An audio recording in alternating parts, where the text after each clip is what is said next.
Hello to the gamers. It is a momentous occasion today.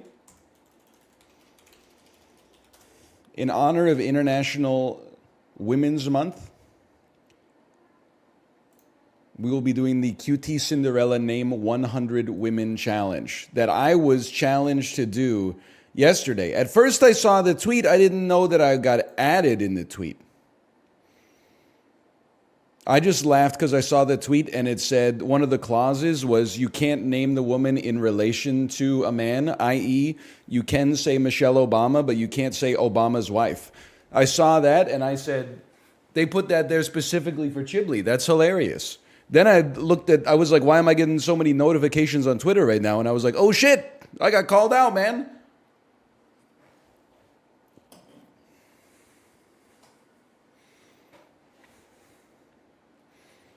The Chiblee clause. So I'm just making sure I got everything set up here appropriately. Let me rename this scene to Open Office Calc. Yeah, sure. I'll do the no actress challenge. I'll do the no actress challenge as soon as the other people stop naming adult film stars for like 17 of their 100. No, of course we're going to use actresses.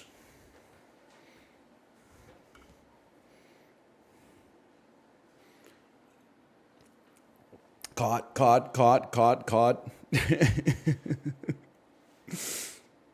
Half of Squeaks' list was Bollywood actresses. What are you trying to say about that? Why are you saying it in a way that's like remarkable? They're women.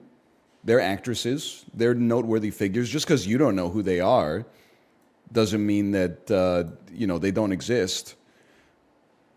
Americans, when you name someone from a different country, is this allowed?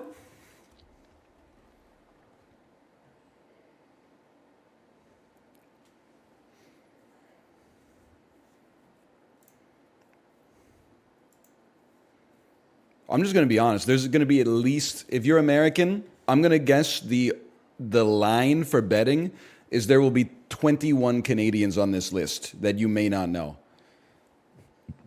Pardon me if I had to guess. And we're loving every minute of it, Jerry. Slash marker challenge. I got called out, man, by QT Cinderella, noted streamer, producer and creator of the Streamer Awards.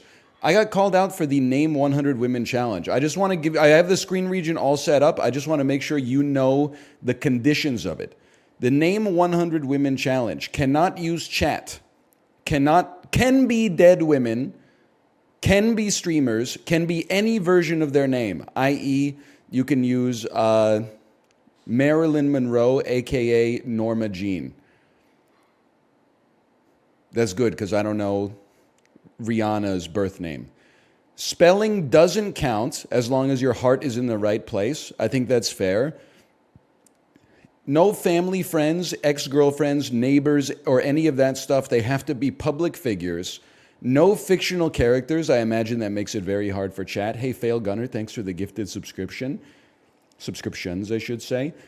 No repeats. Timer starts as soon as you type the first letter of the first name, ends when you type the last letter of the last name, must be typed out in a list labeled 0 to 100, have to say their name, not a description, i.e., Michelle Obama is valid, Obama's wife, not valid. Check this out. You're about to see a master at Open Office Calc. I've even got the live split set up. You want to see something? Cell number A1, you put a 1, you click and drag this little box down here. You scroll that bad boy all the way down to 100 and look at that. Holy, bro. Can any other streamer compete with that? It doesn't count if you play Europa Universalis 4, okay? They're already numbered, though. Okay, but be that as it may. Hang on. Shall we get started? Let me make sure my live split works. I haven't used it in 10 years. We got that muscle memory. Okay. I cannot use chat, but please shout emotes if I ever forget to scroll down. I'm going to try to remember every 20 women I have to scroll down, okay? But if I don't scroll, I need you to put like emotes at Mach 5000 in chat so I can at least be reminded. I'm not going to take women from chat. I got my own. It's like Cine 2 Nerdle battles, okay? The hardest part of this for me is going to be not looking at chat for 10 to 15 minutes. Shall we get started? I'm not going to sweat the split timer too much. This is just the first attempt anyway, okay? 100 women. Here we go. Start the timer. Good luck. We start with Rosalind Franklin.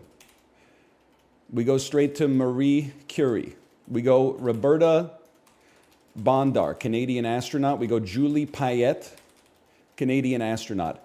Manon Roumet, ice hockey player. Marie-Philippe Poulin, ice hockey player. Haley Wickenheiser, ice hockey player. Cassie Campbell, ice hockey player. We go Jenny Finch, American softballer. Danica Patrick, motorsports. Angela Merkel, politician. Janet Reno, politician. Condoleezza Rice, politician. Sonia Sotomayor, politician. Ruth Bader Ginsburg, American judiciary. Hillary Clinton, American politician. Kamala Harris, American politician. Eleanor Roosevelt, First Lady. Betty Ford, First Lady. Michelle Obama, First Lady. Kim Campbell. I need to scroll. Sorry, I need to scroll. I'm looking at my screen region. There we go. Kim Campbell, Canadian politician. Belinda Stronach, Canadian politician. Jennifer Aniston, actress. Lisa Kudrow, actress. Courtney Cox, actress. Deborah Messing, actress. Patricia Heaton, actress. Tina Fey, SNL. Amy Poehler, SNL.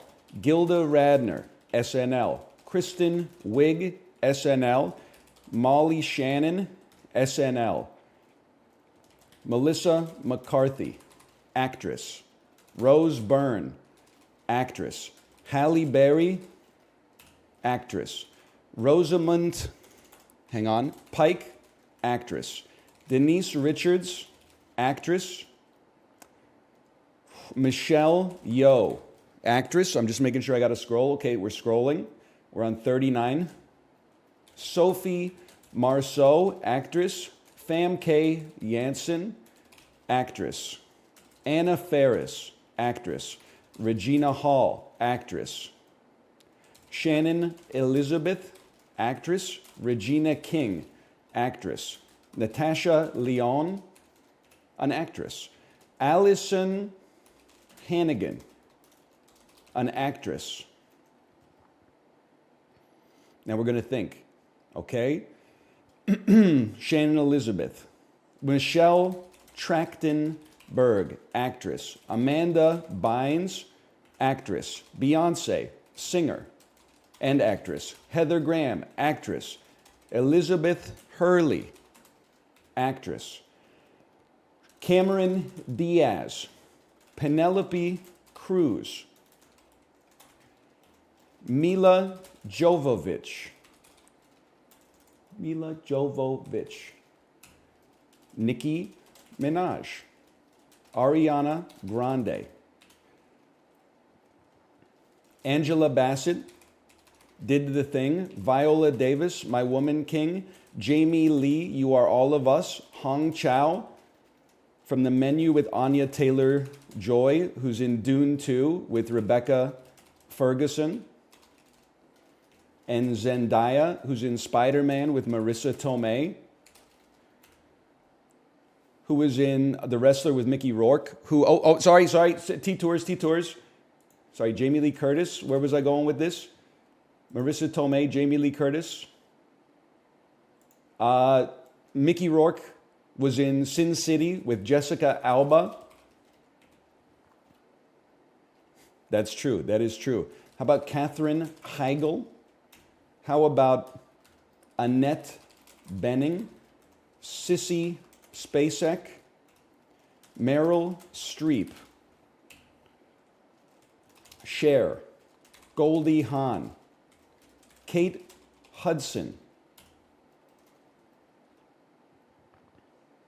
Queen Elizabeth II?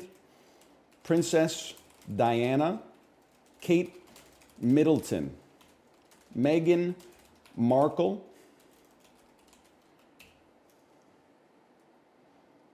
Jacinda Arnett? That might not be your name. You know what? Let's delete that. Let's delete that. Oh, don't delete all. I'm scared. Can I get a check? Is this her name?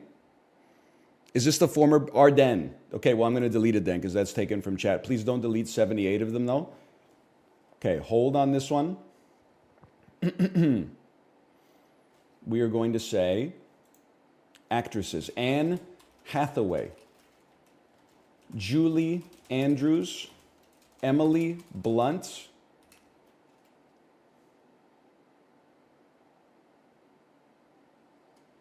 Emily Dickinson, Toni Morrison, Harper Lee, Kate Spade, Donatella Versace. Hang on, I'm scrolling. Florence Pugh, Kristen Bell, Elizabeth Moss, Christina Hendricks. Other shows: Rebecca Hall, Natalie Portman, Julianne Moore, Catherine Keener, Elizabeth Banks, Janelle Monáe, Carolyn Polachek.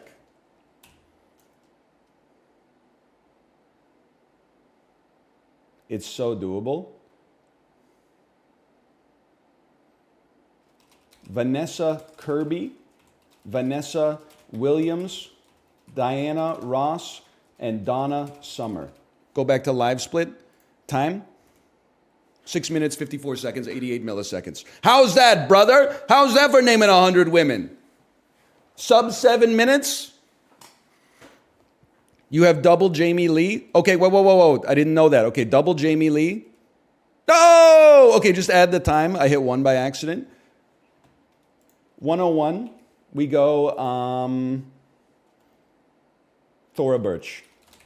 Time? Add another 12 seconds to the top, okay? Add another 13 seconds to the top. You didn't have double anyway? Why would you do that to me? Chatter was wrong. Where did we drop Jamie Lee Curtis? Oh, no. We did have a double. We had Jamie Lee, which I didn't finish, and then Jamie Lee Curtis. Yeah, I'm glad you told me, to be honest. That's helpful.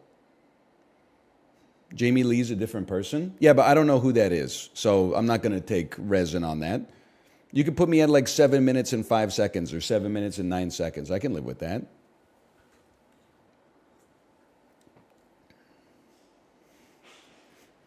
Hey, the Saint Jimmy, thanks for the gifted subscriptions. Thank you. Sub 8 minutes. Oh, listen, it's like 7 minutes, 8 seconds, bro. It's not, don't call it sub 8. It's sub 430 seconds.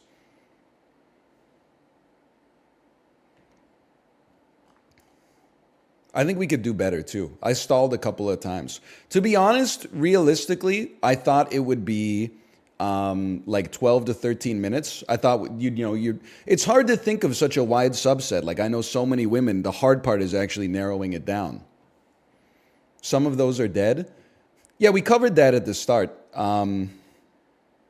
Not to be rude, here's the rule straight from QT Cinderella. Can be dead women. It's literally the second line in the rule book. So, No disrespect, but learn how to read. You come to the champ, you best not miss.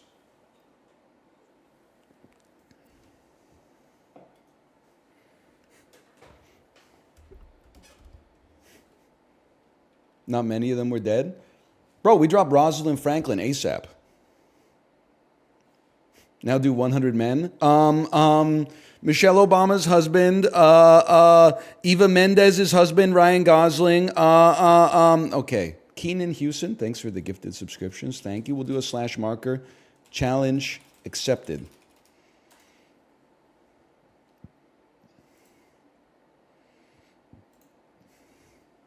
It's just that easy. My hands were shaking a little bit, though. I'm not going to lie to you.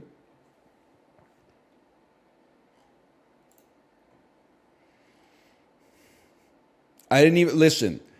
Two things. First off, I love that people will literally unironically respond to the challenge and say, I can't even name 100 men. It's like one of the most sexist things I've ever heard in my entire life, and I'm supposed to be the misogynist.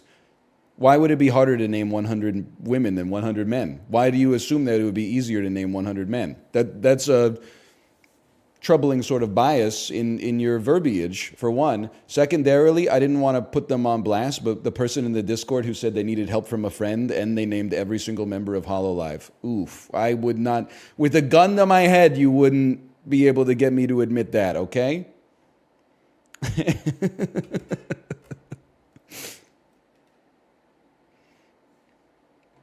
I'm just saying.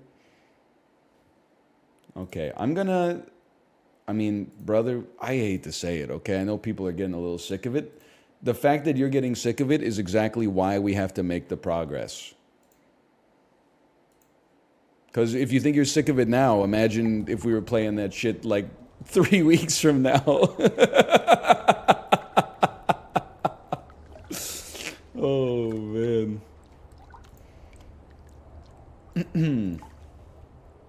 Call this a difficult game. And then we'll do other stuff today, too. The challenge didn't take me as long as I thought.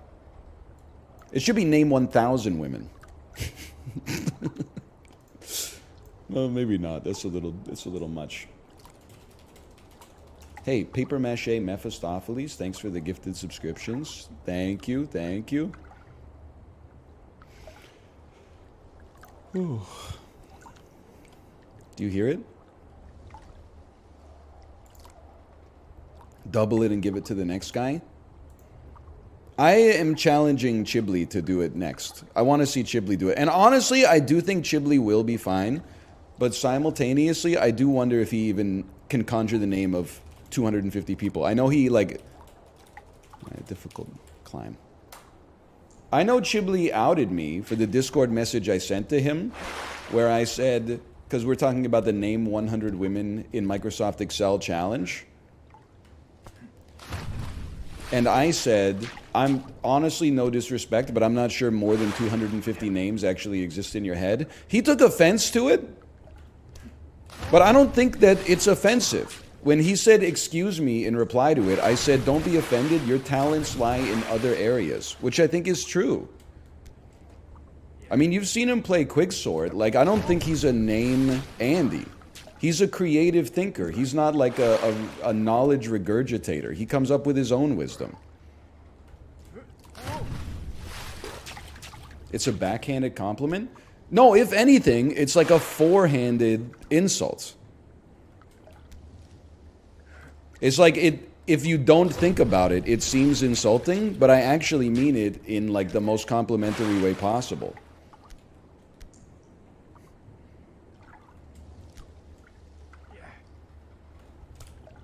Next time. Next time.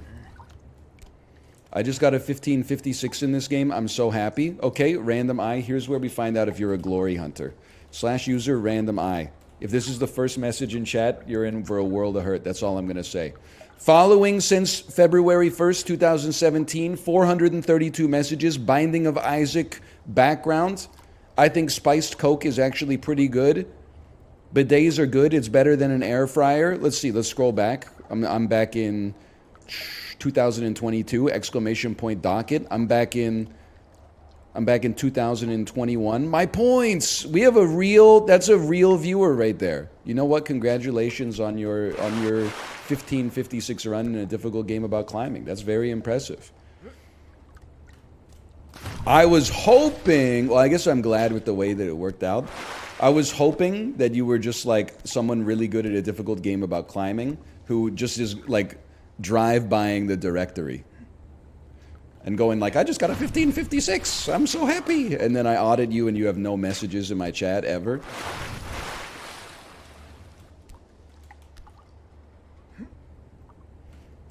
Come on. Come on.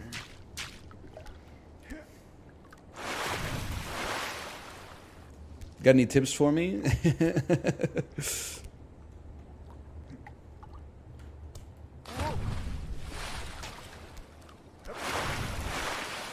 Nope. Okay. Thanks. Appreciate it.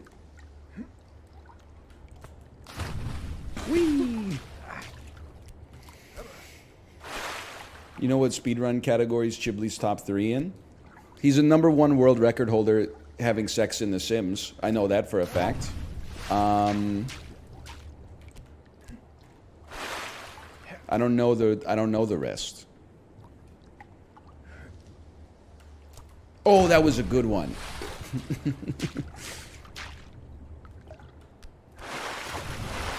It's called Woohoo.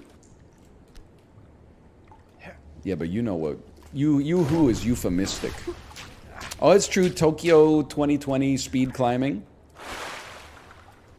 The record was previously held by your mum. Next time.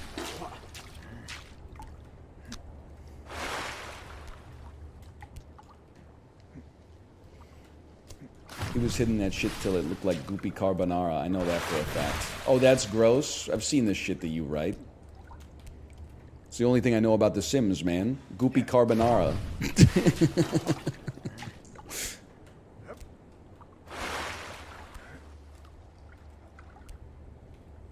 Why is it goopy? I didn't make it. You gotta take that up with Will Wright, bro.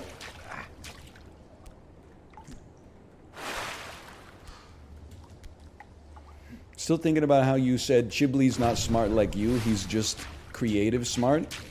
Yo, but that's... I mean that. Like, Chibley is the funniest person that I know. I'm pretty funny sometimes, but most of my humor is like, hey, this is like... It's Family Guy, right? This is just like the time... Me when I'm Dennis Miller hosting the Dennis Miller show, I don't want to go off on a rant here. And Chibley will just open his mouth and say, like, you know... French Bulldog, and it's the funniest thing you've ever heard. Oh!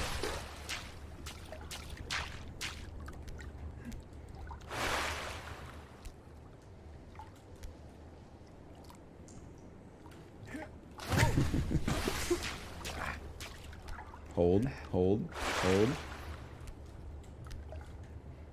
So true. British people playing pole mine. That moment lives rent-free in my head. What the fuck you mean baked beans are #1?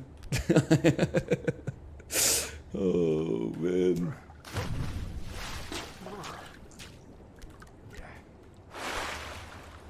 You think Paul Atreides was 2x pimpy?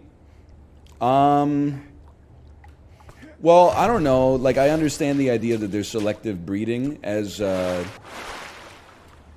forced by the Bene Gesserit, but I don't know if it's necessarily reducing genetic diversity, you know? I don't know if there's a whole lot of... Maybe there is in the book. I haven't read the books yet, but maybe there's more of it like an inbreeding situation in the book, but I don't think that necessarily they make that implication in the film. They were going to breed him with Fade Rautha? No, they weren't. Fade Rautha... is supposed to be the father of the Kwisatz Haderach. They weren't going to have him fuck Paul Atreides in the butt. How would they even conceive? In the Dune universe, I don't believe it works that way.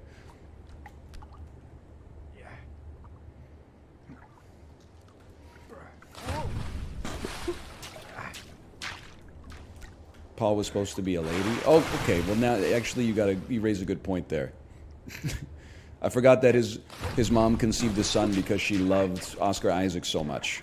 Okay, fair enough, fair enough. You cooked me on that one.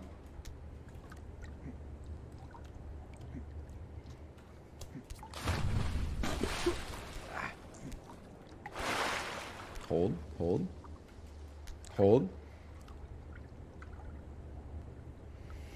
Who? Did I miss him naming 100 women? Yes, because you blinked.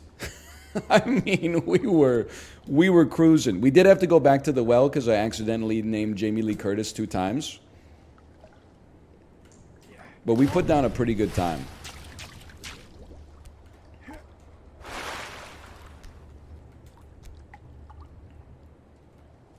I mean, so it took us 7 minutes and 10 seconds to name 100 women. That's like a woman every 5 seconds. And I had to type it. And for the first 30, for some reason, I was saying their profession as if like you wouldn't believe me. Because I started with a lot of like Canadian astronauts. And I was like, they don't know who the fuck Roberto Bondar is, bro. Wow! You did a lot of hockey players? Yeah? I mean, the Canadian women's team is goated, bro. You think I don't know Manon Roumet? You think I don't know Marie-Philippe Poulin? You think I don't know Haley Wickenheiser? You think I don't know Cassie Campbell-Pascal? Come on. I missed the tennis vein completely. You're absolutely right. Justine Henin-Ardenne, Maria Sharapova, Anna Kournikova, Steffi Graf, Martina Navratilova. I mean, we easily could have picked up like another 20 tennis players without a doubt. Okay, relax, we believe you. Oh, now I'm naming too many women. Now I'm not misogynist enough for you.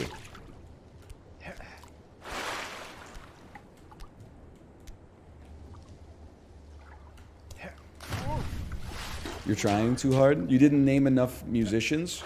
You guys weren't even ready for my Tina Weymouth into Belinda Harris into Debbie Harry combo. Honestly, like from Wake Up, that shit can take you down to like 10% of your life bar.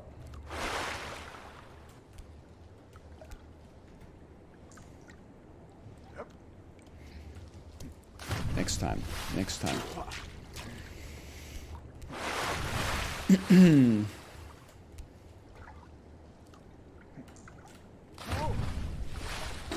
Belinda Butcher when? I think that's what I meant when I said Belinda Harris.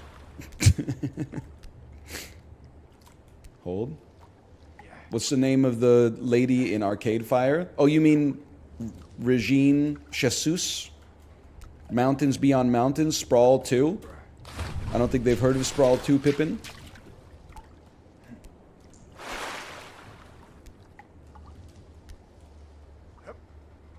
Whee! Missed Pat Benatar? Brother, it's not 1985 anymore. Nobody's missing Pat Benatar.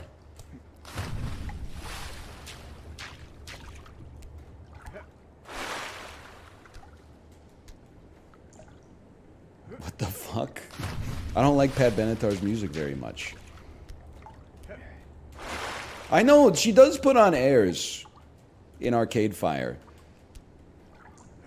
She says, like, they heard me singing and they told me to stop, quit these familiar things and just punch the clock. Sometimes I wonder if the world's so small, if I could ever get away from the sprawl. Well, you live in Montreal, lady. Like, move out to Trois-Rivières or Laval or something. You can move to Labrador, you know, just drive north a little bit. You chose to live in, like, the 3rd biggest city in the country. Like, what do you want me to say?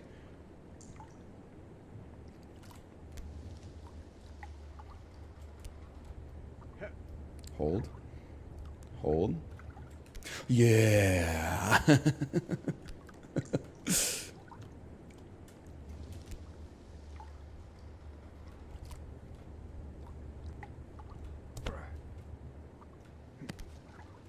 Hold. Hold. Hold. Believe. Oh, that was good, dude. I had so much laterality. That was improvement.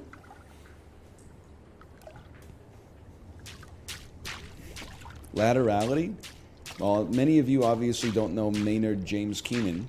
Did you know he has a 17-octave vocal range and frequently writes in time signatures that are a prime number over top of another prime number? The only Maynard I know makes wine gums. I'm going to +2 you for that, but I have a question for you. Are wine gums the worst candy sold in the grocery store?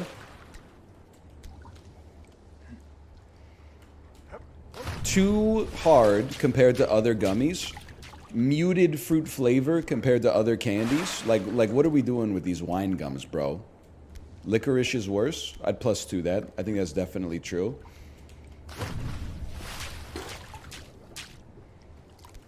You like Swedish Fish?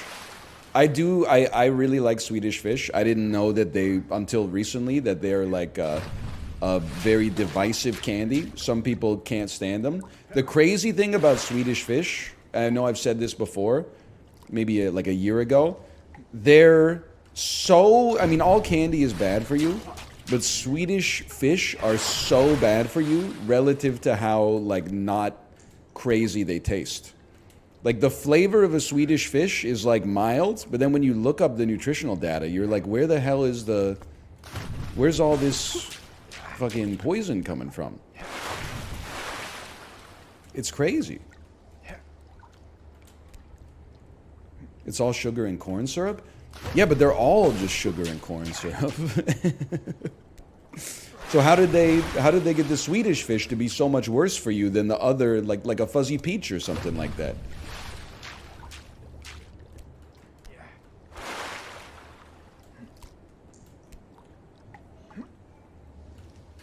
Not even close, bro. Hello, Sinvicta. Hello. Sinvicta, will you be doing the Name 100 Women challenge? I don't want to brag, but I put down a pretty good time.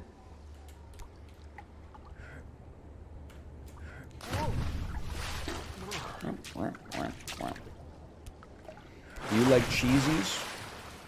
My sister brought some from Canada. They're very salty. Hawkins cheesies are, they're a Canadian classic. I do like them, but again, I don't buy them because they're actually like, I mean, if they're in a function, I will eat some for sure, but they're so much worse for you than even regular Cheetos.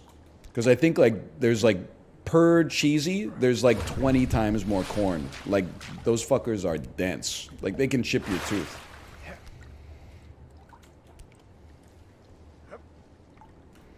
Oh!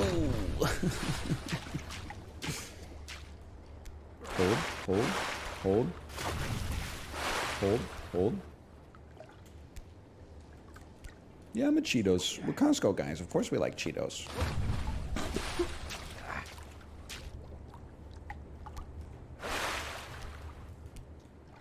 Also, I don't know what powder they use.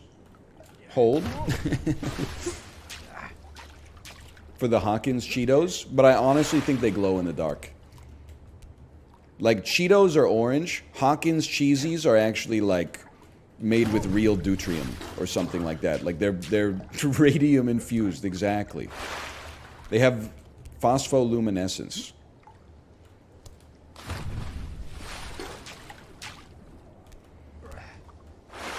You ever tried Juji fruits? Isn't that the candy that Elaine bought from the movie theater after hearing that her boyfriend got into a car accident?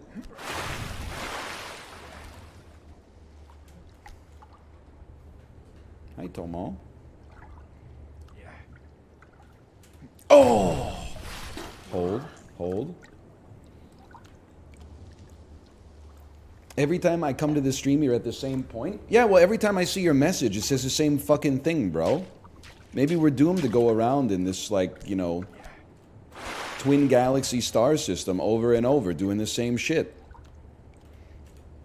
What do you want me to say?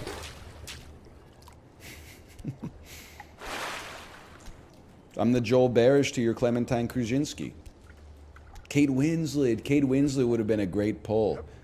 Because then from there, like the secret to the Name 100 Women challenge is you don't try to name women. You name one woman and then narrow down the category to things surrounding that woman in a web. So you go, okay, Kate Winslet. Kate Winslet was in Titanic. Other women in Titanic, Kathy Bates. Kathy Bates, she's also in Rat Race with Whoopi Goldberg and Amy Smart. Amy Smart, of course, is in The Butterfly Effect with Ashton Kutcher, who was on that 70s show with Laura Prepon and Mila Kunis. Mila Kunis was in Forgetting Sarah Marshall with Kristen Bell and Jonah Hill, who was in Get Him to the Greek with Elizabeth Moss, who was on Mad Men with Christina Hendricks, who was in Bad Santa 2, which also had Kathy Bates. To be fair, I'll admit that one, now we just doubled up on Kathy Bates. But that's okay. You could do worse than that. So it's basically Cine 2 Nerdle. Well, the secret is like, if I asked you to like name every food, in 1 minute, you would probably come up with like 50 foods. But if I asked you to name every vegetable, you would probably come up with like 75 vegetables. I think that the way the brain works, you need to give like the smaller the subset, the easier it is to come up with almost all of them. We were like a micrometer away. You name one K-pop group, that's like 10 people right there. Yeah, but you like, I'm gonna call resin on it because I don't want to see a list that says like fucking Jenny. I want to see fucking first name, last name, bro. Unless they're known exclusively by a single name, like Madonna.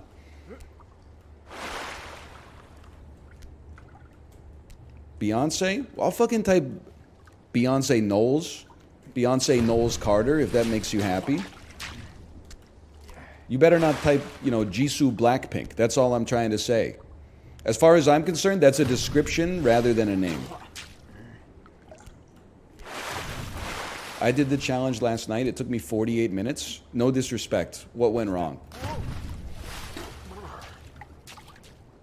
48, that's a woman every 30 seconds.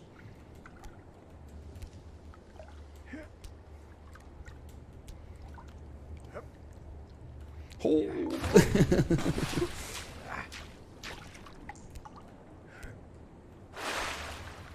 That's kind of slow. Well, I mean, that's what I'm saying. I'm not trying to be rude, but 48 minutes?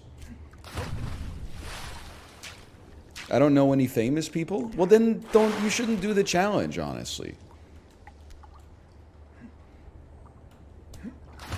Like, the challenge isn't for you. That's like, I'm not going to go to the local track meet and do the high jump. I don't have hops.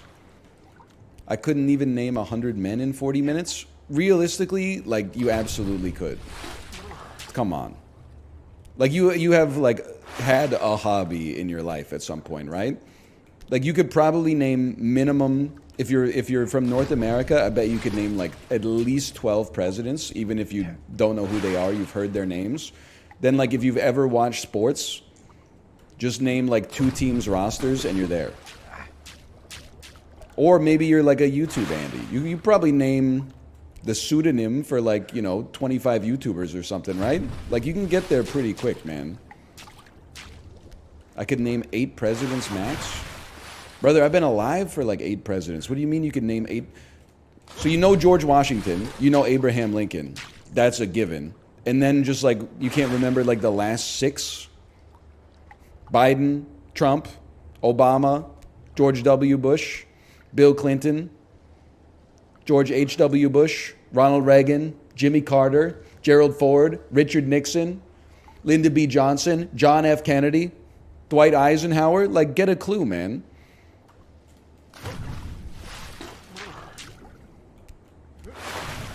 Yeah, we didn't even mention Thomas Jefferson, McKinley, Theodore Roosevelt, FDR. Like, come on. I believe that everybody in this chat can name 100 women and 100 men. It's just a matter of asking your brain the right question. Instead of saying conjure 100 men, which is a difficult task, you just say, hey, name 20 athletes, 20 singers, 20 actors, 20 politicians, and then like fill in the gaps. I literally can't do it. I don't believe you. You can do anything. I don't believe... Like, I believe you have at least 1,000 recognizable names in your head. The hard part is pulling 100 of them out without, like, you know, having any impetus to do so.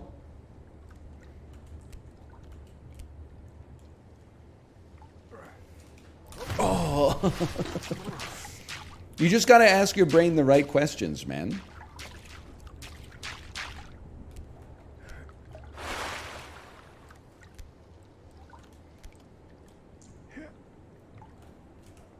Hold. Hold. Yeah, like you just start with the theme, bro. Start with historical figures. I got a little bit stuck. My brain said, you know what? Queen Elizabeth II. Where do we go from that? Princess Diana, Kate Middleton, Meghan Markle. Could have said Sarah Ferguson, the Duchess of York. Could have said Queen Elizabeth I. Could have said Mary, Queen of Scots. Could have said Joan of Arc. Could have said Catherine the Great. Could have said fucking Hippolyta or something like that. You could have said Mama Liz. Mama Liz. Cleopatra. Nefertiti. Tifa. You know, like there's lots of options.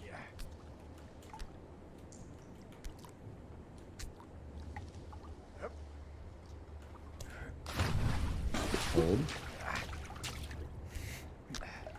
Selena Gomez, exactly. Selena Gomez, people. Selena Gomez, who was in Only Murders in the Building with Martin Short, who guest starred on Arrested Development with Portia de Rossi, who was married to Ellen DeGeneres. Hold.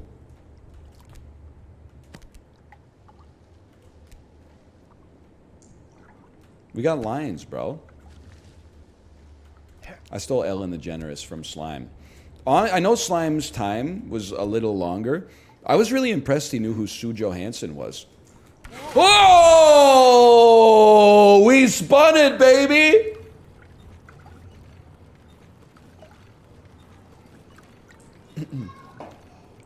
I honestly didn't know Americans knew who Sue Johansson was.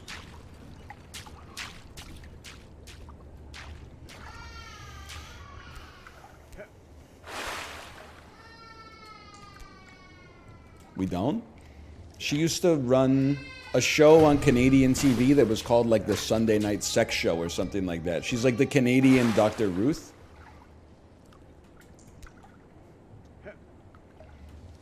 Oh!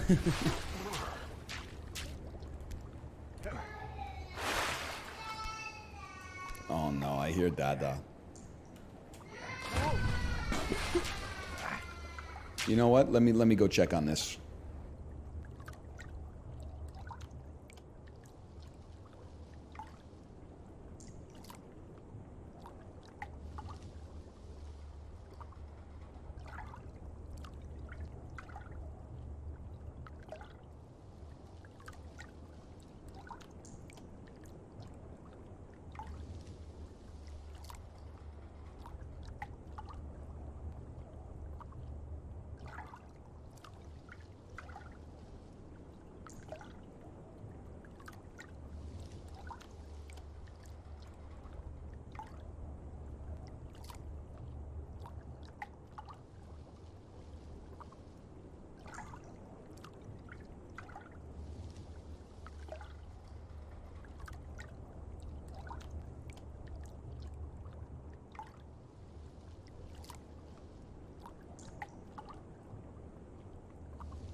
Being 3 must actually be like really hard, man.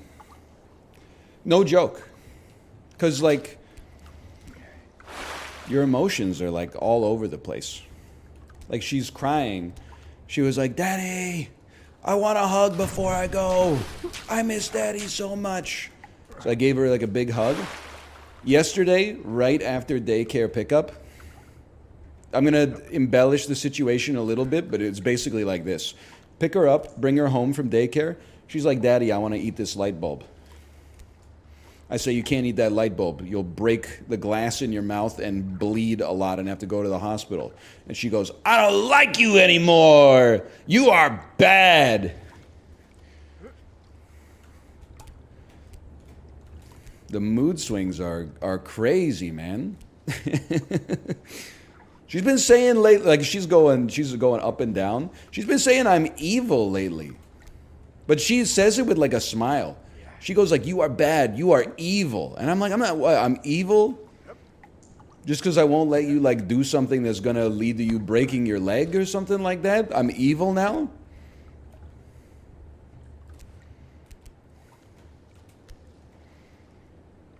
Hold. Hold. That one was a little weak. I get called rude. They just be saying stuff, man. I'm not mad at her, you know, she's a kid. Holy cow. Oh, did you see the laterality on that jump?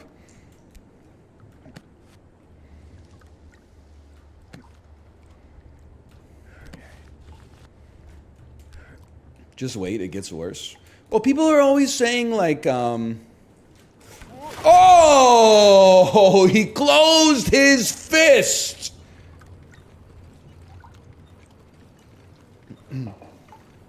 We could taste that one. So true. People are always saying like, wait till she's a teenager. I'm not saying it's going to be easier. I'm saying there's different goods and different bads. When my daughter's being a little bit, you know, when she's got an attitude problem at age 4, I mean, your ass still got to play with it, right? What are you going to do? Leave her alone? When she's got an attitude problem at like age 16, you'll be like, all right, go fuck yourself. I'm going to watch some TV. You're going to be like that, then fucking go to your room. At least I'm confident that you're not going to, like, you know, smash your head through the glass window or something like that. Don't get me wrong, I'm not saying it's easier. I'm simply saying at least you can... They have some independence, so you're like, okay, you want to take a timeout? Go take a timeout.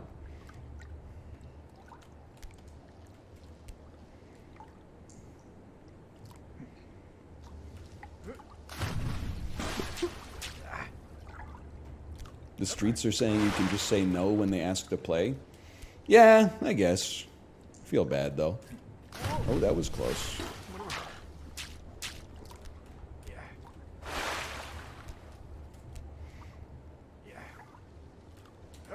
The streets are mean? I guess that's true. Hey, Go Off Kings, thanks for the raid. We're talking about parenting right now. My 3-year-old just doesn't have the same sense of, like, danger that you gain as you become, like, a more experienced adult. Like, you know what she tries to do every day? She puts on her mom's slippers and walks around. No big deal, you know. Her mom's, like, a women's size 7, and she's 3 years old, so obviously she's not filling the shoes, but no big deal. But then she goes to the edge of the staircase and is like, I'm going to walk down the stairs in mom's slippers. And I'm like, no, the fuck you aren't. You're going to tumble down the stairs like a prop dummy from Walker, Texas Ranger and die. And then she's mad at me that I, like, take the slippers off. It's crazy, man. Gmod.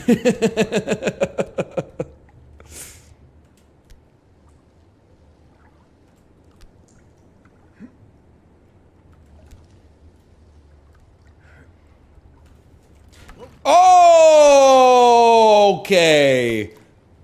This shit don't happen every day. We hold. and hold.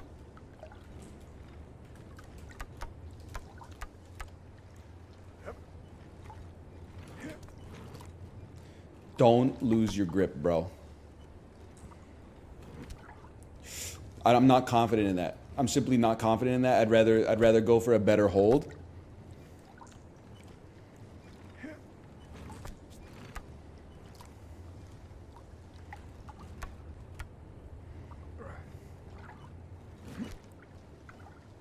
Guys, I'm not confident in it.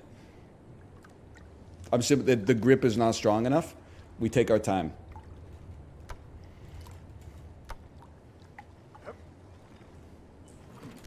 That's the sort of stuff we're looking for. Okay, hold, focus. Took us many, many hours to progress to this point.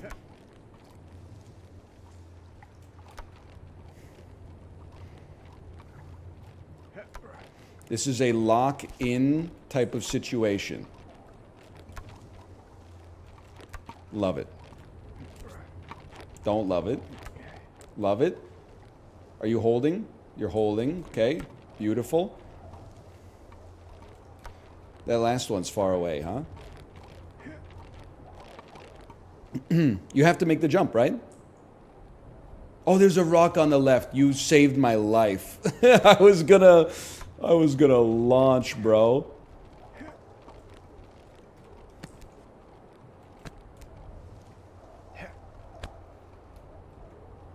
I believe this is grabbable. I didn't even let go with my left hand. Momentum let go with my left hand. We got a little lucky.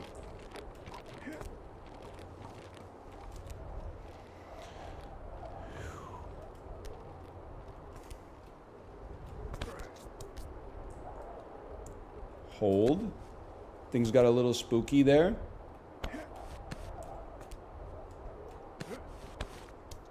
Okay, you gotta, this is, it's a touch slippy.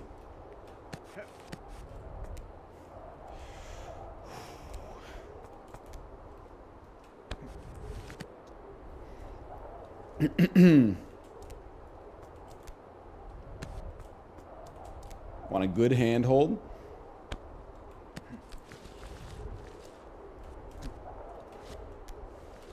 Hold. Hold. Oh my God, is it another pool?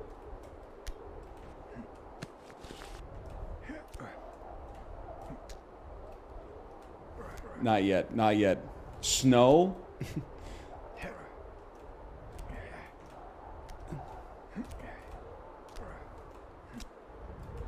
This feels amazing.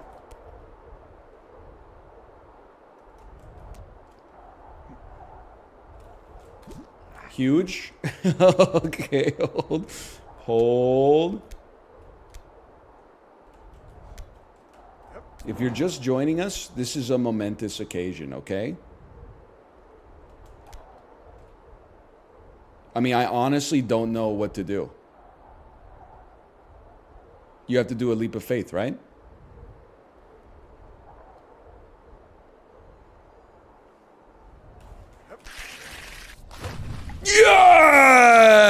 Yes! Oh! Oh! New pool. That was scary, bro. Like, I'm not shaking as bad as I was when I was trying to name 100 women, but I was getting a little nervous there. Hey, Wiesna123, Albatross Ascot, thanks for the gifted subscriptions, and R Mater, thank you as well. Thank you. Oh, man. Shrinkage? I just watched that episode last night. I mean, George is pretty fucked up in that episode. Hey, Colling Lee, thanks for the gifted subscriptions. Thank you. Thank you. Now, let's go over that episode from George's perspective, okay? Yes, that's fine. His girlfriend sunbathes topless next to Jerry, Kramer, and Elaine in the Hamptons before George has seen her naked. I would say that's her right. If she wants to sunbathe topless, then so be it. George has no reason to feel aggrieved.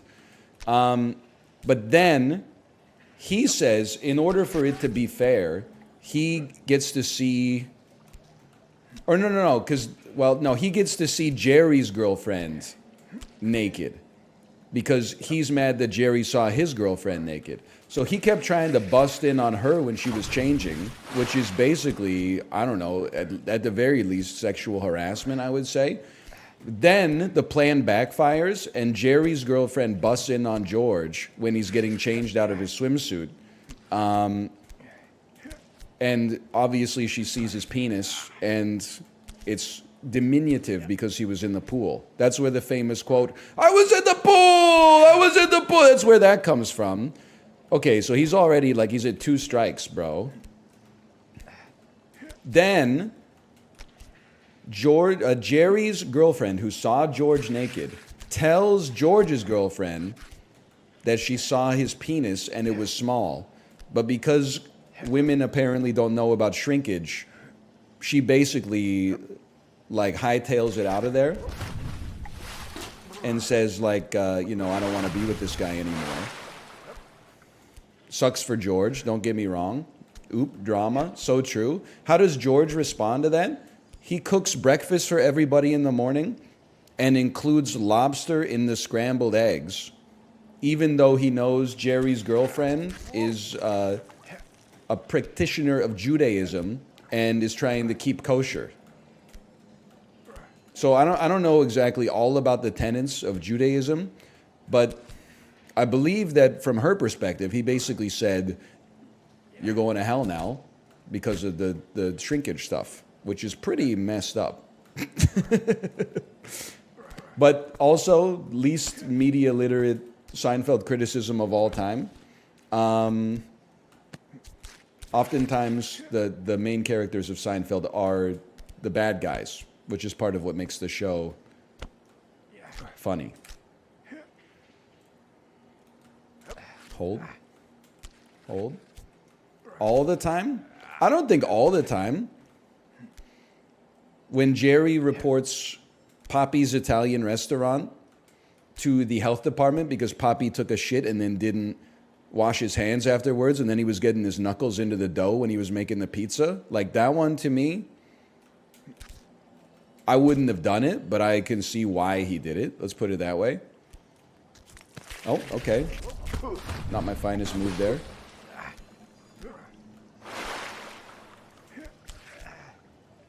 That's true, when George gave the security guard a chair. Yeah, the place got robbed afterwards. That's not George's problem, and to be honest with you, I don't really feel like it's the security guard's problem.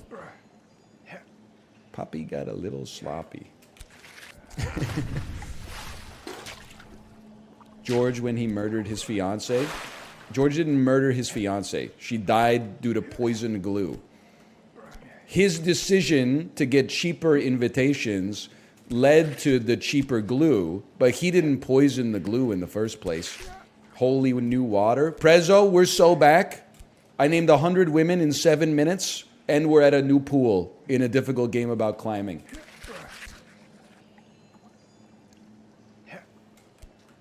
George has insane lore. I mean, honestly, George Costanza has one of the highest charisma stats, even though the joke in the show is that he's pathetic. Like, think about the riz that George Costanza has in that show. My name is George, I'm unemployed, and I live with my parents. Hi, I'm Jennifer. Then he gets an interview with the New York Yankees, and he goes to meet directly with George Steinbrenner. And then George Steinbrenner's like, it's a pleasure to meet you, George. And he goes, I wish I could say the same, Mr. Steinbrenner, but you and your clown organization have turned this city and this team into a laughingstock for the last 20 years. And then George Steinbrenner goes, hire this man. Like, he's got an unbelievable charisma stat.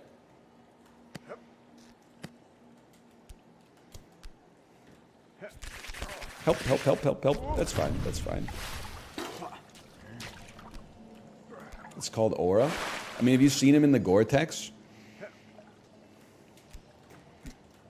The episodes, like any Seinfeld episode in the summertime, George actually looks like the coolest person that works at an East Vancouver brewery. Like, the culture has now made George Costanza into a fashion god. The dad hat and, like, the plaid shirt. He's got the pastels. He's got drip, man. The denim.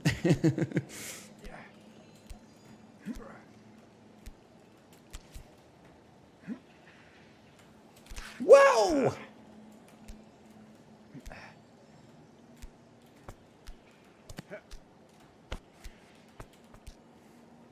Kramer's drip too. He's got the Kavorka. It doesn't count. Hold, hold.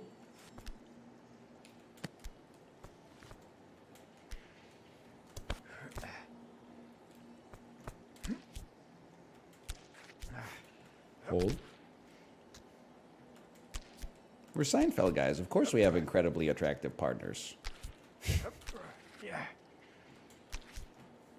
Some truth to that. Hold. Hold.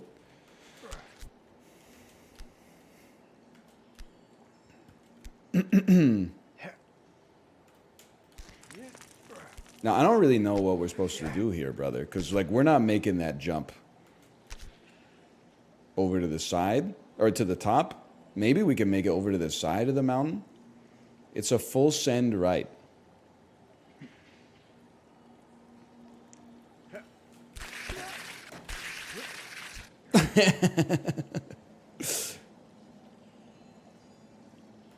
Whee. Like that, but better. I'm not even taking offense to that. I'm just happy to be on the new pool, bro.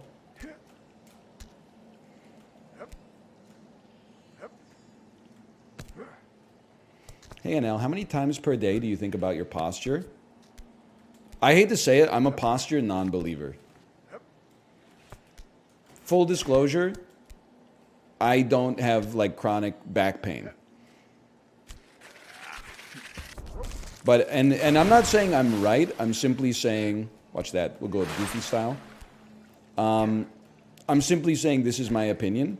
Whenever people are, like, really, really, really concerned with their posture, and they're not like an ergonomic scientist or whatever, I look at it the same way someone tells me that they, like, healed their ailment with crystals or something like that. Just for me, I'm like, I'm glad that you're healed. I'm glad that this is serving you, but you're being an evangelist about something that I find, I don't know, somewhat dubious at least.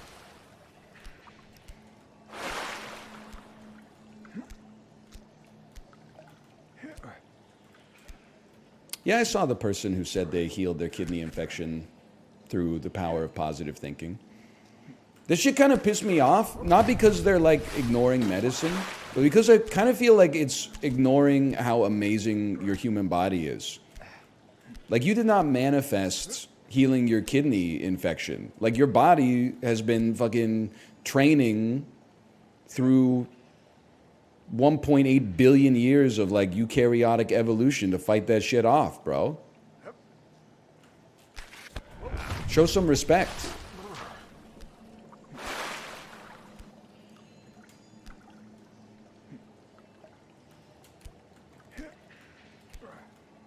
Hold, hold, hold.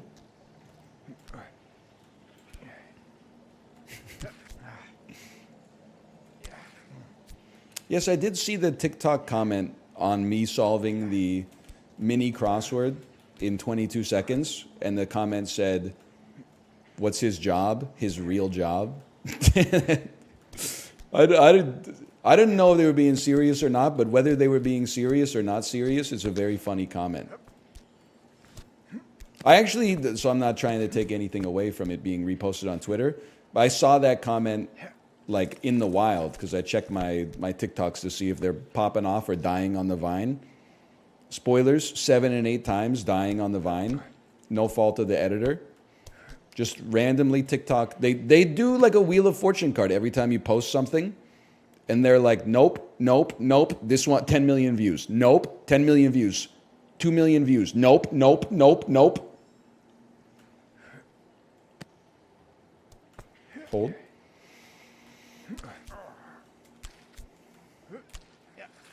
Hold. They actually get 10 mils sometimes. No, I think the highest viewed TikTok, it's probably like 2 or 3 million. My highest viewed TikToks are me talking about yellow paint in video games and saying, oh, that was not great. Saying every video game should just be Slay the Spire.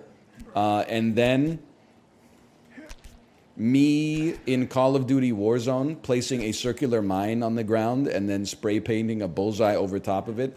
And the textures are so cooked it just disappears into the floor so the enemy teams can't see it. And then also the time we were in the stairwell in Call of Duty Warzone. No! And then at the top of the building, we called in an airstrike because we knew there were dudes on the roof. And then they busted down the emergency exit door and we just slaughtered them in the staircase.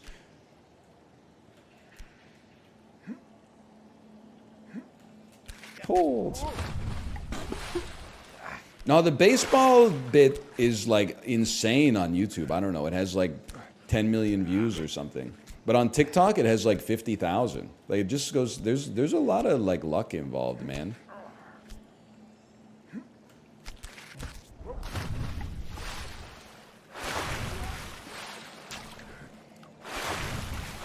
And TikTok monetization is so funny. I check it like once a month. Currently, they're running a promotion. You can film a commercial for Canadian Tire to celebrate the Canadian Tire X Moving Day promotion, whatever the hell that is. And I was like, I'm not going to do that, but at least it's like a legitimate advertiser. And then like every other one is like, we'll pay you $25 to use like our AI voice generator in a TikTok. And I'm like, that's not going to happen. Like some of the advertisers on TikTok are so cooked they didn't even like fill out the metadata for the campaign. It'll just say like, for the description of what you have to do, it'll just say UGC, which is user generated content for product. And then the product is like a JPEG of like a 5-star binder or something like that. And you're like, this is not a reputable platform, man. Whee. They still make 5 stars? What are kids using these days in school? iPads, duotangs. I mean, if you had 5 stars back in the day, you were getting raised with a silver spoon. Let's put it that way. So am I grabbing the snowy rock on the far right, or am I grabbing something further down? It's down and to the right. What if we scramble a little bit?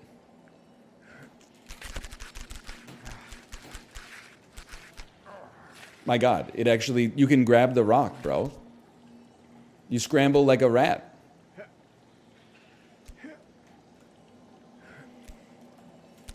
Tomotech. Egg past the wheel. I almost can't believe it myself, but it is true. I'm so happy we didn't squander the one time we made it past the wheel. And that, brother, that was not a gimme.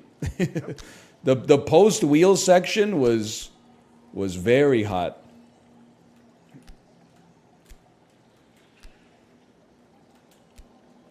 Okay, this one's tough. I haven't practiced as many left swings as right swings. That's fine. We'll hold.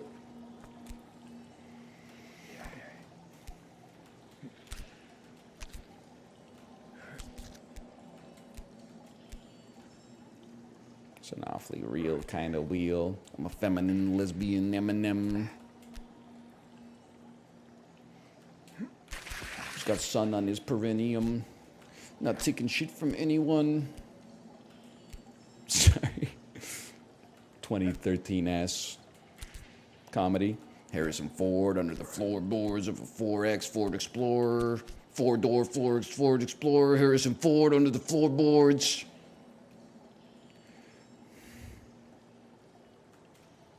Oh.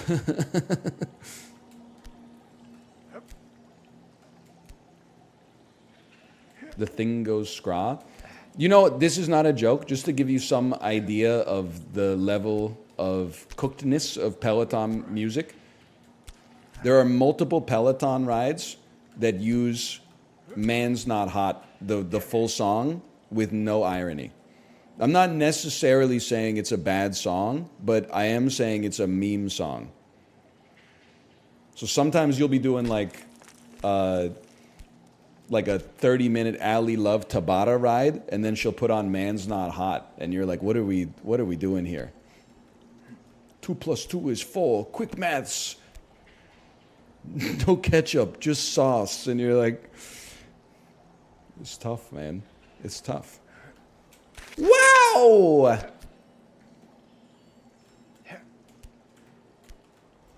I'm about to meet with representatives from the EPA, but I'm watching this dude play a climbing game. I'm getting pissed off. It's not your fault. This is a Vancouver thing. No! Well, we're Vancouver guys. Of course we slip and fall. Like 4 months ago, everybody in Vancouver independently was like, what the fuck's that smell? And then there was like a huge fire at like a chemical refinery in Burnaby, which is just east of Vancouver. It fucked up the air quality in the city for like 3 days. I mean, the entire city. They just got fined, like this week. Motherfuckers got fined $38,000. It's fucking nothing, bro. It should be fined like I don't care if it wasn't their fault. You gave us all like mesothelioma or something. You should be paying out the damn nose. We should get like an extra fucking SkyTrain line out of that shit or something.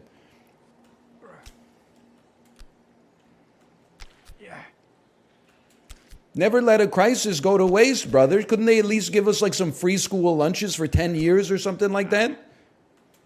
$38,000? This shit is like a half-decked out Ford Fusion. Oh.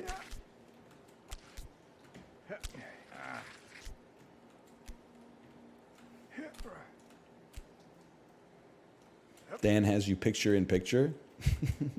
You know what would be funny if we just go like this. Get me out. Get me out of the box. Get me out of the box. Imagine if it started making cracks in the webcam and then the fist came all the way through. What the fuck did you just say to me, you little bitch? And then I pull you into the frame and just and then I throw you back through the frame and you go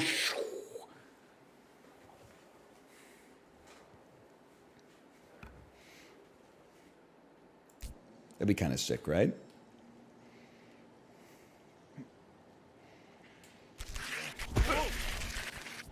Good one.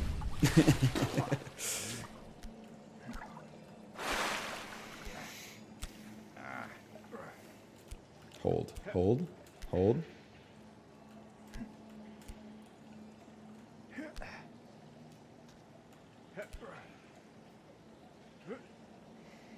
He really is Germa for people with jobs. You know what? Here's the I was cooking yesterday. I was making some good jokes. Hey, Corpse Slime. By the way, thanks for the gifted subscriptions. Hope your strange phone situation works itself out. I saw you talking about that in chat.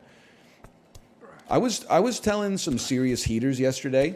It all got washed away. The reactions to my jokes got washed away because I said the phrase germaphobe. And like 5,000 people all typed Germa at the same time. I would like to think, I don't know Germa that well, but I know him better than you probably. Because we've spoken in real life. Well, on Discord at least. I would like to think that he would be ashamed of your actions.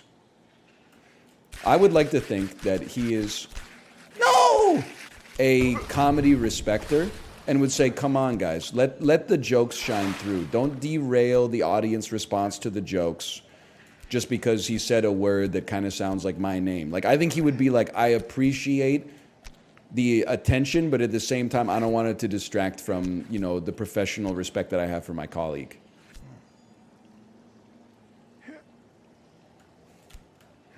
That's just me talking, though. Because now I don't even remember the jokes. All I can remember is never say germaphobe again. Because you can't, it just, the volume when you say germaphobe goes up to 170 decibels. You can't hear anything else. Hold. What's his McDonald's order again? Sorry. And was it real? Because you never know with that guy.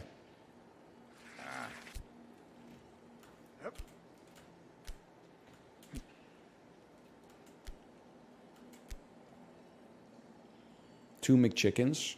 I remember there was, it's not two McChickens, because two McChickens is not that crazy. It's like one McChicken and then 6 other things and then one more McChicken at the end. Like even the order itself is like a sandwich with McChickens for buns.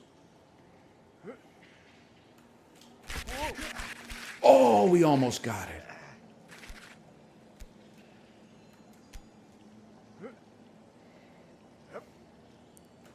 Two McChickens, 10-piece combo. Hang on. McChicken 2X, extra mayo, no pickles, apple pie, large Powerade? Oh, brother. He's on the Powerade? That's crazy. I wouldn't have, well, you know what? I guess I would take him as a Powerade drinker. Not in a negative way, necessarily, but...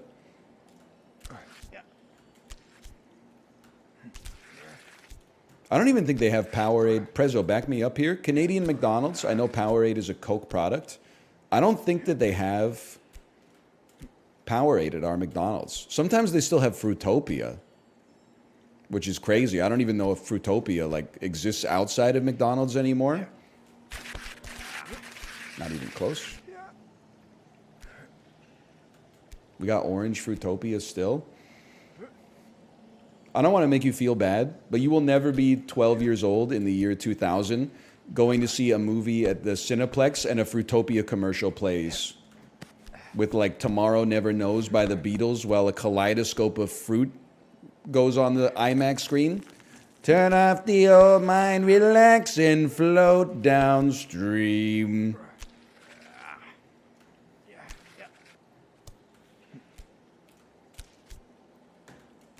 You've unlocked a memory? Canadian movie theater commercials go kind of crazy, dude. Like Colonel and his popcorn menagerie. They fucking love getting eaten, bro. Not their popcorn that tries to get people to buy popcorn. And you know what's crazy? Is that like in the most famous commercial of all of them, they fucking pay for the popcorn. It's like not only did they say, it's okay, you can eat us, but they busted out their Scotiabank Scene Visa card so they could pay for themselves to be eaten.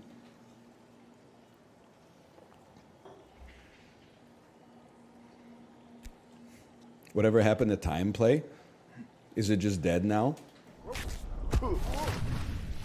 Time Play, I'll tell you my experience with Time Play. And it's a greatest hit, but we haven't done it in a while, okay? First, you used to go to the movie theater and you would just sit in darkness until the trailers started. Then, I would say maybe 1997, 1998 in Canada, you would go to the theater and you would sit in darkness and then the lights would dim a little bit and you'd be like, oh shit, the trailers are about to start. And then you would watch 25 minutes of car commercials over and over. And you were like, what the fuck is this? Movie's supposed to start at 2:50. It's 3:10 and they haven't even gotten to the trailers yet because they're trying to get me to buy like a Kia Sportage. Then they said, okay, we kind of fucked up with that one, but we're gonna keep it because you can't roll it back. They started running like movie trivia where you just shouted at the screen before the commercial started.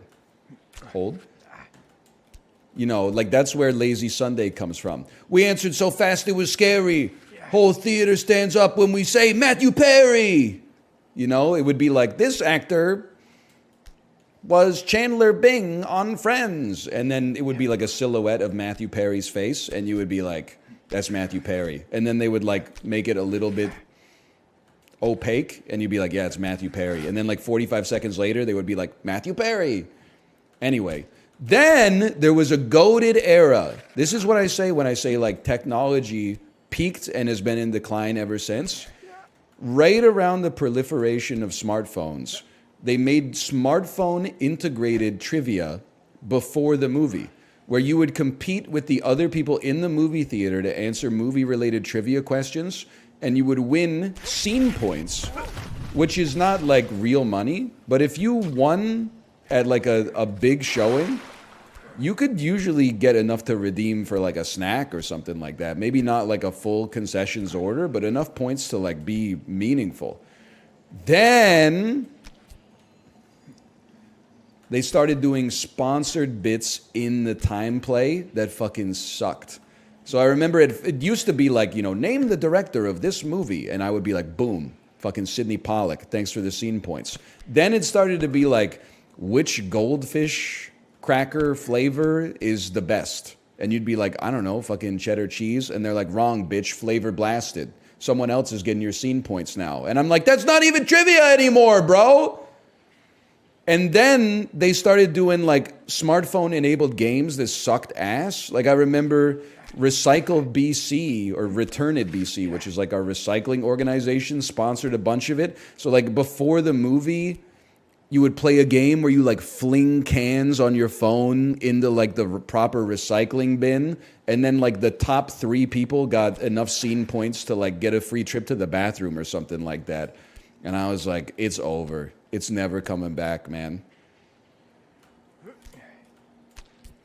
Then it found out that motherfucker, well, I'm just calling him a motherfucker in like a nice way. There was the dude who hosted the pre-show, Tanner Zipchen. And then after he got let go from Cineplex, he gave an interview where he was like, I didn't even get paid in money. They only paid me in scene points, which is fucking insane, bro. That's not, you can't pay your rent with scene points. Like you can barely pay for a movie with scene points.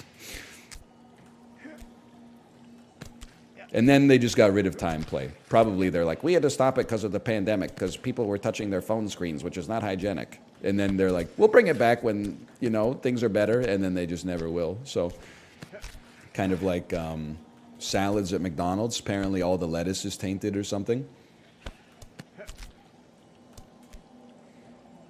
Hold. How much do you think Mark Saltzman made doing those tech reviews? Dude, you're bringing up some old memories for me. I haven't seen Mark Saltzman in forever. Dude would be like, the new Breville Super Pro Juicer with a built-in pulper and a mulch plug. Okay, hold on.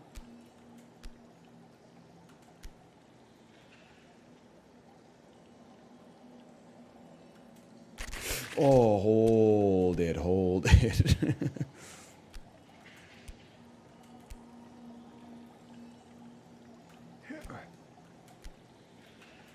Did you see the new I Show Speed song?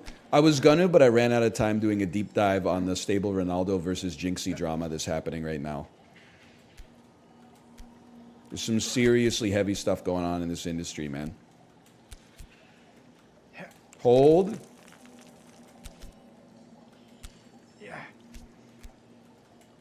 Which side are you on? I just want everybody to get along.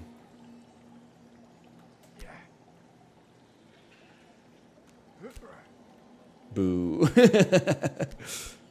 Okay, start lower so you have less gravitational. That was it. I can do that.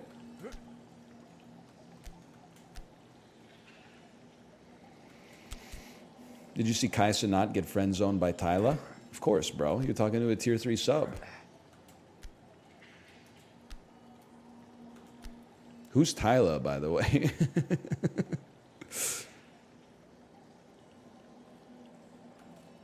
Oh, hold.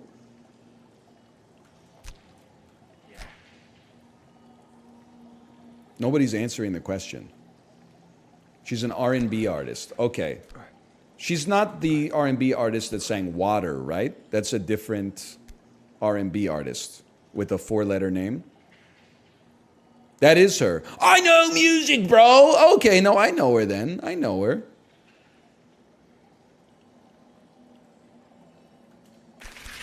Hold.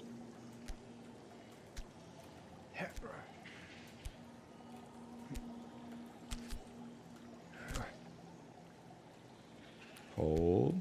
Hold. Go low so you got less gravitational.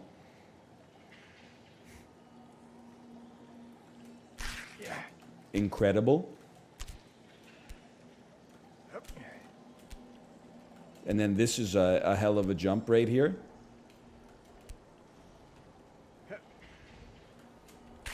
Oh, we were micrometers away.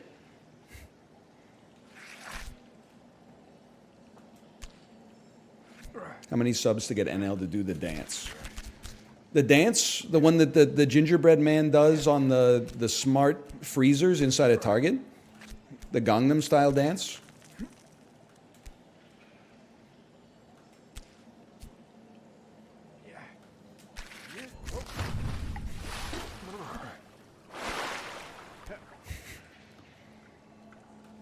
Was you ever an old Coke Zero Andy?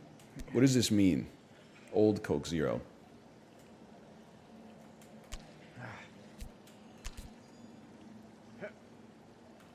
Hold! They reformulated it in like 2015? Really? I didn't know that. I've been a Coke Zero head ever since it was announced, but I did go through a period, I would say probably like 10 years of basically only drinking a Coke Zero like if I was at a restaurant, which sometimes it happened like 2x weekly, 2x pimpy, 3x bape. Sometimes it happened like once a month. So I must have missed the reformulation. It must have gone right by me. No!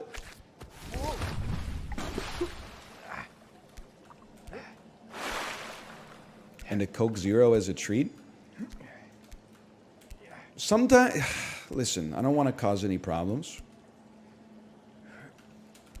Oftentimes, my wife and I would go out for ramen, and it didn't seem like it mattered what the ramen place was. I would be like, yeah, you know, give me, I'll take the classic Rekka ramen, everything standard. Maybe I'll go chashu men on that bitch. Maybe I'll get 3 extra pieces of pork. Also, I'll have a Diet Coke. And then they say, sure, no problem. And then I wait, you know, 8 minutes, and the ramen comes out. And then like 5 minutes after the ramen comes out, they're like, by the way, here's your Coke Zero. And I'm like, where's the fridge, bro? Why did it take less time to get me soup with cooked meat in it than to get the shit that's in the fridge that I can like see with my eyes? It's because Donbo's cooking up their own Coke Zero. Were they busy? Of course, it's Donbo. They're always busy. I gotta say, by the way, I swagged up at I think Dune 2 got me inspired. My wife and my parents and I went out for ramen. My wife ordered a cold tea, waited 10 minutes, hot tea came out. Next time server came around, I said, oh, by the way, my wife ordered a cold tea. I was going fucking Lizan Al Gaib mode on it. I was using the voice. They said, sorry. It kind of like, listen, I wouldn't say it annoyed me, but I was a little surprised because they had you order on like this paper menu, which I'm sure is to reduce confusion. So my wife circled tea as her drink. And then the server who took it was like, sir, do you want cold tea or hot tea? And I said, my dear, would you like cold tea or hot tea? And she said cold. And then I watched this man write cold down on the piece of paper. Imagine my surprise 10 minutes later when a hot tea came out. Hold. At that point, I just think maybe you got a problem with the ordering system. Mistakes happen, don't get me wrong, but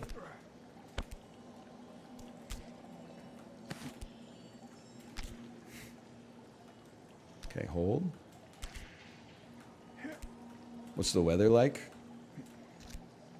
It's Vancouver. What do you think?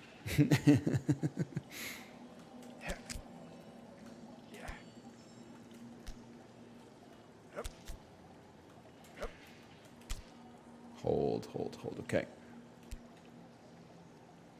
Get ready to learn it, buddy. That was a hold, bro. Weather was nice yesterday. The weather was nice yesterday. It was gorgeous.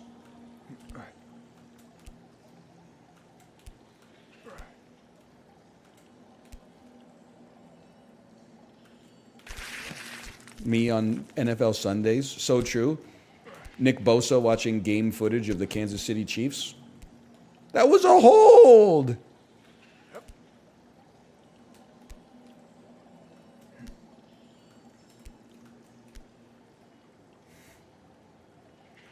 Hold.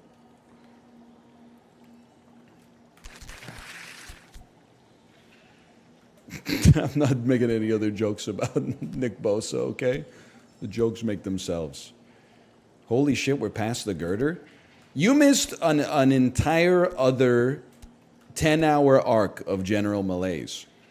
The girder is old trauma, bro. The wheel is the newest trauma, and we're past that too.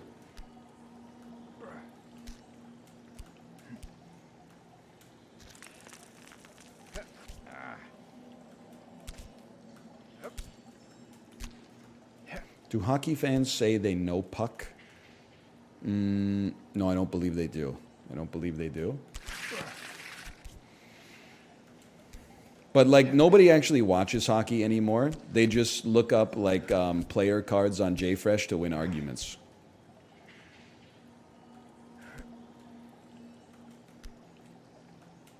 Watching the games and forming like your own opinion on an entertainment product, like that takes forever, bro.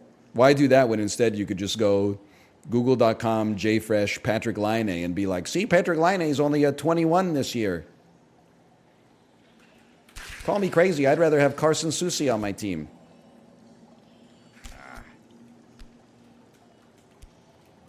Hold, hold. I just say my team's players are better than their team's players. No, you got it all backwards. In hockey, everybody on your team is a bum. But that being said, at the trade deadline, yeah, they're probably worth a first plus your trading partner's best prospect. Bro, top 4 defenseman, the asking price is the person that you drafted 4th overall last year plus next year's first. That's what it's going to cost to get Nikita Zadorov, okay? Hold, hold. Did you see the guy yesterday who said Zach Hyman only scored 50 goals because his family is rich? You know what's crazy? I don't mean to insult Zach Hyman. He's ripping it up this year. But there is actually probably a case for that. Hockey has a reputation to begin with for something you can only really get into if your family has means, because the equipment is really expensive compared to something like soccer, for example. And you got to buy new equipment like every year or two. Not to mention the ice time and all the travel involved. So maybe his family being rich allowed him to get good at hockey. And then ipso facto, you find yourself on the Edmonton Oilers power play number 1, playing the screen, getting fed by Connor McDavid, the best player in human history, and Leon Draisaitl, like the 93rd best player in human history. I'm not saying he doesn't have talent. I'm just saying, you know, there's a lot that goes into it.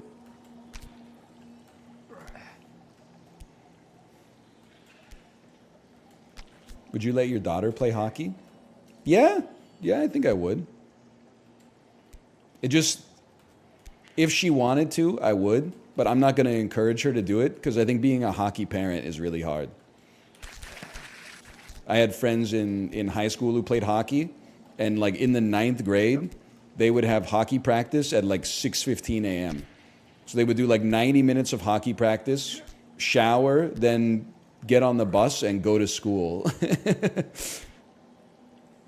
I'm like, man, I don't know. And none of those fuckers made the NHL. So like the ROI on that was really bad. I'm sure it was rewarding. Don't get me in, they had bonding at the same time, but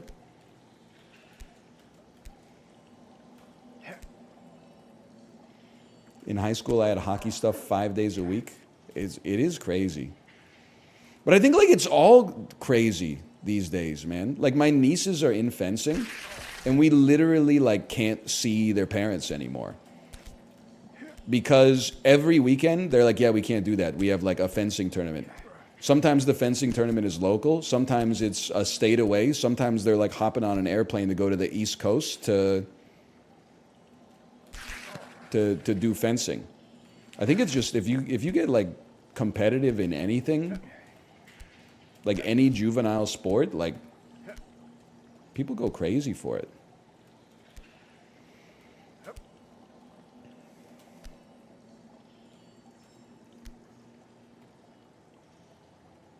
Hold. Oh.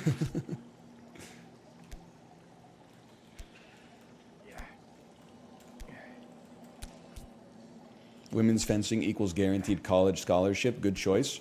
I think that's why they got into it in the first place. Was like, you know, their parents are very academically minded, so they're scholastically training my nieces, but also like, you know, if you can get like a back door into a good school via athletics, then that would be good for them. But now I think they just fucking love fencing, bro, which is great. You know, they're deriving some self-esteem from it. But I am like, man, your parents must be like really tired. You know, work 10-hour days, 5 days a week, have dinner on Friday night, Saturday morning, 4 a.m., drive like 4 hours to a fencing tournament, sit in the bleachers for 8 hours, sleep in the Holiday Inn Express, sit in the bleachers for 8 hours, drive home, go back to work 7 a.m. Monday morning. Like that's dedication, man.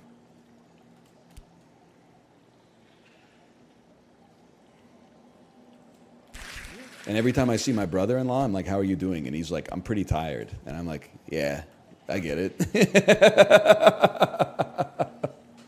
That makes sense.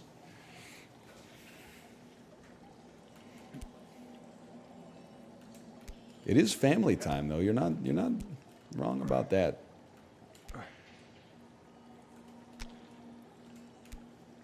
Okay, hold.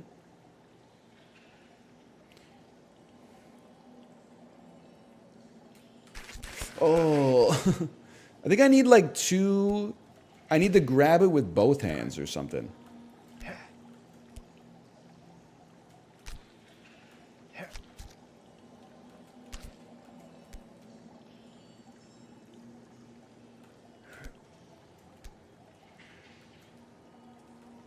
You can hold on the ice to slow yourself down. Oh, I could start higher, try to land like on the vertical and then tomo down.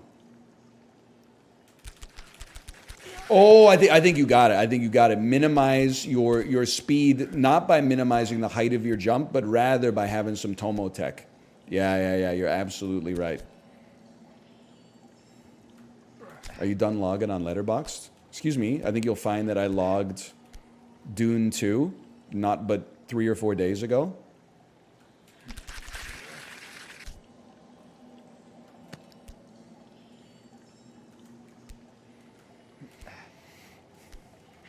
No, not Goon 2, Rise of the Enforcer. What'd you give it? 5 out of 5 heart, bro. I think it's a landmark piece of cinema.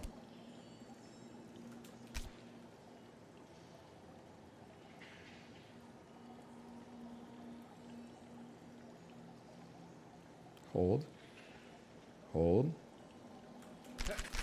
Oh. Did any part have you crying?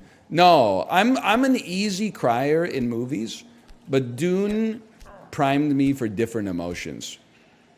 It kind of primes you for like getting swept up in the fervor instead of like weeping, I think.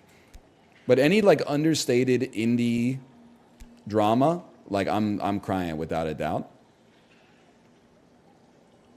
But Dune was not like that. Dune is more like, you know, you feel yourself being a Fremen, being incited to start the Holy War. And then after it, you're like, that was sick. And then you start to think about it, and you're like, wait a minute. I too am susceptible to propaganda.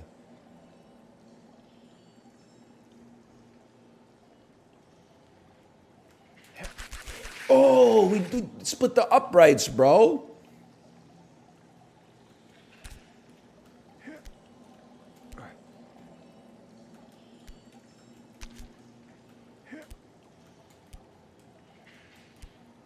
Hold.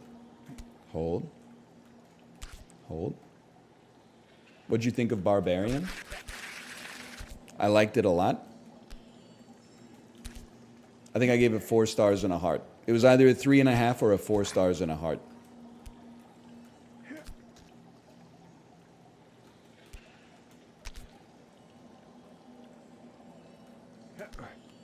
Hold. Muad'Dib dipped in Fremen spice oil.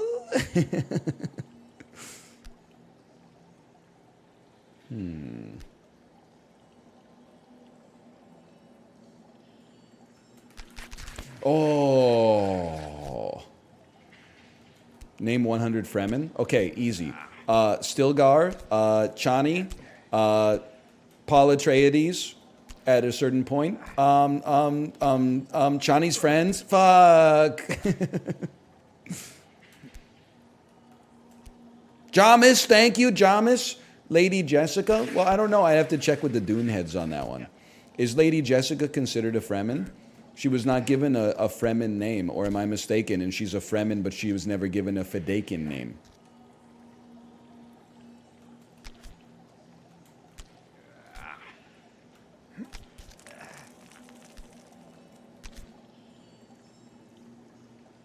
Hold. Alia, she might be a Fremen. It depends whether she's born in Fremen territory, right? That's like it's a birth certificate situation.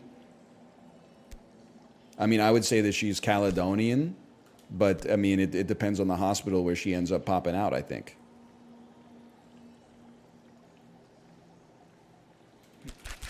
Yes!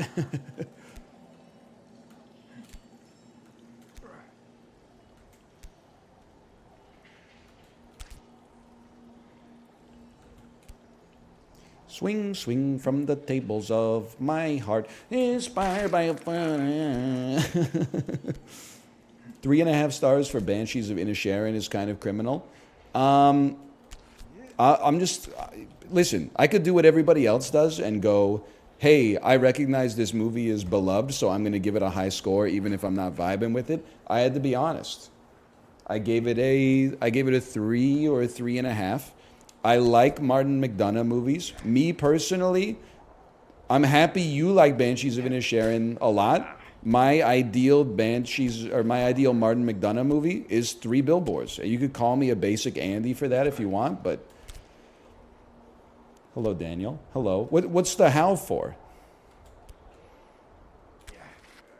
Are you mad because I didn't put some respect on In Bruges? In Bruges is a great movie. I know you love it.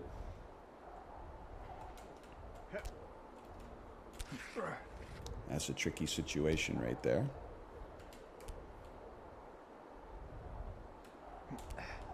Never mind, it's an easy situation.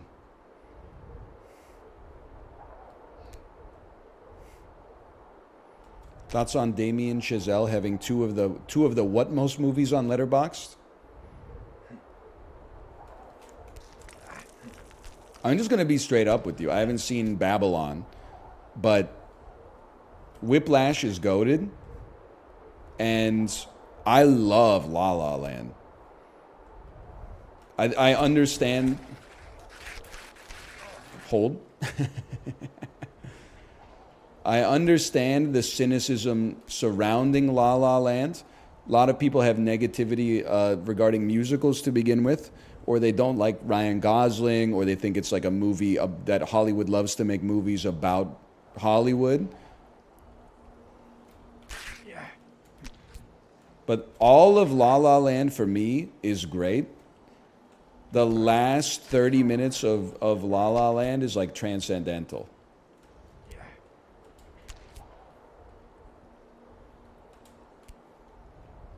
Dan turned off your stream. I don't even understand what he's mad about. Is he a La La Land hater, or is he upset that I'm goated, bro?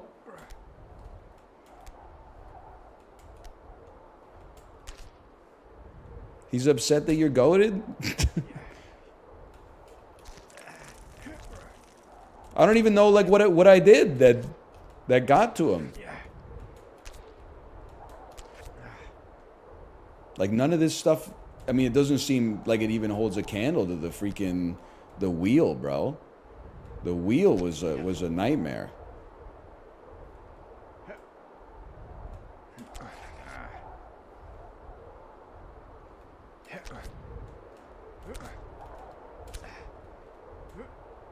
Okay, we got to pick a path here. Chib talking about Jackbox. Hold. He did have 4,000 points yesterday. I'm not even knocking him. I think he did okay on the questions in the first round, but then the wheel screwed him, and it just like it's hard to recover from the wheel saying like today's not your day, you know? I've been there.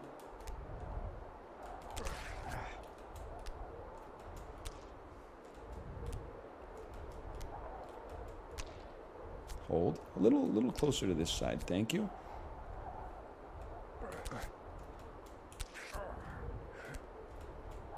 The hell is this? Lady Jessica's pacifier?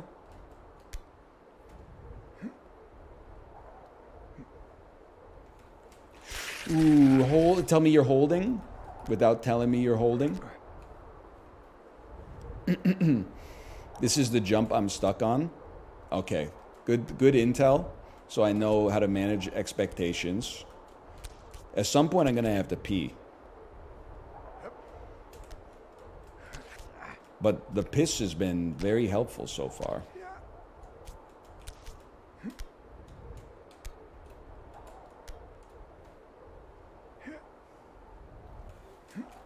Close. Hold here then. Okay, I gotta go pee. It just has to be done. I'll be back in just. I'm gonna rush it. I'll be back in 71 seconds.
Sorry, I got a Coke Zero too. I gotta be honest, I took a little longer than expected because I put deodorant on. It's been a sweaty stream so far. First I had to beat the misogyny allegations, and then we've been, I mean, it's not called an easy game about climbing. Re-deodorant? I mean, listen, I don't feel great about putting deodorant on top of sweat, but it's either that or take a shower like right now, which is not going to happen.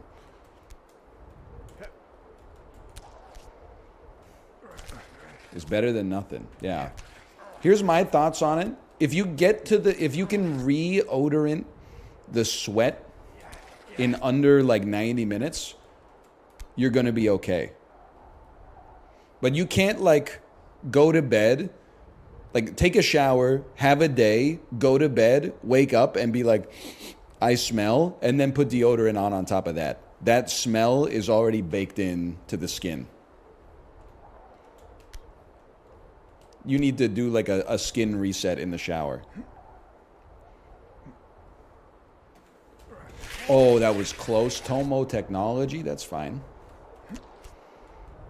Just wash your pits. I don't know how to explain it. It doesn't take. You can't just wash your armpits. It's like by the time you just wash your armpits, you might as well have just gotten in the shower and taken like a 2-minute shower.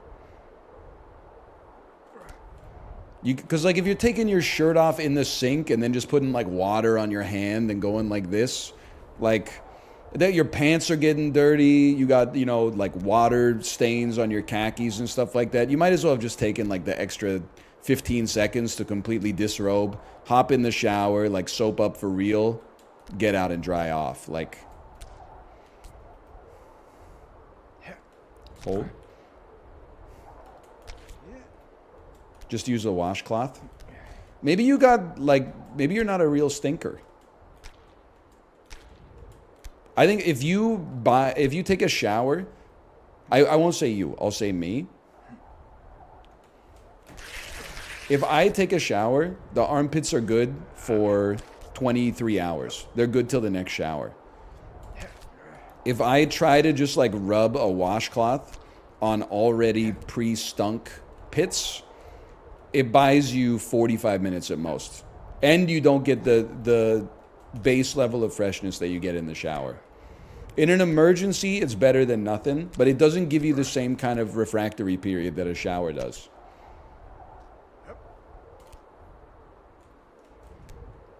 It's a 2-hand jump.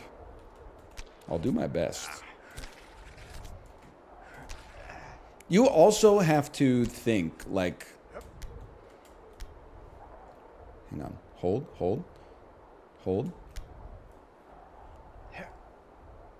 We got a lot of momentum on that. You may be right. Whoa!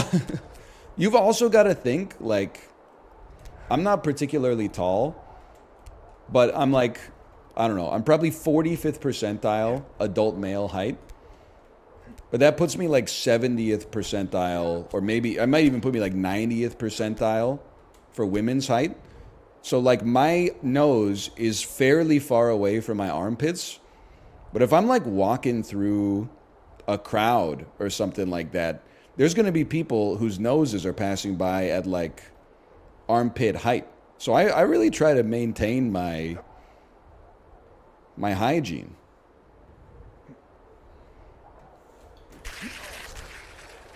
You know, for the good of society.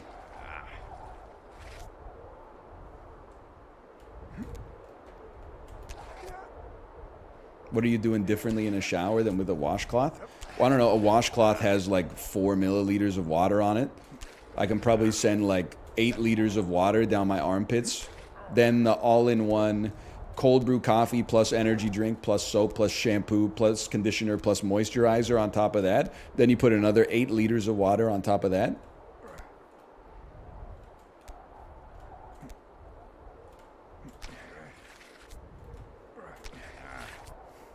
Dipped in. So true. So true. Dipped in.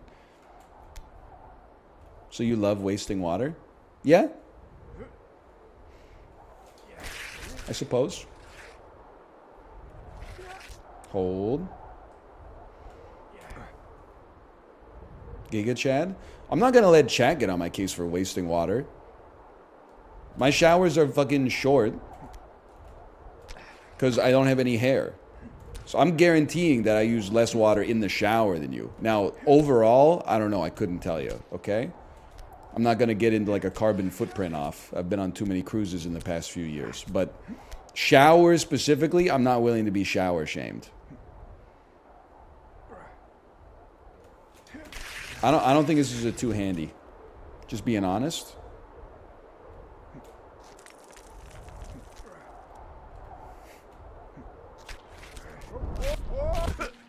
I'm dead. Like he has passed away. I don't know where to go, man. I don't know where to go. I feel like I'd rather go this way because I know it's at least safe down here. I don't know. The other way might have taken me down a tunnel that could lead me back to the girder for all I know. It's all right, we go again. It's not even noon yet. We're doing so much better.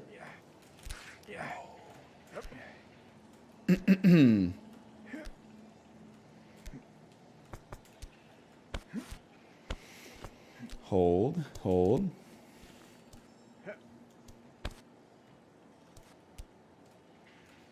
Hey. Has he named 100 women yet? Blink and you'll miss it. What'd you have for breakfast? You're really cooking today? Costco protein bar, original bagel with Philadelphia herb and garlic cream cheese, and 1 banana.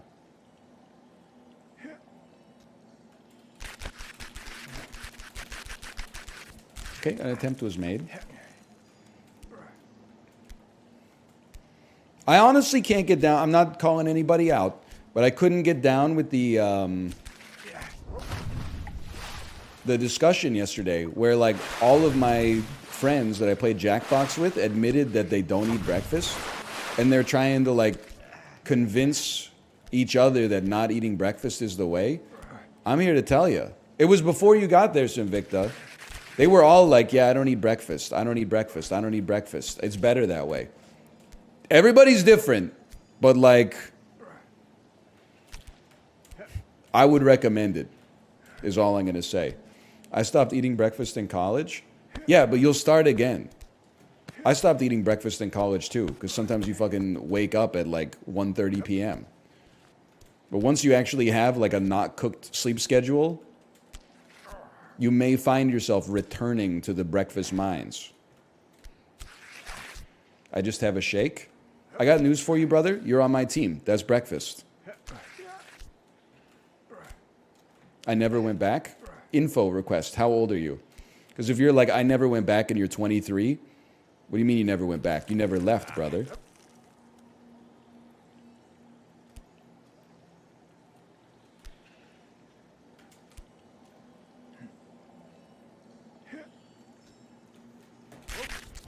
That was good. It was actually too good. I never went back. I'm 35. I'm not going to tell you how to live your life. Everybody's different, but you're wrong. Eating breakfast is good.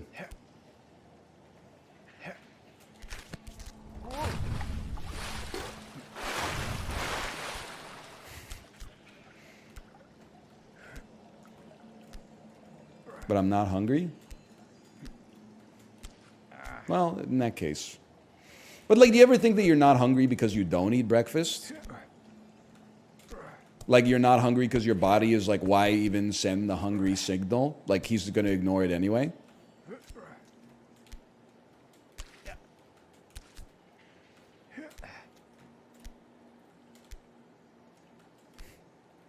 I'd skip lunch before I skip breakfast. You wouldn't? No. That's false. See, I don't want you on my team because I think you're being disingenuous. If you ate breakfast, you can't skip lunch. Because as soon as you eat, you started the food treadmill for your body for the day. If you eat breakfast, you have to eat lunch or your body will punish you. It's easier to skip breakfast because you've already fasted for like 8 to 10 hours by the time breakfast rolls around. So all you got to do proportionally is, send it for like another few hours.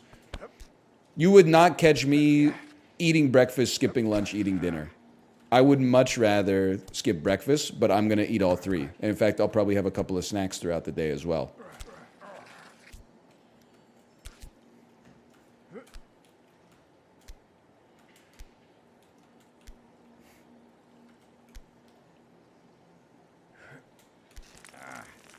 What are we having for lunch today? Original bagel, sliced cucumber, little deli turkey, Dijon mustard, My parents left me a bunch of vegetables. I'll probably just try to throw as many vegetables as possible on top of the bagel just to get rid of them. 2 bagels a day?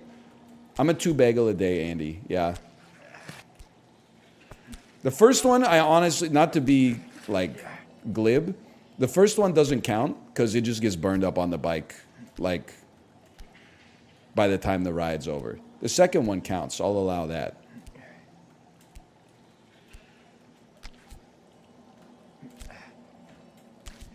Fasted workouts go crazy. No disrespect, if you step to me in a Peloton race and I've had a bagel with cream cheese and a banana before the ride even starts, and you're working off 12 hours fasted, your ass is going to be back there with hashtag Pello for wine. You're not going to be up with the rest of the egg carton.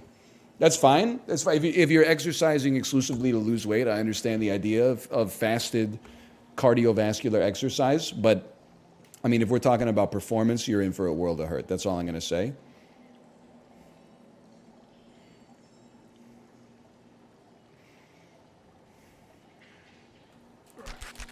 Oh. I intermittent fast. My FTP is 293. Okay, what's your weight? Don't just be posting FTP. Can I get some watts per kilogram ratio? 293 is really good. I'm not insulting that.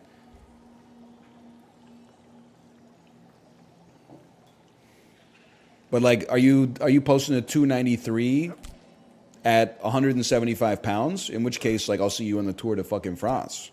Or are you posting a 293 at like 250 pounds? That's a different story. Still good, don't get me wrong. Hold.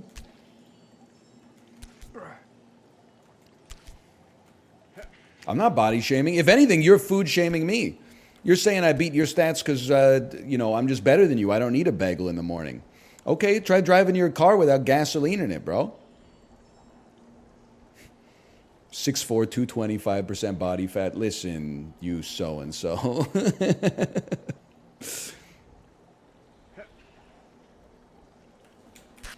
Oh.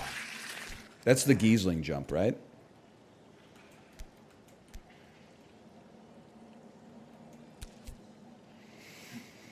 Ooh. What's your VO2 max, though? I don't know. I've never done that. I've never done the test where they hook you up to the Tenet machine.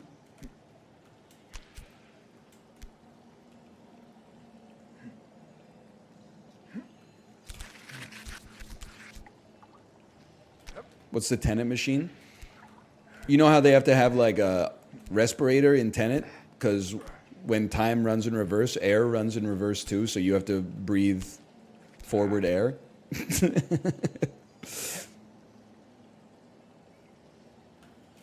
Yay! Man, I love Tenet. Me too. Genuinely. It sounds so stupid when you describe it. Yeah, I know, but it's like, I don't know. It's crazy to me that there are fans of anime out there who have a problem with Tenet. Because as far as I'm concerned, Tenet is just like Chris Nolan anime. Like some of the shit that you accept in like, One Piece or Dragon Ball Z, then in Tenet all of a sudden you're like, oh, the air molecules go backwards so you can't breathe them? Yeah, it makes a lot of sense. Like you got to suspend your disbelief, bro. You're not treating it fairly.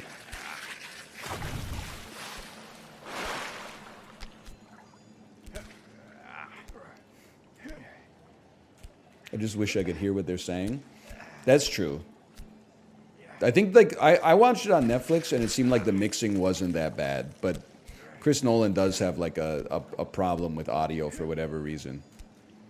That'd be, I checked my YouTube analytics because for tax purposes I had to figure out what percentage of my audience is watching from Canada. So thanks a lot, Canadian viewers. You're costing me fucking GST, bro. I don't know the precedent for it in the law. I just do what my accountant tells me to do, okay? American viewers, keep up the great work. Canadian viewers, could I interest you in a foreign streamer, please? I'm just joking. It's not a big deal. But when I was looking at my analytics, it shows you like you know, the audio settings for viewers. I couldn't believe only 5% of people are watching with subtitles. But now that I think about it, I guess it's because the only subtitles I have are the YouTube auto-generated ones, which are not good. Yeah, I was thinking of it as if it was like those are curated subtitles, because I watch everything with subtitles on. Whee!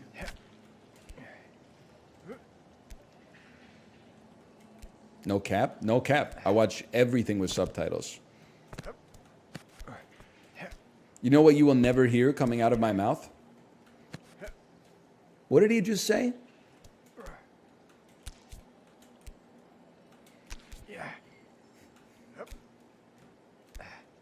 It's not going to happen.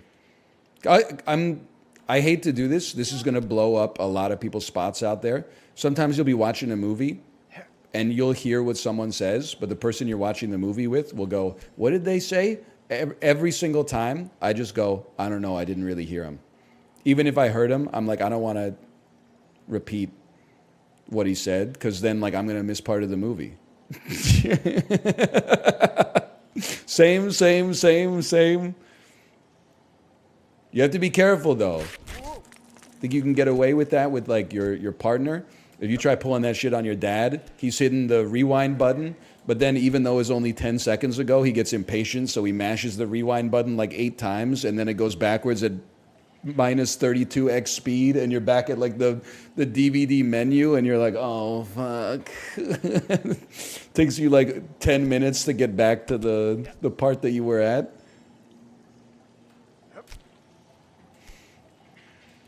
Dad starts up the DVD. It starts with an establishing shot with the credits over top. Brother's already got it on 64x speed. You miss like the whole first act of the movie.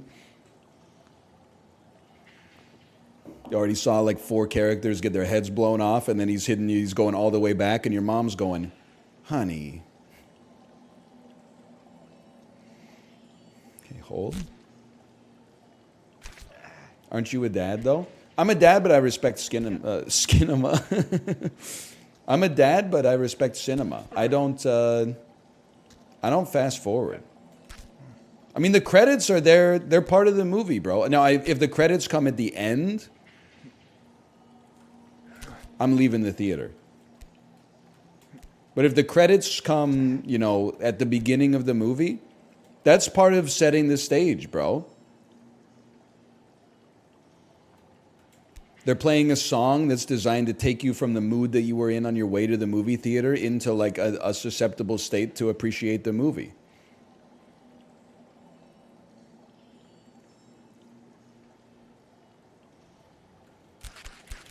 Huge.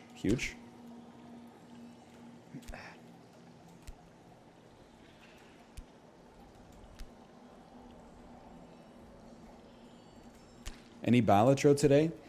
If we climb this mountain, even if we don't climb the mountain, we're probably doing Balatro today. Yes.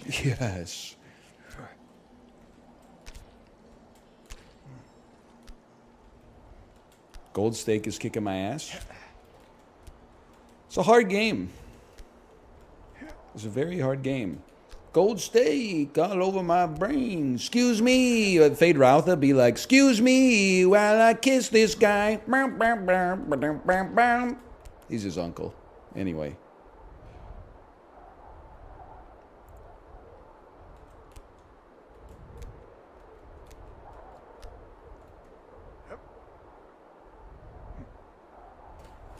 Oh, ass. Now we need to use Tomo technology.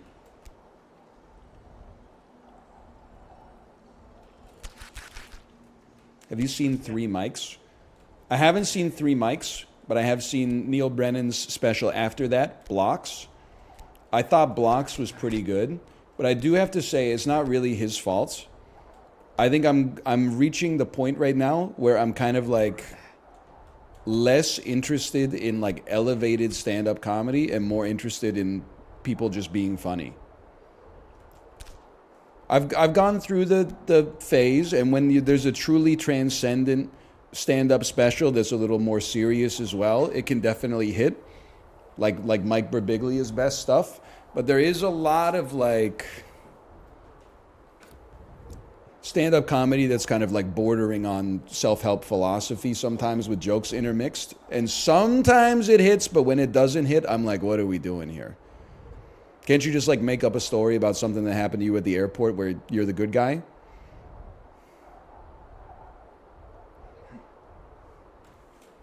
Oh, hold.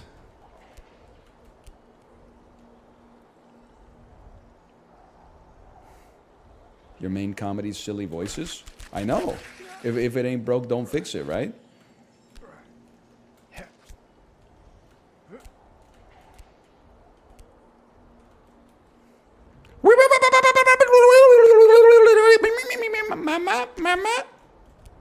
Sorry. Remember Dimitri Martin?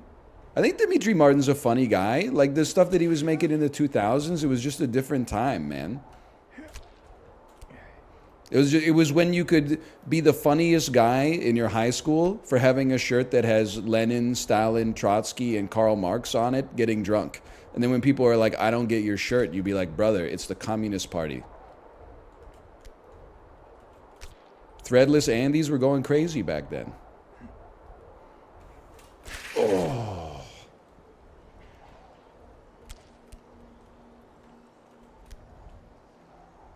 I had that shirt. Everybody had that shirt, man. It came for free with your fucking 9gag account. I know how it is. I bought that as a poster from the DC Spy Museum. Dude, so I've been traveling a little bit. I've been going to gift shops.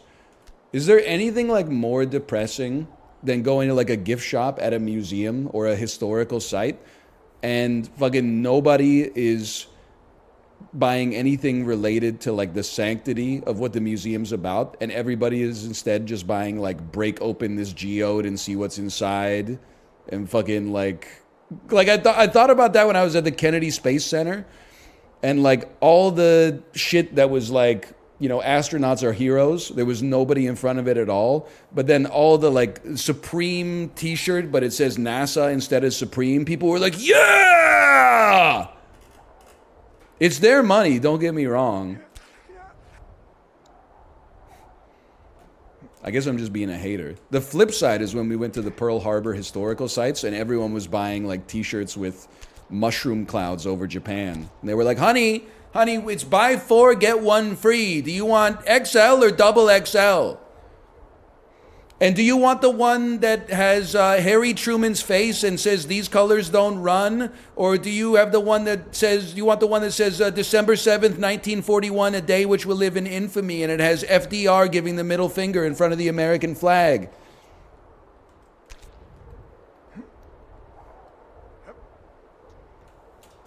Hold. Was that one real? There's some slight embellishment, but there were a lot of, I don't know if you'd call them novelty t-shirts. They were moving a lot of t-shirts at the Pearl Harbor Historic Sites gift shop last October.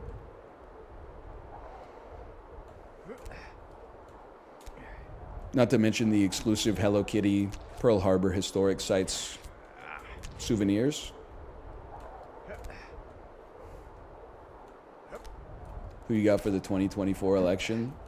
I think David Eby's going to win in a landslide, personally. Is there another election happening? I don't really want to talk about it. Editor's note, David Eby is the current Premier of British Columbia, representing the New Democrats. Representing the New Democrats!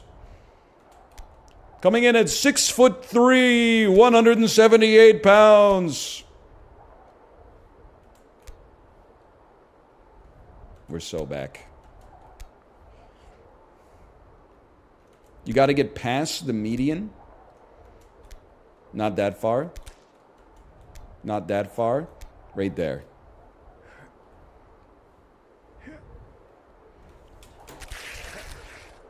Tomotech. Great Tomotech. Great Tomotech. Pierre's going to win. Yeah, but like that shit is probably not going to be. Well, I guess it could be 2024, depending on when a vote of non-confidence comes in. For Americans, the Canadian system works a little differently. We used to have elections every 4 years, but for like the last 12 years, we have elections every 18 months to 36 months. Basically, at some point, the government just says, we're tapping out, let's go again.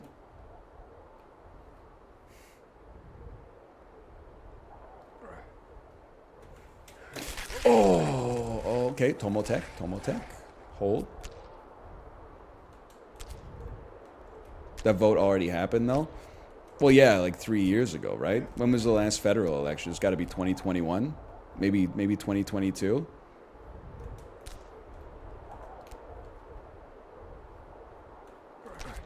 Hold.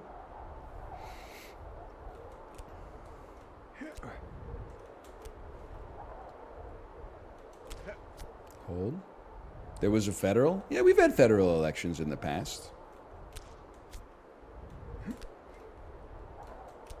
I like that in Canada there's a limit to the length of the campaign. I think it's like a lot of stuff. It's great in principle. But what it actually means in real life is like the good faith argument of it gets perverted. Like now it's a campaign 24/7, 365. Like, yeah, they're not in the middle of a campaign right now, but basically as soon as like all the leaders have gotten selected for the political parties, like every day is a campaign.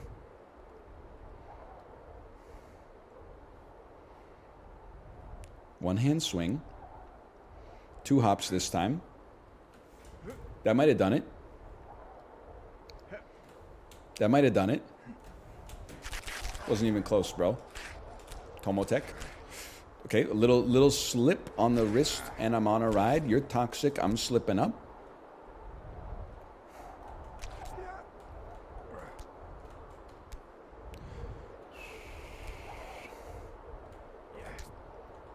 America's every 2 to 4 years, depending on how Nate Silver you are. So true. Iowa District 11 is having a runoff in 18 months.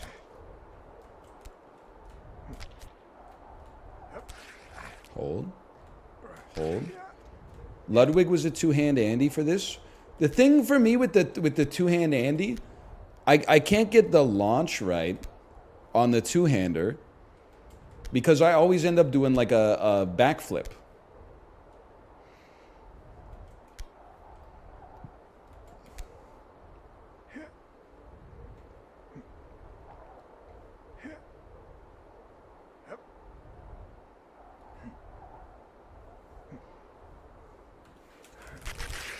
Tomotech. Yeah, I'm kind of, I don't know. I'm a local politics Andy, but I'm not like a freak about it. Like I'm not going to the city council meetings and like trying to get somebody disbarred as comptroller. I just don't know what's going on. But I vote in the municipal elections.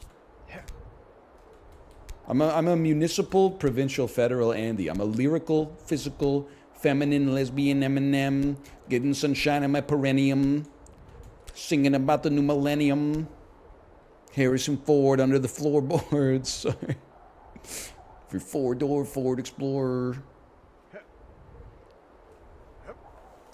Oh, okay, we're slipping up, but we got some serious momentum there.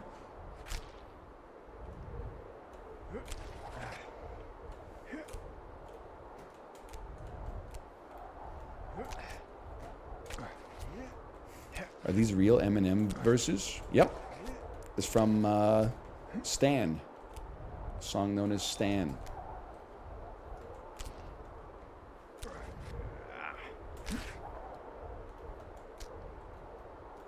I think it's easier one-handed. Me talking about tennis backhands.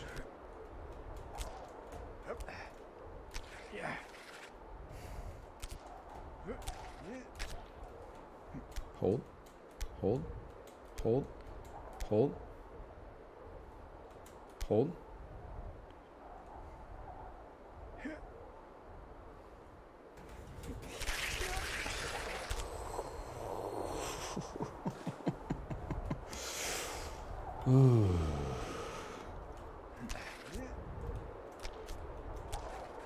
Two-handed Andys could never. So true. Pete Sampras ass. Bisexual Morpheus.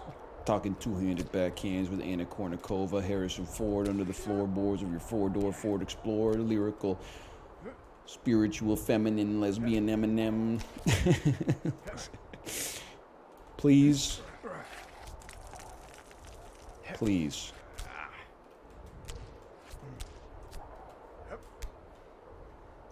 Hold.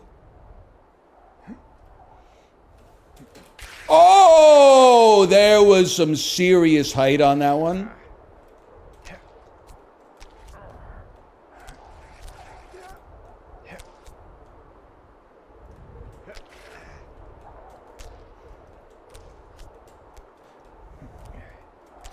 Baron Harkonnen dipped in Mama Liz's oil. I gotta see Dune Part 1 again, man. I don't know if it's just people trolling, but Kate was talking about, and Librarian said this, but then also another person said it independently.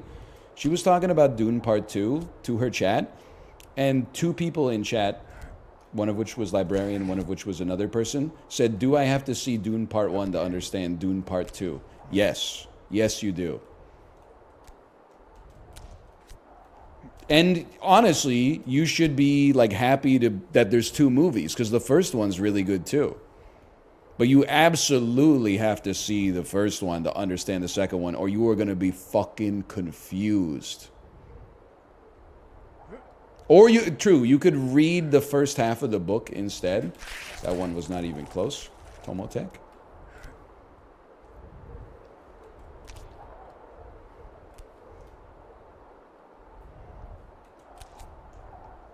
I was already confused and I saw the first one. Me too. But I like when movies do that. At least, I mean, I don't know. I'm not a plot Andy. I guess I am in some ways. But I'm more of like a how does this movie make me feel Andy. Like my wife started asking me great questions about the movie after we watched it. And I was like, I never thought about it that way, but I had a great time. She was like, well, why would the Emperor give Arrakis to Paul Atreides' father if he was worried about the Atreides becoming too powerful? And I was like, fuck, I never thought about it that way. Then I Googled it really quick, and I was like, well, by giving Arrakis to the Atreides, it actually created a situation where they could easily do like a false flag operation where nobody could possibly... Anyway. It's not spoilers, it's in the first 4 minutes of the first movie.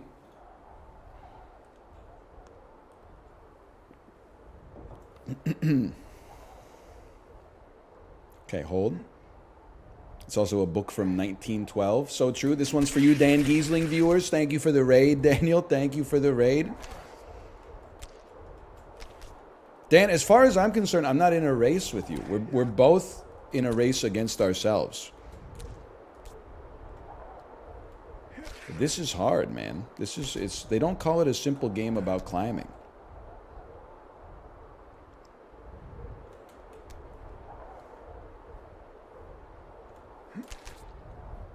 And I will say, I probably have more playtime in the game than Dan now. Because Dan has definitely played it for more streams. But sometimes Dan plays like 7 games per stream. So every game gets like, 42 minutes.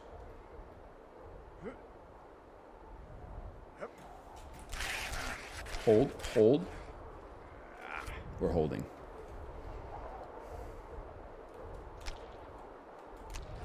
He has over 30 hours in it. But does he have 30 hours of playtime? Or does he have like 18 hours of playtime and then 12 hours of leaving the game open after he left his office? Which I'm not criticizing him for, because I do that all the time as well.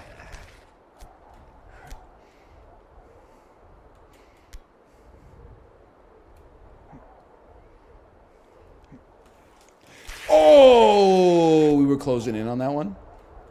It's not shots fired. A lot of people out there are allergic to histamines, so we can't close our games. Perhaps we should get like a rotating series of volunteers that could like pro bono come to our house and close our games for us for days when we just don't have the mental energy to close our games.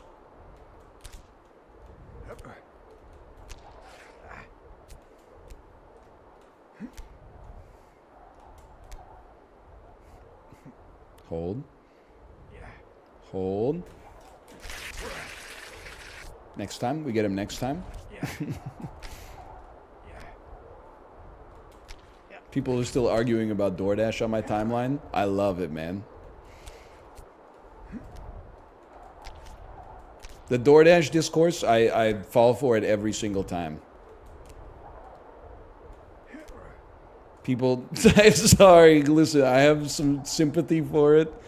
But when people are like, it's actually harder than you would expect to make a microwave meal, you gotta open up the box, take the shit out. Sometimes you gotta grab a fork and poke holes in the plastic. Sometimes you gotta... The microwave controls can be very overwhelming. Sometimes you have to cook it for 90 seconds and then take it out and give it a stir, and then you gotta put it back in, and you've already thrown the box in the garbage. You gotta take the box out of the garbage, which is not sanitary, and I'm like, oh, fuck, brother.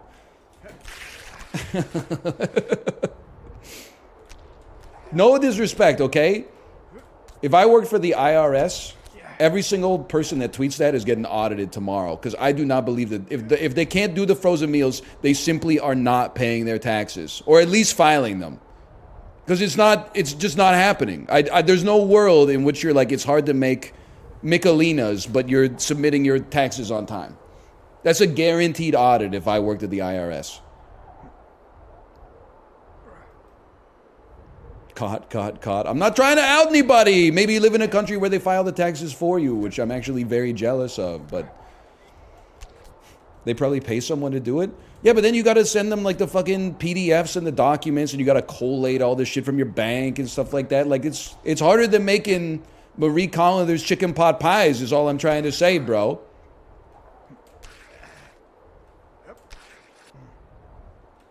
Hold.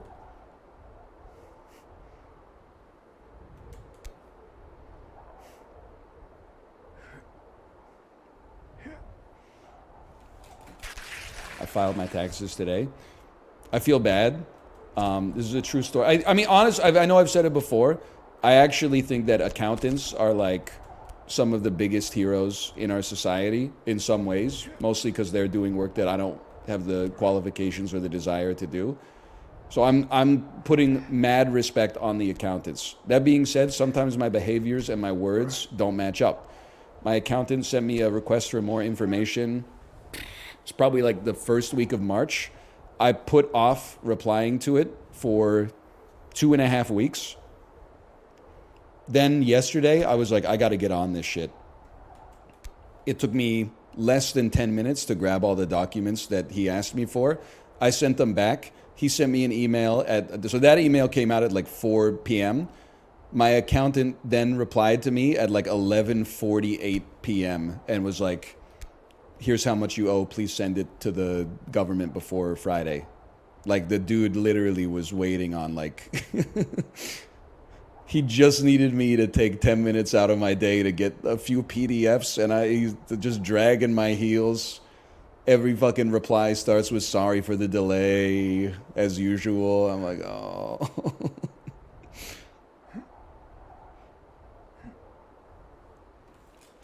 I'm not proud of it. It's just the way it went down, man. But can I tell you something? This doesn't necessarily, it doesn't atone for it completely. But when I get the invoice, there's no net fucking 45. There's no net 60. I pay that shit the second I see the email. That's how I show my appreciation, okay?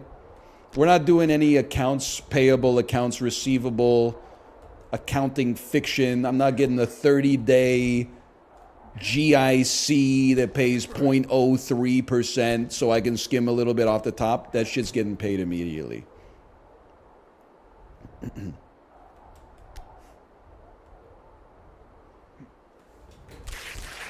Next time. We get him next time. Do you tip 20%? No, I feel like with accountants, the tip is built in. I'm not saying they're lying. I think this is just the way the government, or not the government, but all business works.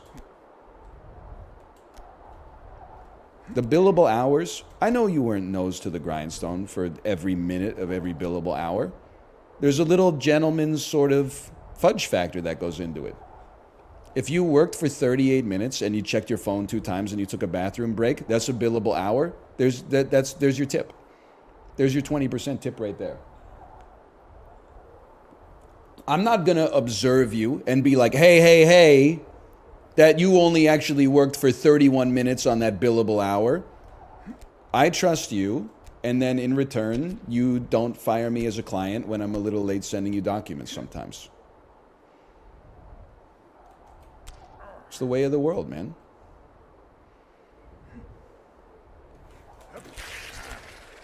Next time. I started subtracting bathroom breaks from my invoices and it's been a dream. All right, we go again. Why are you subtracting your bathroom breaks from your invoices? You got to piss to work. Oh, not subtracting. Okay, all right. I misread it completely.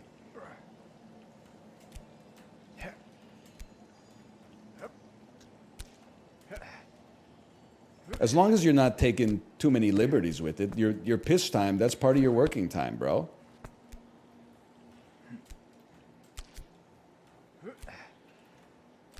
I get paid during my piss breaks. I'm a lawyer and I bill when I'm in the shower because my shower thoughts are work thoughts. Listen, if you work on the file for 45 minutes and take a 15-minute shower pondering, I think that's a billable hour. If you wake up at 6:30 in the morning, take a shit, and then hop in the shower for 30 minutes, that's not a billable half hour in my world. But that's who's gonna keep you honest, though? I don't hate you for it. I'm just saying.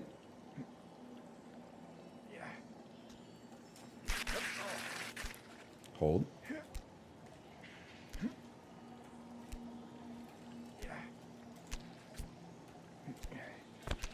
I have a suggestion to fix the tax code, by the way. But it goes without saying, I have no idea what I'm talking about.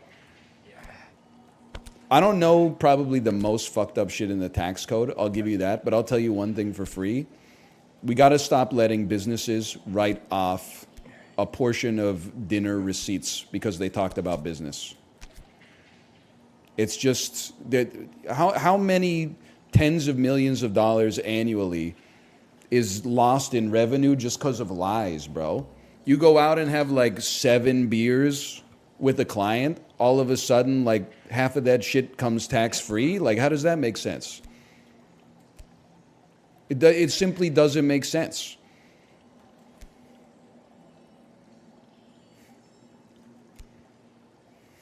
You just say that because you don't get business dinners? Well, listen, maybe I'm the fool, but like at a certain point, you know, my accountant is like, what's this like $110 receipt? And I was like, oh, we were at PAX East and we went out to Legal Seafoods. Did you talk about work? Well, yeah, I guess, but like, I don't know. I just kind of don't want to risk it.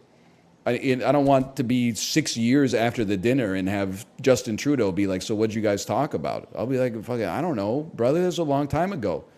We were hammered.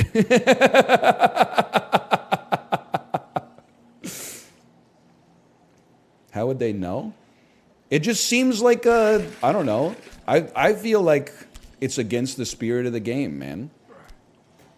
Because like at some point, technically, like I'm self-employed. Like if you use that logic, can't you just write off like your whole fucking life? I was talking about it with Justin. You know, like as streamers, we should be able to write off all of our expenses related to pets. Because if we don't buy our pets pet food and they die of starvation, we're going to lose our jobs in the court of public opinion. So as far as I'm concerned, that shit should be writing it off, bro.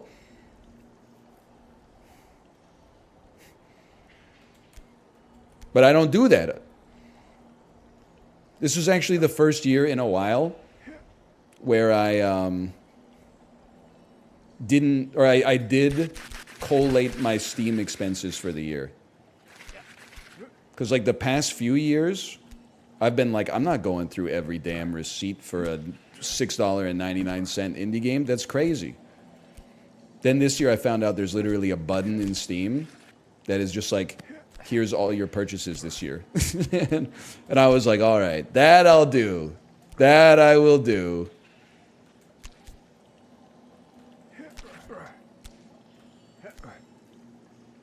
Ryan, you don't get it. This isn't like a streamer like out of touch thing. This is just the way like this is real world shit, bro. How much was it? I don't know. I probably spent like $1,300 on Steam last year. But like, I'm not gonna start putting on like, you know, dinners on at the fucking McDonald's or something on the taxes. Because then, for $200 at McDonald's, my accountant's gotta look at that shit, and then for some reason they take the receipts and they write them into their own document, which probably takes them 15 minutes. Then they like print to PDF and put it in like an encrypted archive, and then all of a sudden, to claim that $200 at McDonald's, I just paid like $180 to my accountant.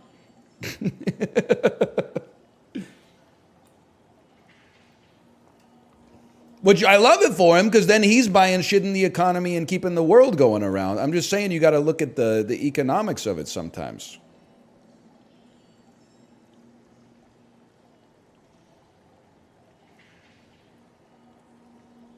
Hold. Hold. Scurry.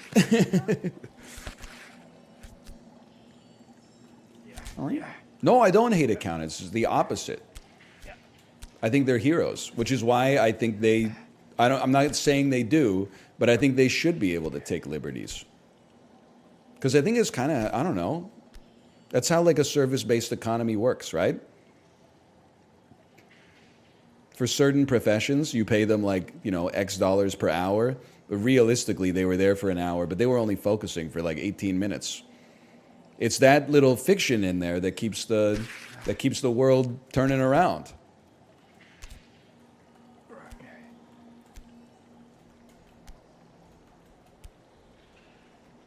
Me as a software engineer? I hear you. I mean, it's crazy, right? I never worked in like a serious white collar job. I basically did like admin. But even then, there were days where like there wasn't shit to do. You still got paid. And then if someone's like, what did you do today? You're like, I've been working on this file for like 8 hours. It's not a lie. You were working on the file for 8 hours because you didn't have shit else to do, man.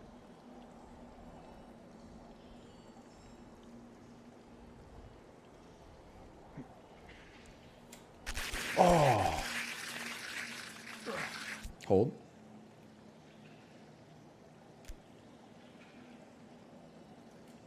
Not me using a mouse jiggler on MS Teams, so it seems like I'm working more. Productivity software is fucked up. And I don't know. Maybe people are going to say that I'm just trying to farm base. But I think the onus for you to notice that I'm not doing work is on like my manager, right? If you don't notice based on my output that I'm not working as hard or as long as I could be, then as far as I'm concerned, I'm doing what was asked of me. I'm performing adequately because you're not noticing how bad I am at my job. If you need a piece of software to tell you like, oh, you know, he didn't move his mouse for 90 minutes today. Well, really, like the software should have your job, no disrespect.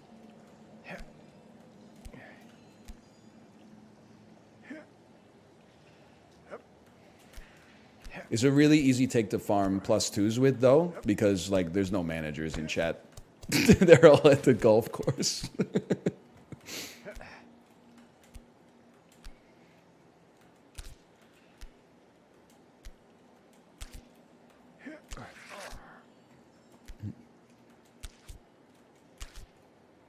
Hold.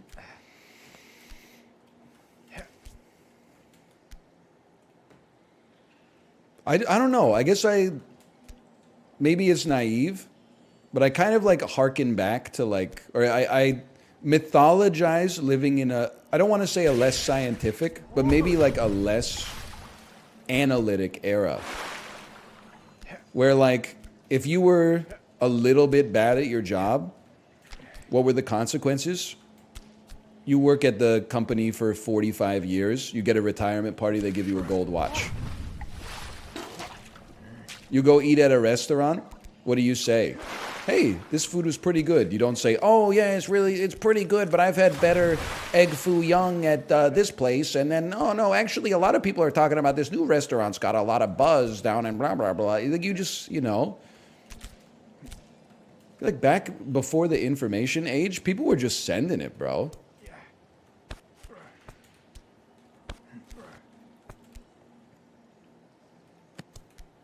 They didn't have the tools to not send it. I'm about the 90s max on getting lunch. Dude, I hear you. Go to a restaurant that has their menu in Comic Sans. He's Ted Kaczynski posting again? I'm not Ted Kaczynski posting, okay? I'm not saying you have to hand it to him. Don't you remember I got in trouble with my chat for saying Ted Kaczynski was a bad dude? I was like, regardless of his political opinions, I don't think you should blow people up with bombs. And people were like, bad take.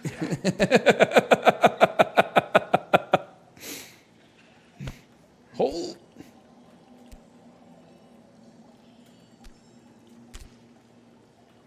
Hold.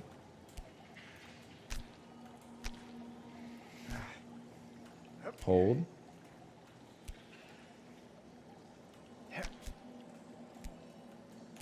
Okay, again. What about Hitler? Okay, you can blow Hitler up with a bomb. You know, so the NL lore that you probably already know if you've been watching for a while, every night to fall asleep, I listen to an audiobook. The audiobook is The Rise and Fall of the Third Reich.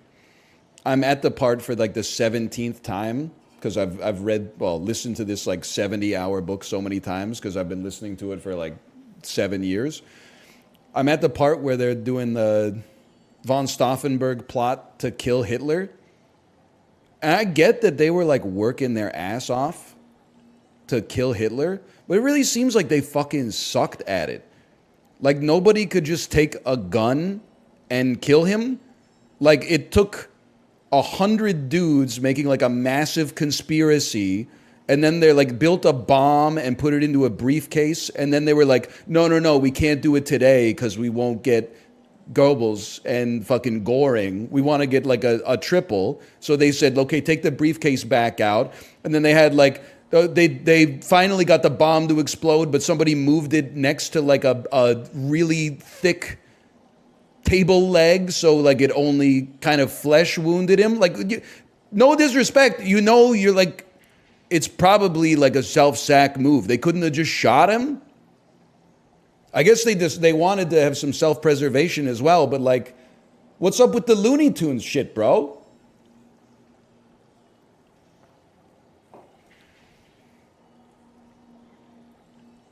Did you hear about the Fidel Castro shit? They tried to blow him up with a cigar bomb. What the fuck, man?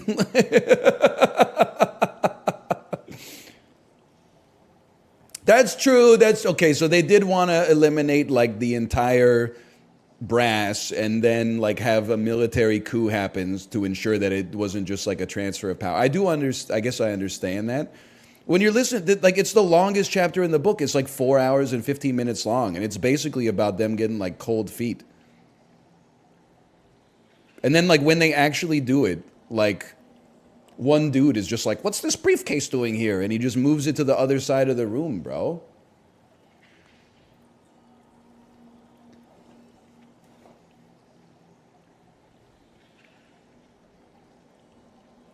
Why are you on the same book? I don't know. I'm a routine-driven Andy, and it's interesting to, you know, learn.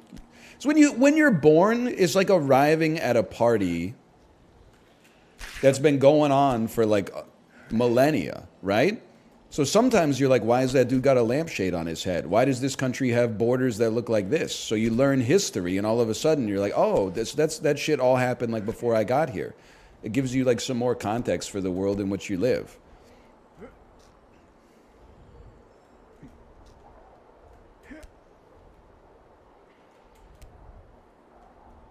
Why are you reading it again? Why are you policing my... You've probably read fucking The Wheel of Time like 17 times. All of a sudden, the bro wants to learn something about human history, and it's troubling. Go back to fucking having wet dreams about Galadriel, bozo.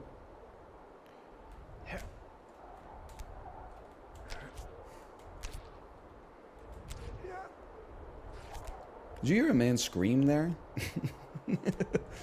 Have you read any 21st century novels? What an insane question. Yes. Halo, The Fall of Reach. Also, The Old Men in the Sea, or The Old Man in the Sea. Also, Handmaid's Tale. Also, Slaughterhouse-5. Also, 1984. Also, Animal Farm. Also, Of Mice and Men. Also, To Kill a Mockingbird. Also, Brave New World. Fucking also probably... Oh, no. Oh, 20th. You didn't say 20th century. You said 21st. Halo, The Fall of Reach. That probably came out in like 2003.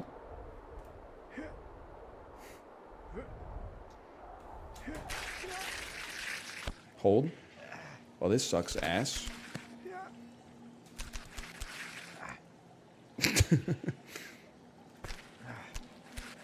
2001. Let's go!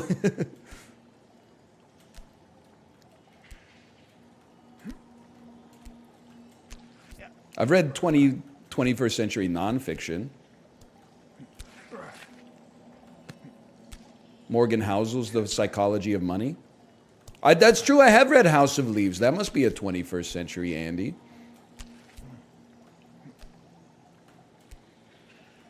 A Random Walk Down Wall Street. That's just from 1977. Put some respect on Burden Malkiel.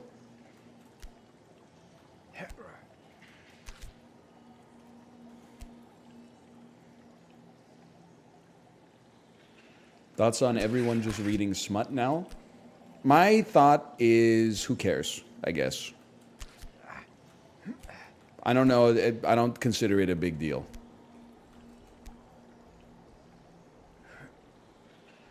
Who the fuck is everyone? That's true. That's a good point.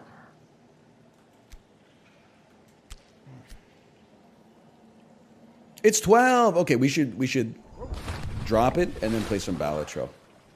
Still made good progress today. Slash marker. A difficult game. I don't think there's anything wrong with reading like a smut or a romance novel or whatever. Who cares?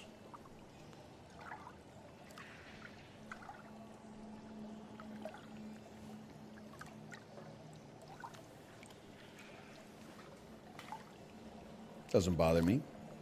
Not my cup of tea. I got to be more efficient with my arousal. Just don't have a lot of free time right now. I can't afford to be spending like 2 hours getting horny. It's more like a kind of like get in, get out type situation. Maybe at some point though, who knows? Do they write romance novels for men? That's got to be like a 98% women dominated genre.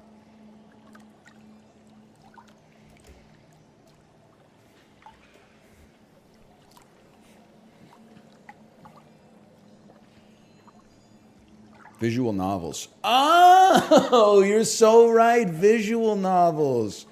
And manga. Sorry, librarian. Sorry, I forgot about the manga.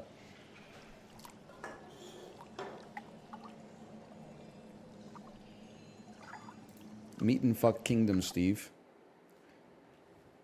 Okay, Balatro. We really got 10K viewers for a difficult game about climbing. We're used to like 6K. You know, 4K people thought that the Name 100 Women Challenge is happening after this. I'm sorry to report. You missed it. You missed it right at the start of the stream. I'm sorry. We did it too fast.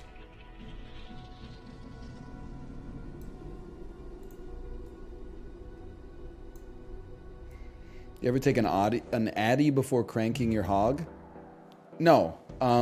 Those are two things I've never done, even separate, much less at the same time.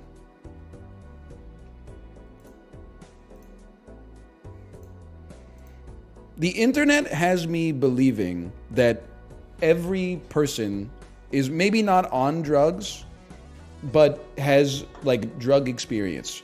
Can I get and I'm just, let's let the chat percolate out here for a second. I want to get like a scientific poll. If you've ever taken Adderall type 1, if you've never taken Adderall type 2. I've never taken Adderall.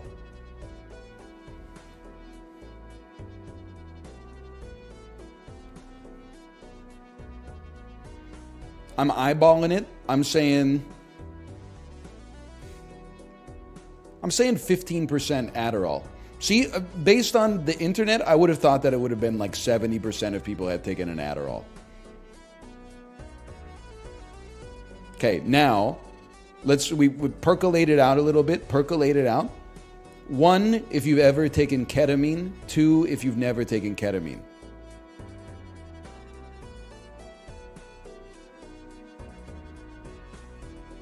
See, now that shit is like 10%. I would have thought, based on the internet, I would have thought it was like 40% ketamine users in chat. We're learning something here.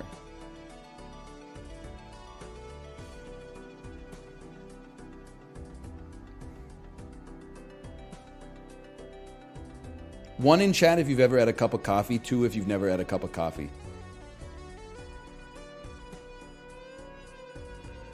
Oh, there we go. Now we go. Fucking caffeine addicts. No wonder fucking collective chat blood pressure is so high. Everyone in the chat's on caffeine, bro. Okay, 1 in chat if you've ever had sugar. 2 in chat if you've never had sugar. That's a lot of 2s. You guys should try it. It tastes pretty good. Okay, /marker, Balatro. We're so back in Balatro. This game's getting hard, man. I don't even want to talk about that. What do we have anything that's not on like a crazy stake? Oh my god, just let me do yellow deck, man. Maybe we got a chance here with the blue stake yellow deck. Polychrome Andrew. On a yellow deck, we take those for sure. And then 450 points. I mean, when you start with this kind of situation right here, I'm fishing for a straight. 4, 5, 6, 7, 8. Did you see the 34 Joker run? I did not see the 34 Joker run. I'm intrigued though. 34 Jokers? That if they got to make a sequel to The Flash, that probably would have been the plot. Google Balatro Rule 34. Come on, man. Don't do me like that. Look at this. This is beautiful, man. A hollow constellation and a polychrome half Joker early. Like, these both seem incredible. I would buy both and then, like, look to play 3 of a kind for the time being. Or full house. No, 3 of a kind, so we get the 20 mult. Okay, 3 of a kind, please. It's a 2,000 point hand. And then we just get our... Yeah, that's the way. Get sorted, economically speaking, and then buy Celestial packs as the day is long. Well, I'll buy Mars, but... What are these drop rates? You honestly, like... We've gotten insanely lucky to start with on this run, but I can still definitely throw. And secondarily, you just have to trust me on this one. I certainly have had my share of shit luck. Like, I did a run, I think it was last night, and like, I skipped the first blinds for Polychrome Joker, and then I did like the next 4 blinds, but I was playing as whatever the deck is that it doubles the odds of tarot cards and doubles the odds of planets appearing in the shop. So I had like 4 shops in a row that had no jokers, and you can't afford to re-roll and then also buy a polychrome joker because your econ is so fucked. And I just, at some point, it was like shop 4 or 5, I just held R and said, fuck you, man. Like, there's no jokers. I can't win with no jokers.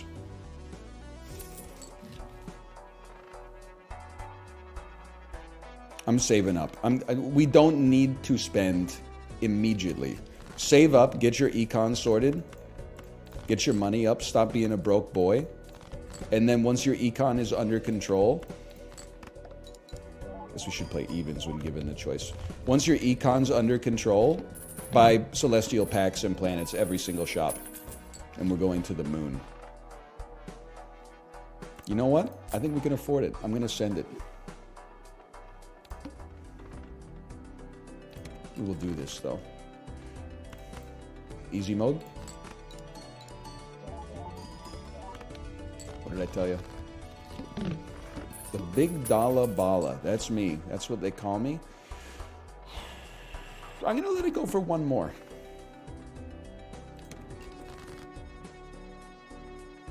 We'll go king, king. Two hands, kind of embarrassed, but it is what it is. No jokers. It's like the Dark Knight Rises in here. True, true. That's the one with Bane. I recall. I know. I'm a doctor too. I would love to immolate and have some money. Thank you so much. And then a buffoon pack. And sure, I don't know if we'll be playing face cards, but it's a cheap joker. I'm not getting an eternal egg joker. That seems insanely bad. That's the same joker. You insult me. I will buy a fool card. 0 discards. We shouldn't be at risk, but it's one of those things where it's like, you never know, man. You never know. 2 4s should be pretty solid.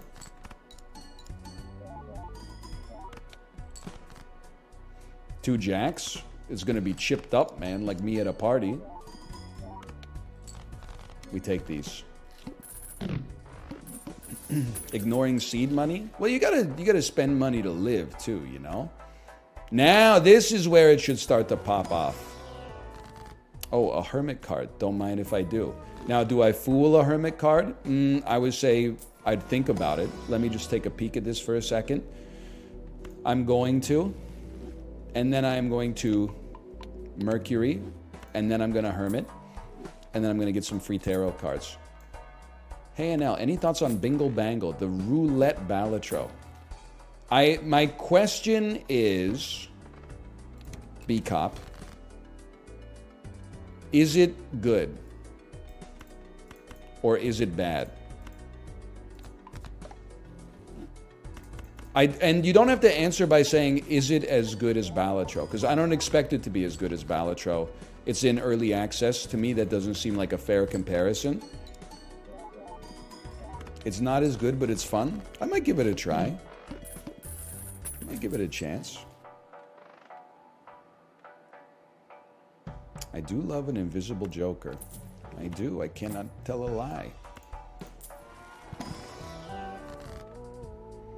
At some point, we need to start getting more points, but 20 bucks is kind of sick too. It's mid, I'm not gonna lie. So now we have a verified streamer fight in the chat, which is something, I'm just gonna say it, I didn't want it to come to that. But it is what it is. So I'm gonna need you to fight to the death. And if you don't fight to the death, he will kill us both. We will be pitting 2 bad bitches against each other. Can I call you that? I probably shouldn't go around making a habit of it, but... Yay! I'm not really like crushing it from a score standpoint. You know what? That's fine. We just need planets. The more planets, the merrier.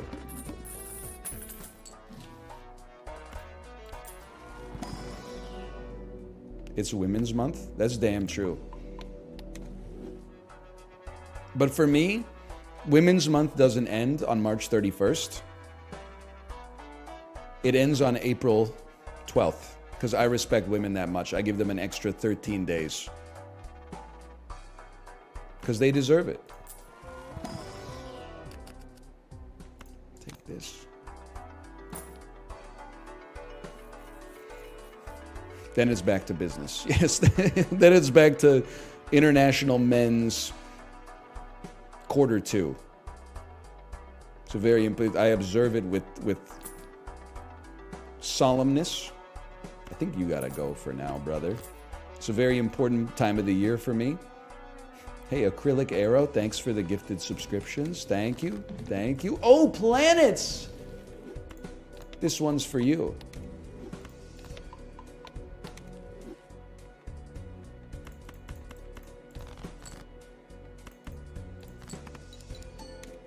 It's all about the gals until tax day. That's damn true. Maybe. I don't know. Why do I feel like I'm throwing, even though like my deck should be pretty fucking good, man? Like I'm kitted out here.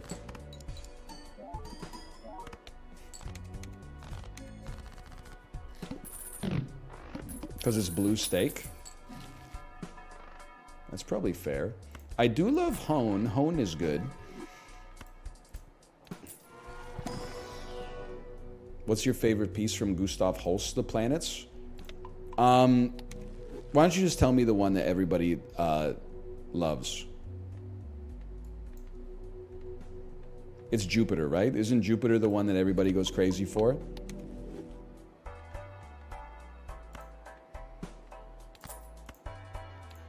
Mars and Jupiter are the big ones.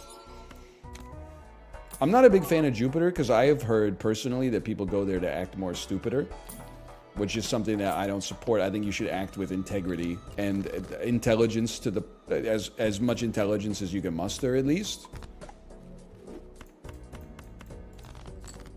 Obviously, not everybody feels the same way. I've been to Jupiter. It's really like that. You have not been to Jupiter. Are you the Gemini probe? Extremely I'm joking voice. Have any astronauts ever stepped foot on Jupiter? Okay, hang on. This is a spicy situation here. Okay, first, that's a given. You have to sell popcorn. If it copies Cartomancer, I'm not gonna cry. But anything else it copies would be great too. Oh, but what if it?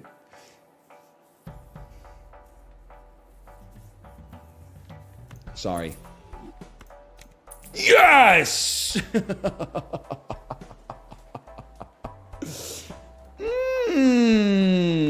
That's a big one.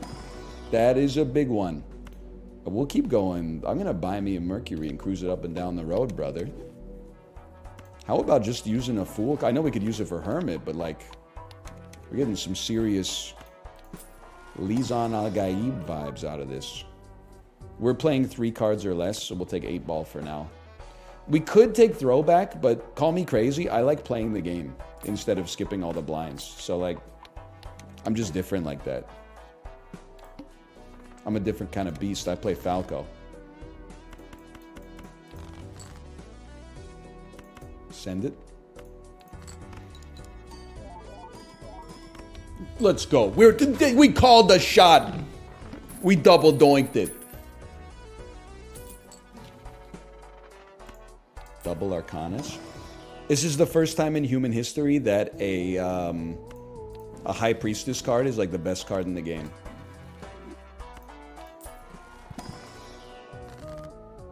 Temperance gives us 15 bucks. I mean, it's pretty solid, don't get me wrong. Give me a second here. Give me a second. 2x Emperor. Now, I can't tell if you're just observing the situation around you or if you're making a reference to 2x Pimpy. Maybe I don't want to know. We have 5 queens. 5 queens. Queens and 8s, getting a little Empress love. Oh, dude, I'm realizing 8-ball plus Planet might go freaking crazy mode. Guess I could have afforded a Joker. Yeah. Yeah, yes. This kid is definitely on crack. Yes. I would play a simple pair for you to begin with. It's basically a discard. A little spooky.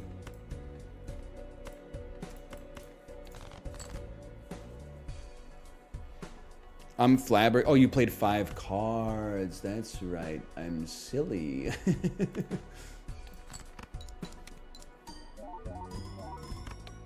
That's better. 2 8s!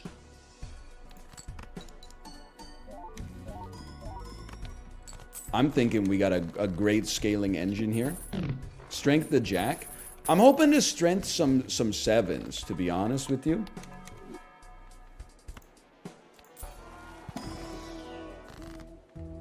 Do we even have any 7s? How is it possible I haven't seen any 7s? You'll give me a Saturn? I mean, you gotta respect Hermit, honestly. You gotta respect it. Can I say something without you getting mad at me? I'm not going to take Vampire because Vampire itself just dominates your playstyle so much. And to be honest, I like it and I think it is a good Joker, but my preferred playstyle is to make the deck like tight. Remove cards I don't want, make like one really great card that I can then duplicate with death and stuff like that. And I like playing cards that are stacked. I like seals, I like molts, I like chips, I like steel, etc., etc. I don't like when the Vampire just goes and it can be good, don't get me wrong, but I don't know. In every situation, I don't think it's like you gotta take it. That's just me though. I like chips too, tortilla chips.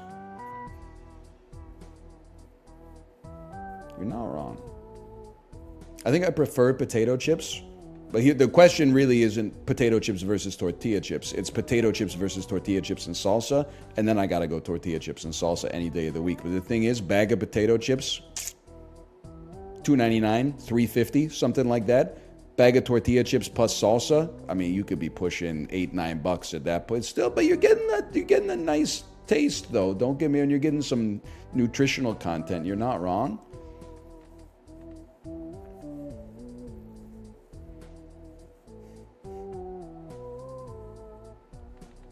I guess. I mean, we do want malts at some point. These are just not my ideal malters. So for now, I'm going money mode, bro.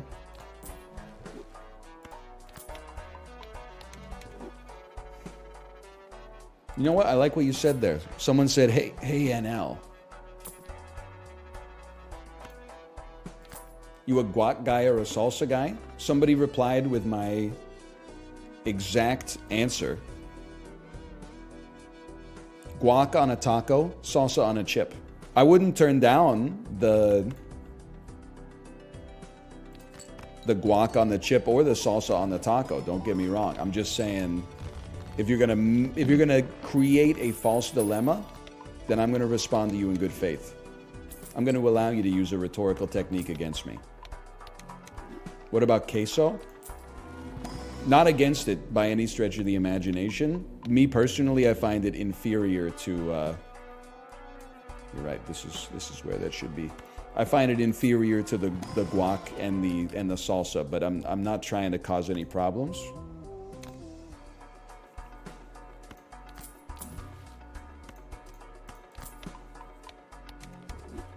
I'm sorry to the Hanged Man card. You might be one of my favorite cards. I just don't have the space for you right now.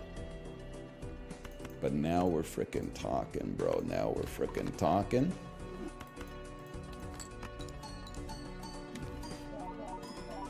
Oh. It actually might be better for us. Oh, you're right. Blue seals would go crazy. It might be better for us to actually play a deliberately shitty hand, like a pair of 8s with 3 extra cards. That way we could possibly get 2 planets per game. I love tarot cards. I don't care who knows it. I love red seals. I don't care who knows it. I mean, just being straight up with you, you're gonna make it so easy to get planets off of an 8 that I'm straight chilling as far as I'm concerned. I'll roll you one more time. I'm a different kind of beast. I don't know the game mechanics. All you need to know on this one is the more planets we play, the happier we are.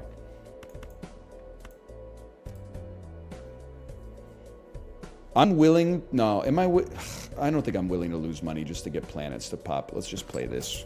Do 7s not exist? Brother, that's what I'm saying! Me looking at IGN's list of reviews? Do 7s not exist?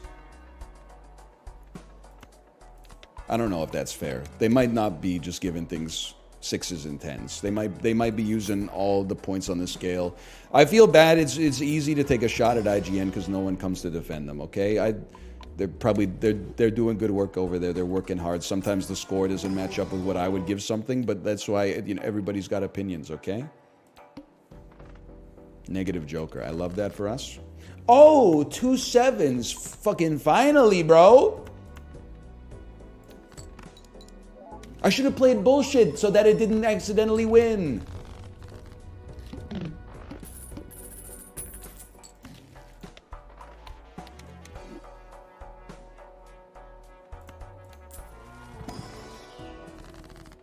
We High Priestess every day of the week.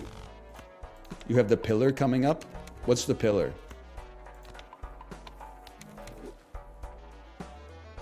You know what?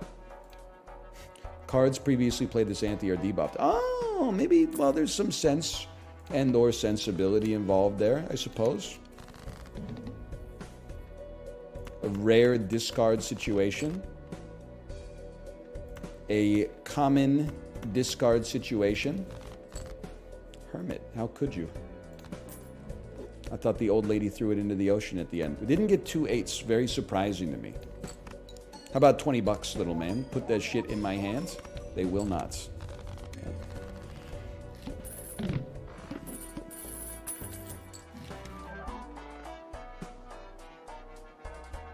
Brother. Negative lusty Joker. I mean, it's okay. It's okay. Life goes on. No good strength targets means we use wheel. That's all right. I don't look at losing the wheel as a loss. I look at it as getting a win in the future.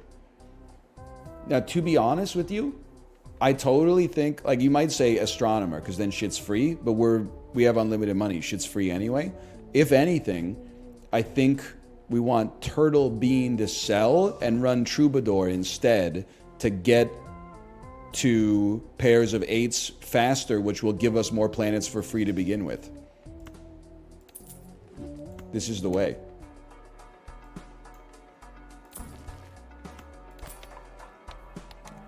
I like it. He's cooking. I mean, I'm not saying I never throw in Balatro, but like I'm mostly trying to keep my head on a fucking swivel in this game. Like it's no joke, bro.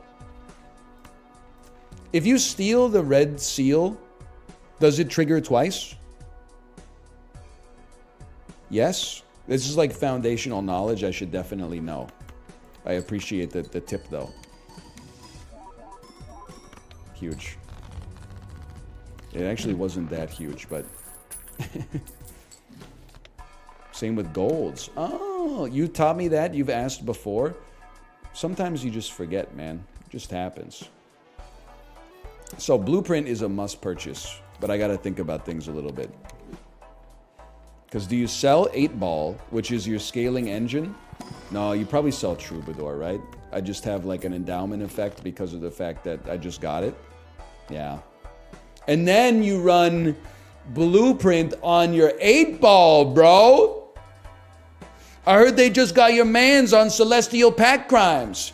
The boy that you was hanging with. You didn't feel no guilt, no remorse or nothing?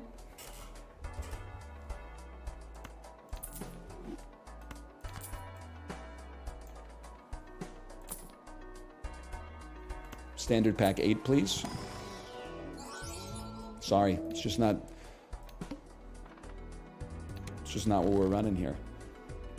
We are unlikely to get 2 8s, but imagine, imagine all the 8s living for today.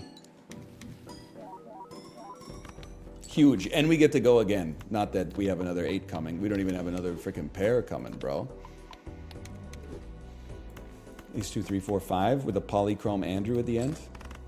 Just put that there real quick. We did it in time for sure.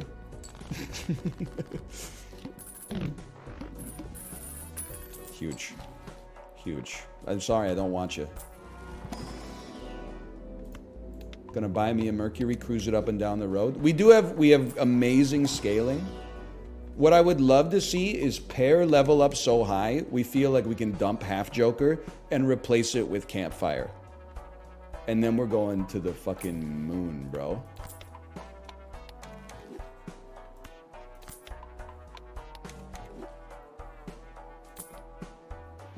It's close, but...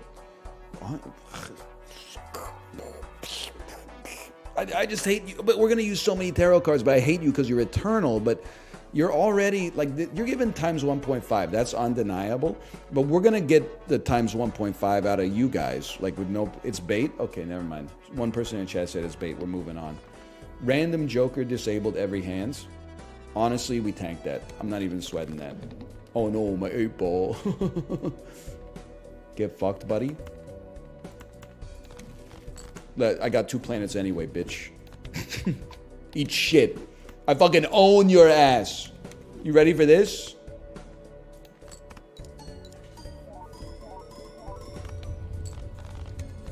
Huge. Language, please. Language. Bring it back now. Okay, without a doubt, you definitely do hieroglyph. Losing the hand sucks eventually, but we get way more time to scale our planets, which is valuable. Check for a negative. Doesn't exist. We go again. Negative Joker. You have to try. Hi, Tomo!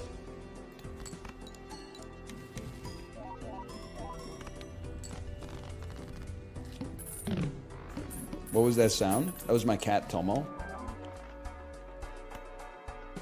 Game drops worst negative Joker of all time. Asked to leave. On the other hand,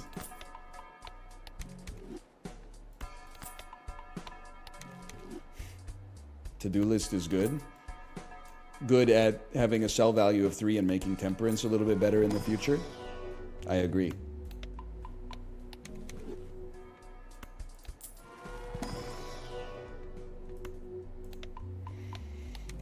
There's lots of planets. It's eternal.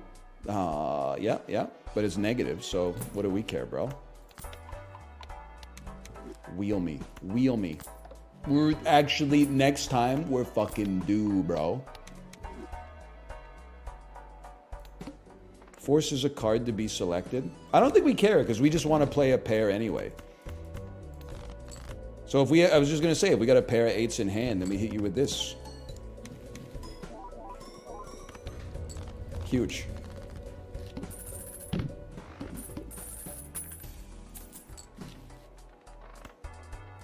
This is a good situation, y'all.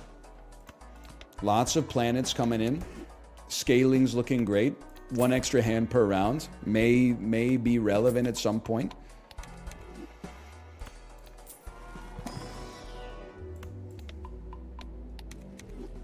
He got his hand back. Me when I'm Carlito.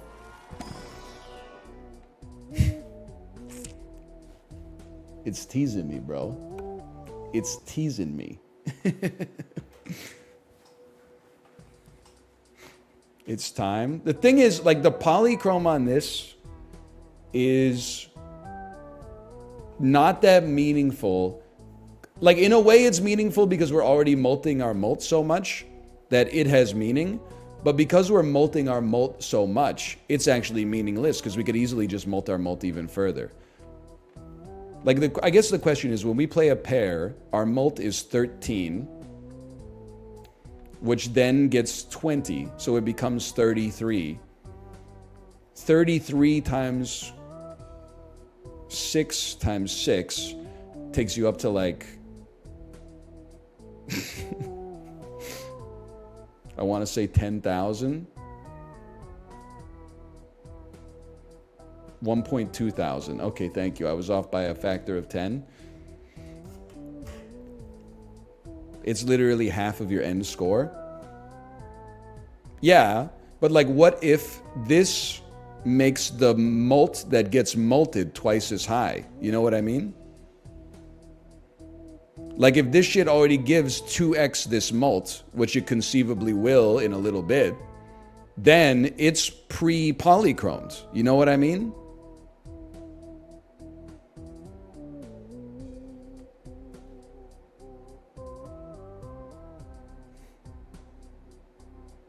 You could also wheel it later.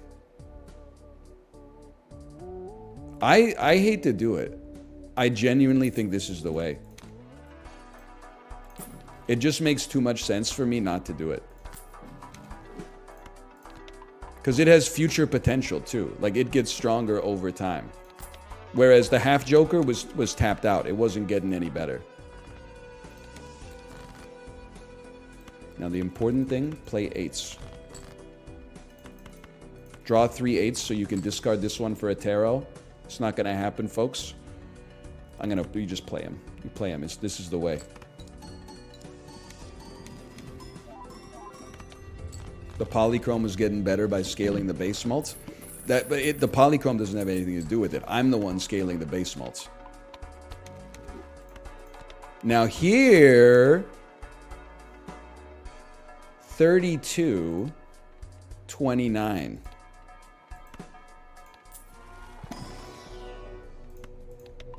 We're actually probably better off with Fortune Teller. We can get multiple tarot cards. You're free to play 5 cards now.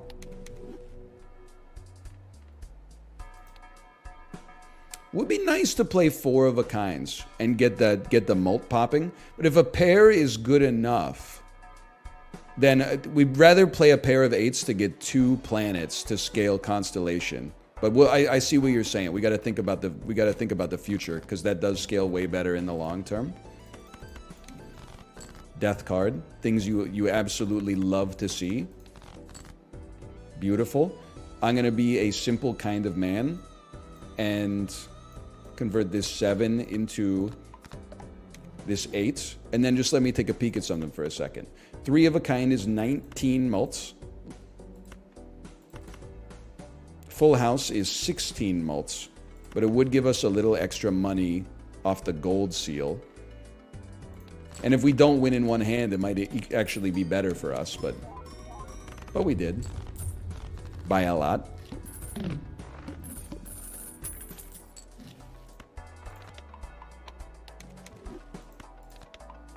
That hurts. Not really. It went the way we wanted it to go.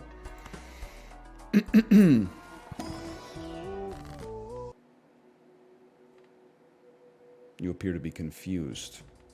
Let's dump some garbage. Start thinning the deck out a little bit. And then do it again. Driver's license, it is tempting, and I believe that we'll get there.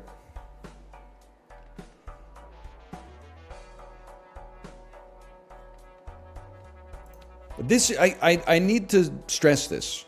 We're basically, on average, playing, we hope to play 34 flat mults. This gives us 35 mults. So this is a fucking 2x. This is a 3x, but we're not there yet. So, I don't know. I feel like, me personally, a bird in the hand is worth 2 in the bush. You got to ditch 8-ball. You've lost your mind if you think I'm getting rid of 8-ball.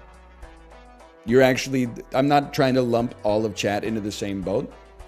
You are basically telling me, every one of my jokers that's good, you're telling me to sell it. To buy some shit that is a ×1 mult right now. You've lost your mind. You don't know what you're talking about. You're the one who's out of his mind. 8-ball stays. That's not even up for discussion as far as I'm concerned.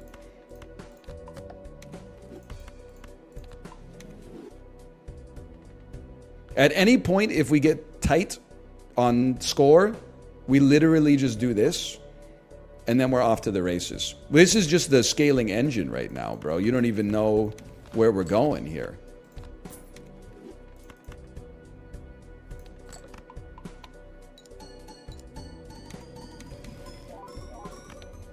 Huge, huge.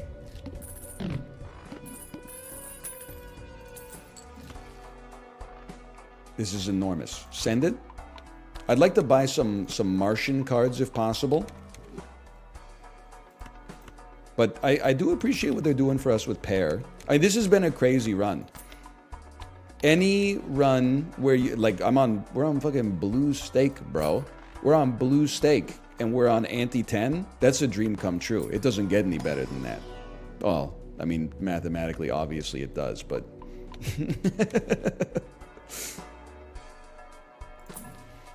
Thank you for Mars. The mathematic is correct at all times. You're not wrong. You know what is annoying, though? We still haven't had, like, the planets show up 2 times often voucher. And that's, like, that would be insane right now, bro. You can get an 8 in a standard pack.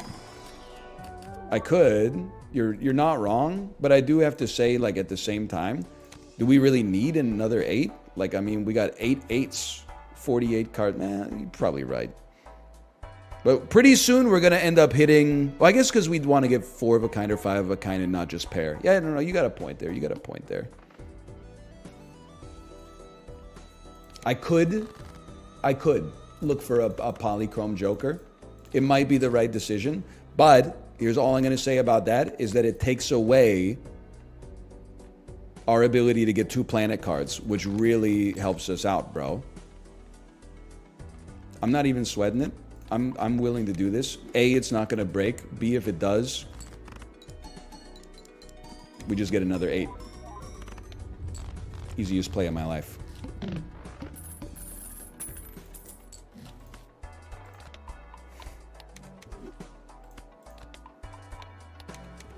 Should play 2 hands with 8s. Unfortunately, I'm too swagged up.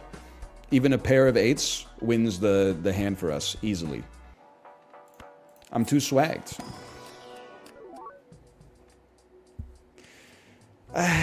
It just makes the 8s less likely to show up. I do appreciate the planet, but we only got 2 spots anyway. We're usually getting pretty full.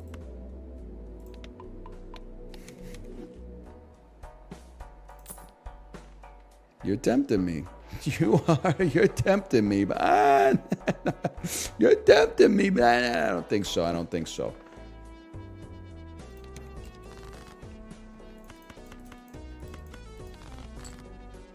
Things you love to see. More 8s, please. You'll give me a Venus card. That is a... Oh, you know what? We have to use it because we need the space because we're about to create 2 planets here. It's got to be done. That's a surprise. That's a bit of a spooky surprise right there. But that's still enough score to beat the needle, so I'm not even sweating it. How have the runs been today? This is actually the first one. So I'm feeling very blessed right now. I'm feeling very #blessed.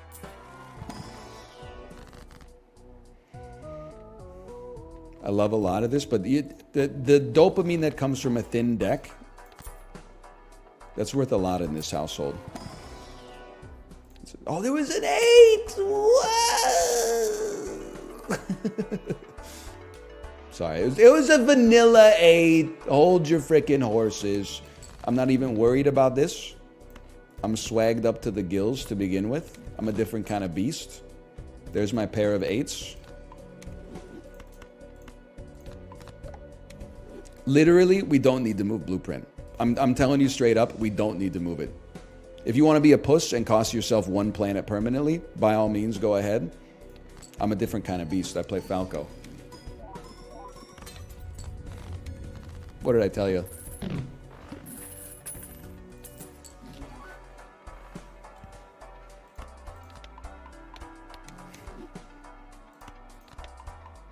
Now things are getting real.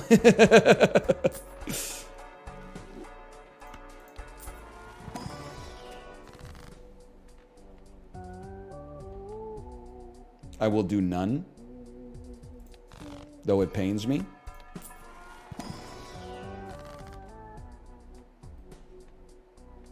I will High Priestess. These guys are giving like almost 10 each, bro.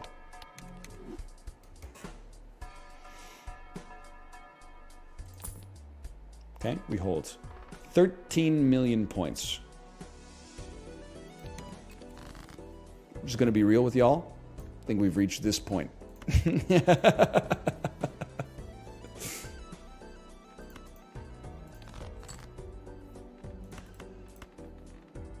Yeah, we're not playing a full house with fives. That's just not going to happen in this house. I'll gladly play 4 of a kind Andrews. Let's go! We live for one more ante.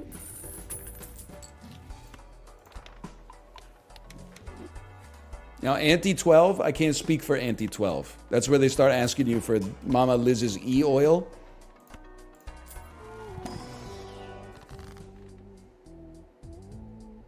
Honestly, I hate that I think that we need big swings now. We need wheel to polychrome one of our jokers. Oh! It's not polychrome, but I'll take it. Because it's 10 multiplied by 8.8, multiplied by 8.8, multiplied by 8.8.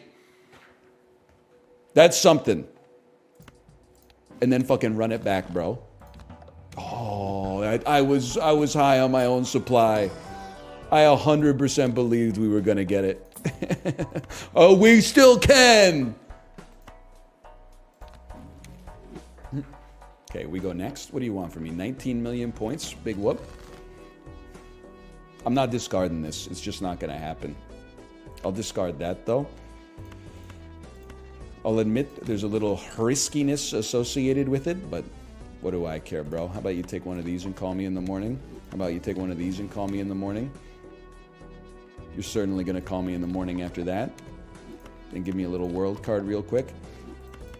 Then we play 5 of a kind. Oh, it's ass. No. So here's the thing. We have to play 5 of a kind in order to get 5 of a kind to unlock in planetary shops. But I think we can't do it because it's ante 11.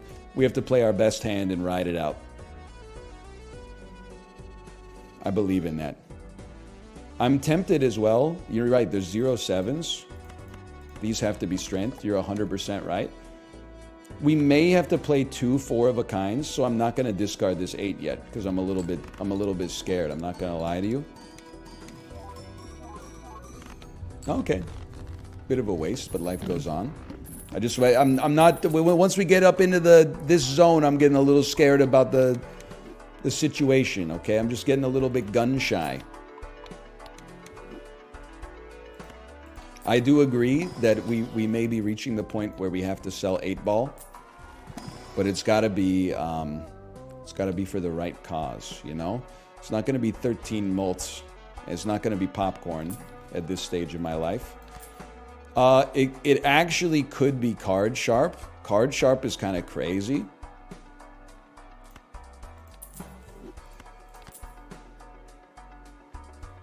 This is basically, though, and it's fine, like it's the way. This is an admission that the run is soon to be over. I'm gonna keep you, actually. You're scaring me a little bit with these scores here.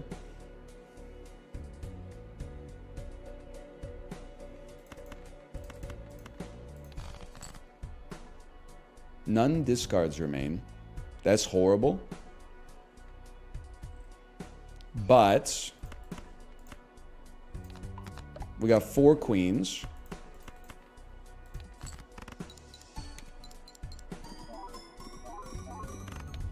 We get there. I'm a different kind of beast. Read the blind. Hey, Suited Toast, how about you read the score?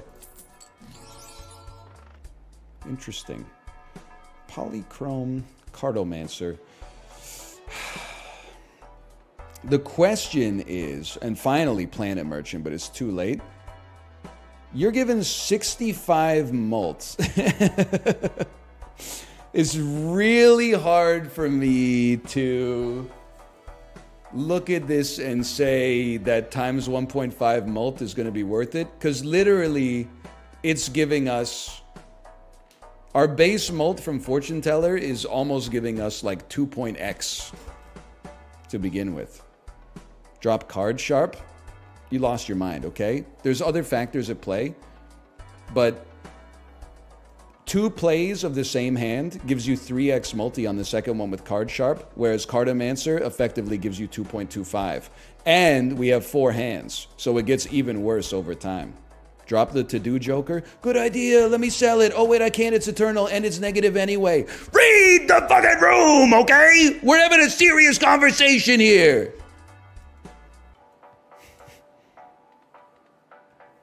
Okay, now the adults are talking, okay? We're gonna go, we want Mars, but we gotta go Venus. We need more planets in the shop, that's a given. This would be a great econ purchase. If that's not gonna happen, I will take another 8 because we've been going for 8s the whole time anyway.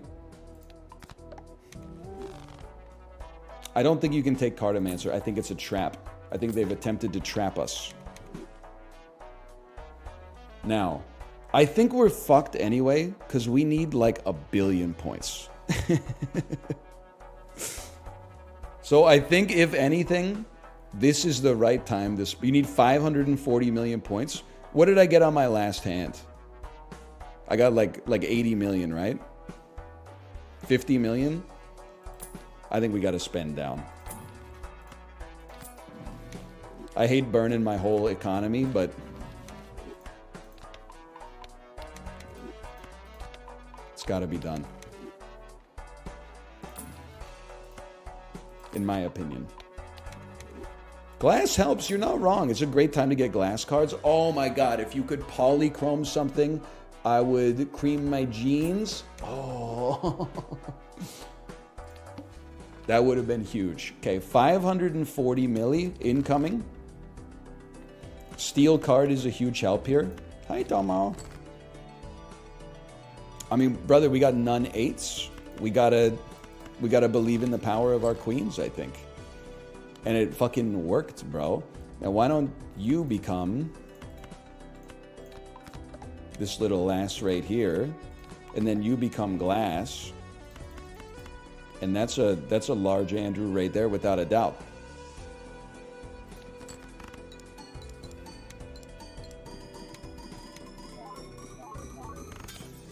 $421 million. Okay, but if we can play one more 4 of a kind, and there's 2 queens left in the deck, there's 5 8s. There's 0 9s. So you just play dog shit and hope to draw a queen or 2 8s.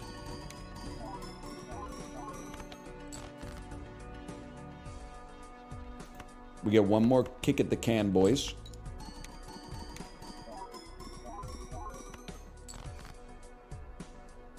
They fucked me.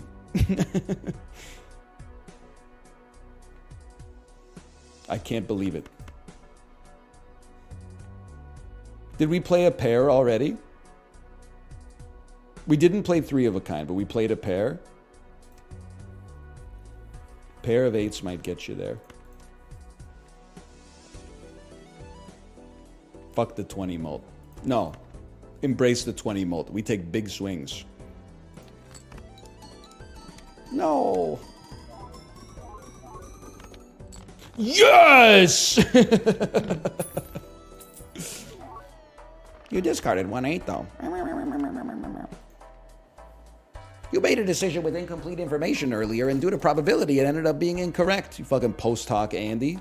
Rhetorical technique ass motherfucker. We hold on this.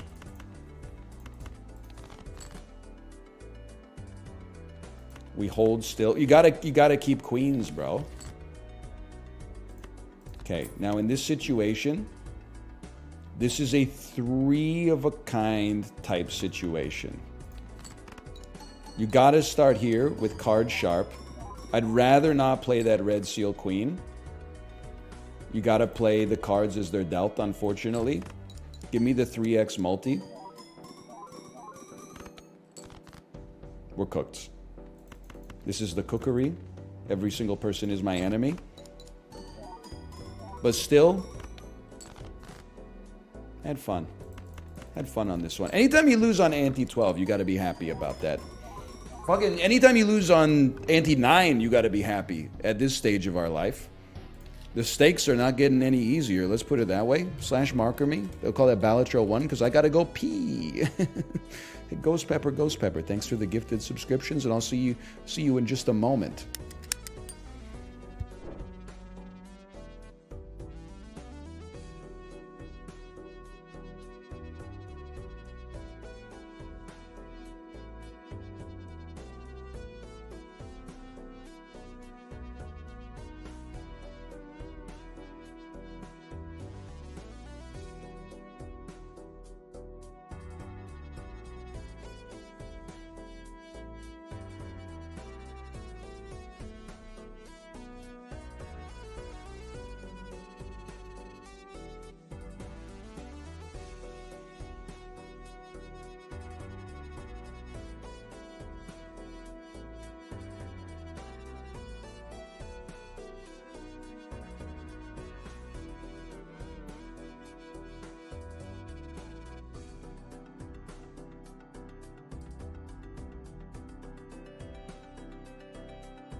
Hello.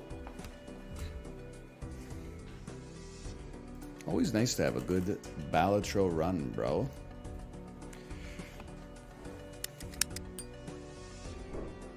You should do some achievement hunting. Hang on one moment, please. /marker Balatro 2. I should do some achievement hunting. I guess I should. How do I know what I'm missing here? I'm missing 6 jokers, 2 vouchers. You got to check the Steam portal. You do any challenges yet? I've not done any challenges yet. I guess we should be doing some challenges, right? Start new challenge. The omelet. All blinds give no reward money. Extra hands no longer earn money. Earn no interest. I see. So this one is all about selling your jokers at the right time. I understand the principle. Let's give it a try.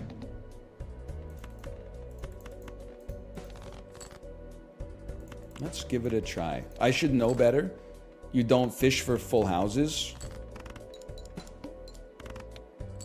You fish for flushes. You already lost 30 bucks? How did I lose 30 bucks? Skipping devalues your eggs? Ah, every skipped blind is $15 down. I see what you're talking about. That makes a lot of sense. I'm so used to playing Balatro the patrician's way, which is you just fucking only fight bosses. I see what you're talking about now.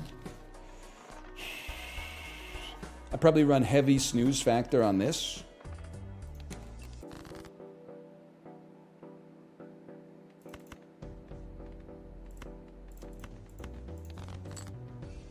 And then 6, 7, 8, 9, 10. And then ace 2, ace 1, 2, 3, 4. One of the best straights of all time.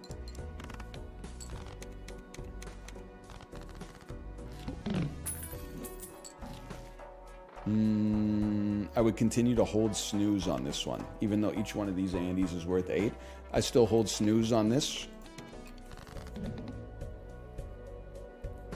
I am going to fish for a spade flush. This is the first blind where you have to pay attention. I didn't discard the right card.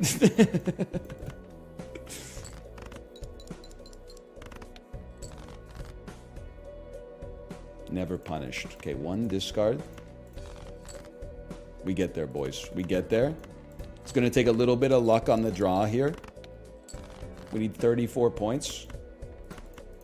Sorted. Okay, now we can start fishing for jokers, bro. Each one of these eggs is worth $11.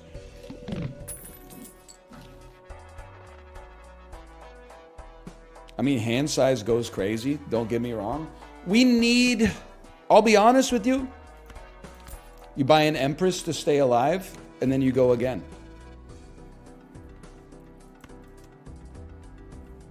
And then I'm holding 4, 5, 6, 7. And I'm going 4, 5, 6, 7, 8. I'm just going to take a perspective play here and say either diamonds or even cards might give us a joker at some point. So we're going to hit the even jokers. That's right. I'm thinking ahead, bro. Can you believe it? So we already have a flush. I guess it doesn't matter how many hands we take anyway, because we don't get the fucking shit, you know? So Vagabond seems crazy. The only thing is, because like we'll always be at like 0 money. The thing is, we're gonna have to spend $9 extra. Oh, this is pissing me off. Because if they just gave me $1 more, I would just get hand size, bro. I could do a double sell. Like we could sell. That takes us to $29. We buy this, buy this, buy this. I'm going double sell mode on this. It's a little scary, but +1 hand size is insanely good, I think. Then you buy a buffoon pack to fill up the extra space. It's straight up anus. Like, I will not be taking red card, but we can take Devious Joker, you know, just as a lark. And then we'll be re-rolling. And you know what? I'll take another Empress card any day of the damn week. And we go again. Okay, let's see what you're cooking up here. Oh, I absolutely see what you're cooking up here. So, we want to play dog shit. Because then we'll get... It doesn't matter how many turns it takes us to begin with. That's fine. Because we just get more tarot cards out of it as a result of this.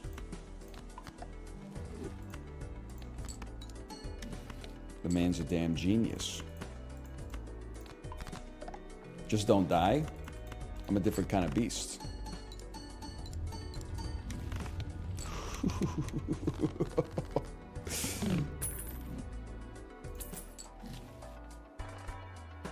Honestly, I'll spend $3 on that. I do love hack. We got a lot of stuff going on here, okay? We got a lot of stuff to consider.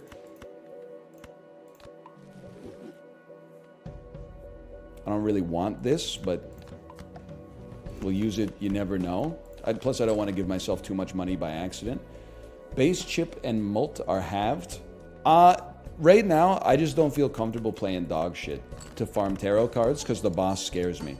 So I'm gonna play a pretty good hand. And honestly, I feel great about that. I feel like that ended up being an awesome decision. I am discarding 3 of a kind. I know it's a bit of a crazy play.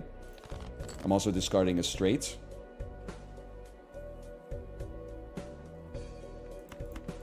I got a whole game plan, okay? I wouldn't expect you to understand. The long-term game plan is multed kings. That's a flush house, boy.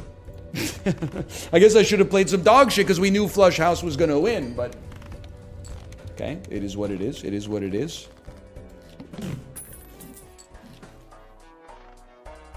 Voucher, kind of interesting. I don't think it's that kind of run. Double your money? What's 2x0? Can I get a quick check on that?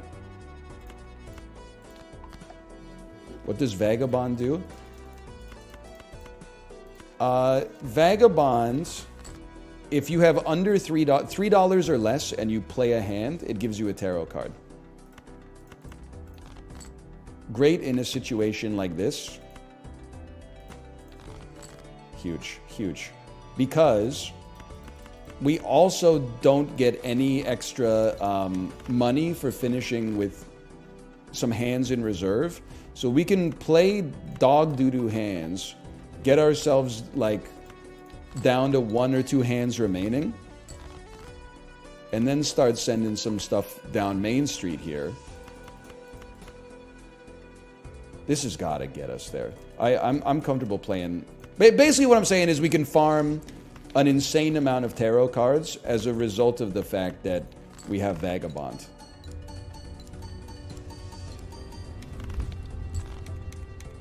And at some point we'll be selling these guys, but not yet. Hermit's a funny one.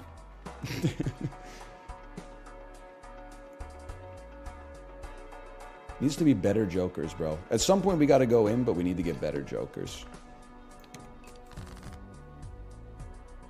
Banana me? I'm not that kind of beast, quite frankly. King me? I guess I don't really need the wild you. You're already a spade. A wild you for essentially no reason. Banana's like $10. Okay, Arrested Development, I see you.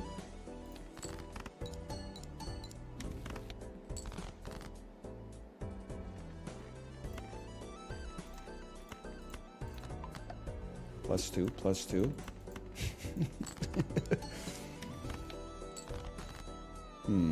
Not my favorite opportunity here, but suppose it is what it is. You don't want to do that. You don't even really want to do this. Is this a challenge? It is. This is the Ovoid challenge. You start with 5 eggs.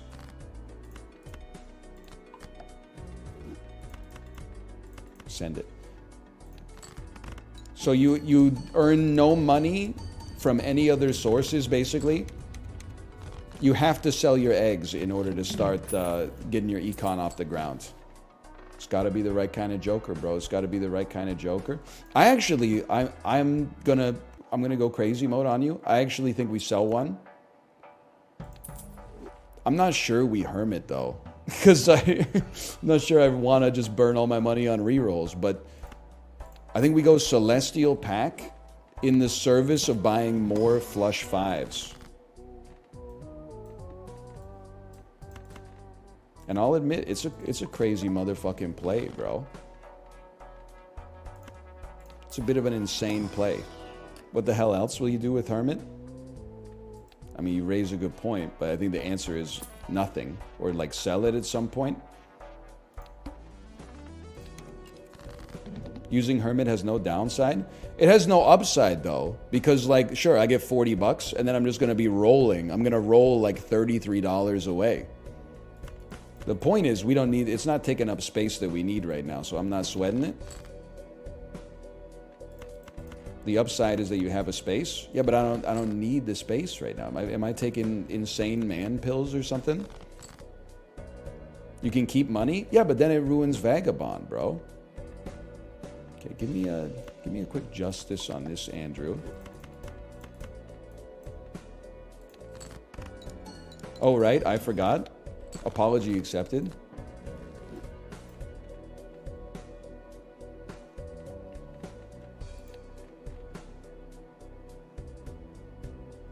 Pair would get 5 extra. I mean, how many flushes have we played? 3 flushes, some lucky kings. Full house is worth 4. We've played 1 full house. In that case, I think we run flush. I'm not thrilled about it, but I think we run flush. We got the 20 mults. Still a little close. Death card goes crazy, though. Okay, it's time to get... maybe it would have been better to just reroll, but it's time to get rid of the Hermit here. How many pairs have we played? 5 pairs.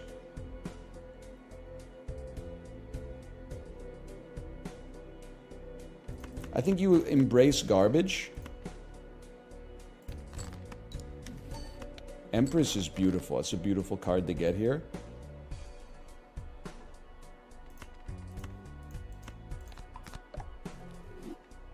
I'm still going kings. I'm putting my trust in the game here.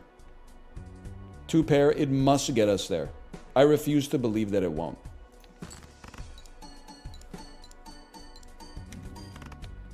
Easy.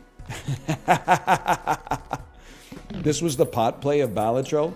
I don't mean to be offensive, but you were rude first. Is it possible that you just don't understand that it was actually the right play because it looked atypical? I mean, the game is not called like get as much money as possible. The game is called Balatro. You become a king. Queens get strengthened. Bulls make money, bears make money, little piggies get slaughtered. That's my motto. And then we start going crazy. Hierophant. Might as well. Boss ante. Okay, what's the boss ante? Cards previously played this ante are debuffed. Not ideal. I'll give you that one. Not ideal.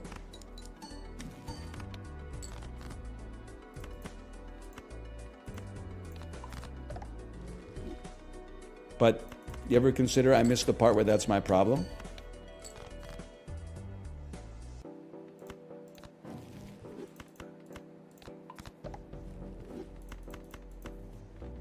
I'm playing flush 5. I don't care. We got lots of kings. We'll make it work.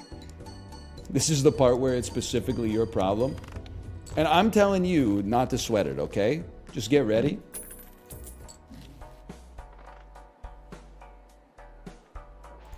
You're at $32 in my pocket. I think it's time to jettison. Spectral. I'd love some enhanced face cards. Thank you for not destroying a king.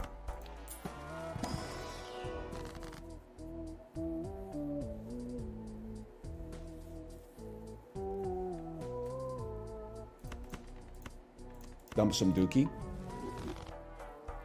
No temperance is crazy, but I'm not sweating it. I'm a different kind of beast.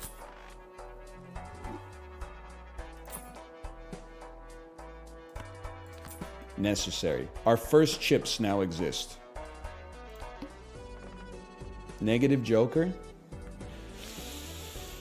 Yeah, we don't want to play any more cards anyway, if possible, I suppose. Hey, Lost and Shattered, thanks for the gifted subscriptions. Thank you. You're all getting dumped here.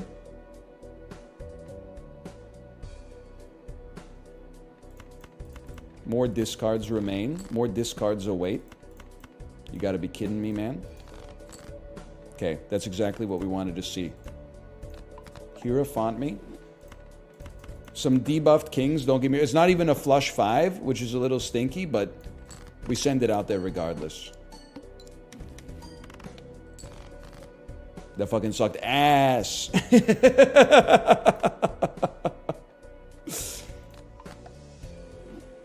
That's all right. We got multiple hands. 5, 6, 7, 8, 9 with 2 extra mults and 3 spades in this. Okay. Okay. A death card to send you to the moon. Dipped in Mama Liz's chili oil. A strength card to send you to the moon. Quick flush 5 for you. And we're straight chilling. Look at that. Act 3 started 40 minutes ago. I've been playing RuneScape. Chibli, you should do the Name a Woman challenge. It is a lot of fun. Black deck, gold stake. Yo, Mouth, congratulations. Honestly, I'm bowing down. I don't think I can do it right now. I need way more skill to do it. I don't have gold stake on anybody, and black deck, I think, is the lowest stake I have. So here's what I'm thinking, okay?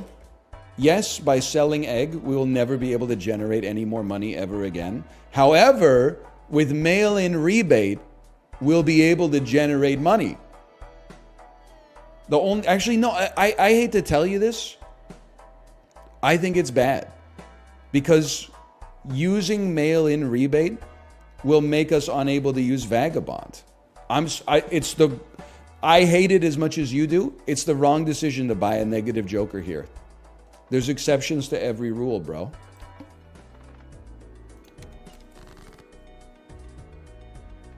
I hate it. You might love it. It's just, it is what it is, man. It is what it is.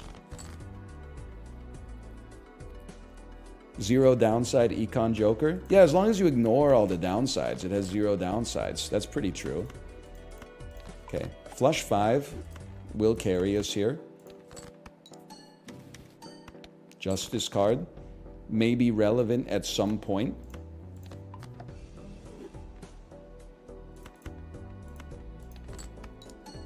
I'm willing to send you out there. Another Justice. You're a wild card. I kind of like you being a wild card right now. Now this is crazy. I don't want to be too risky.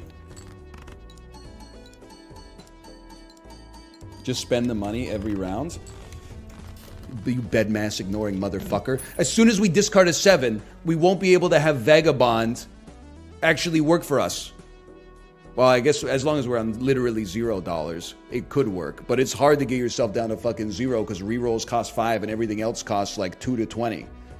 So as soon as we're going to get to 0 gold, discard 2 fucking 7s, yay, we got $6, and all it cost us was 4 possible tarot cards that actually could have let us win the run.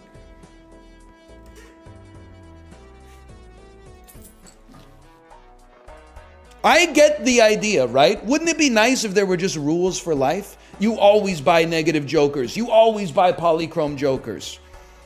It would make life so easy if we could just resort to heuristics in every situation. Unfortunately, around here, We consider the edge cases. We consider the circumstances. Sometimes we even do the math, bro. We walk it through and we rubber duck debug it instead of thinking there's a magic bullet to just being successful in every situation, because every situation's a little bit different, okay? You got to use your noggin around these parts. $37. I sleep. We want tarot cards. You take your heuristic ass back to the Binding of Isaac. This is Balatro. We clown in this bitch. Dump them. Okay. 16,500. I got to think about this. I would say, me personally, I have no problem sending you Dookie down Main Street. Hanged Man card. Kind of a nice addition to the squad, honestly. Here's something you don't see every day. I guess we don't have to kill it just yet. We could just play it instead. Oh! Yes! We play none glass jokers, because I might need those to get past the needle. Huge, huge. Perfectly placed. Now we got $4 though. What the fuck? I can afford something!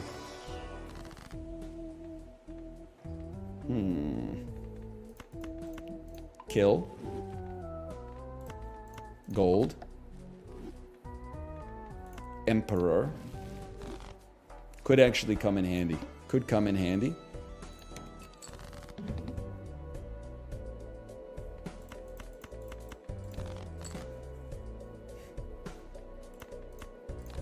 Quinn, use it.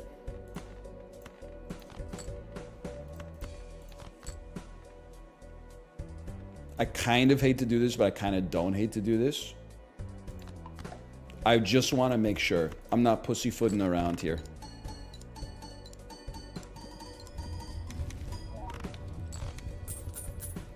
Didn't need it, but none of them broke. Are you really a Costco executive member? You ain't even got the axe, bro. 60 extra bucks a year, 2% cash back. Buy all your groceries there. Your shit's positive EV. Okay, I think the time has come. We have enough gold cards. I think you sell egg for $44. You buy photograph. We played so many high cards. We're never going to get flush 5 in a pack, bro. Jumbo first. Use judgment first.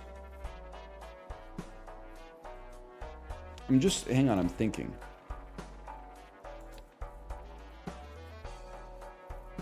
Sell. Or sell. Sell. Use. Buy. Buy.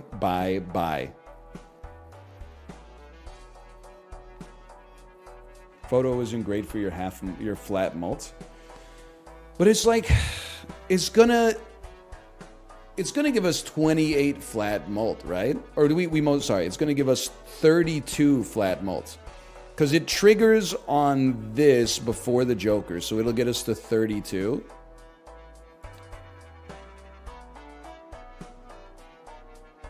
Middle Joker's given like 5 mults. Yeah, the middle Joker is kind of ass. You're not wrong. Well, in that case, I see your point. We could sell Supernova and run Photograph instead and save this for a rainy day. That's actually a good idea. I'm kind of with you on that one. Sell me, judgment me. That's actually unbelievable. It's so much better than we could have asked for. It's the luckiest, possibly the luckiest Joker we could have gotten. Might even be better than Campfire because our econ is fucked to begin with. Now we don't need shit, man. Now we can wait. But it's so nice to buy a blank to possibly get an extra Joker space later. Oh, we need to get down there for Vagabond anyway.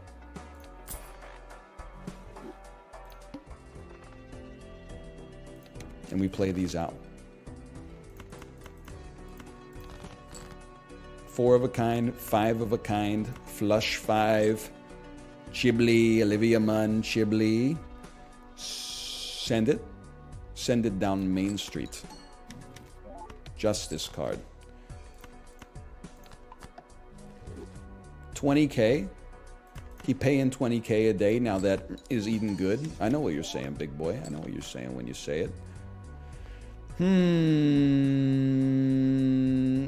Because of the ×4 mults, we're getting there. I don't even think that's up for a discussion. We're doing okay on Cheps. So hit me with something like that. Emperor. World card is exactly what I wanted to see. This Andy does not need to be wild anymore. We can now make it lucky instead. Play flush 5. I think you hold the glass. I'm not scared.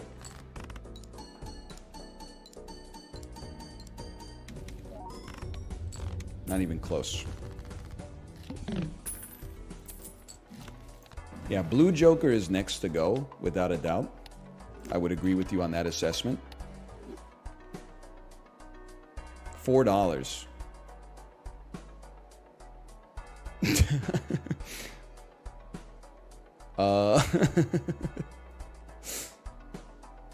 That's fucked, brother. I could sell you for $2 and buy like a mime, I guess.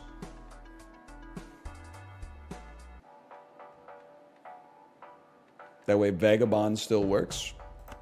Mime gold is big bucks. Yeah, but if anything, I'm trying to go broke. I could sell the egg. Like, at some point, it's the right decision.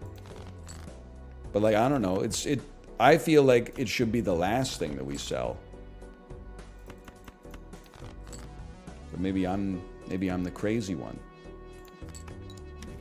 If anything, well, thanks for the $50. I guess we won't use that right away. It just goes to show you how motherfucking good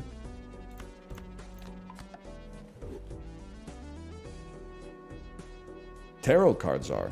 Like this, I mean, admittedly, family is very helpful, but this whole deck for us is just like tarot cards, bro. Tarot cards have taken us where we need to go. So straight up, I'm just making a steel jack. I'm thinking endless mode right now.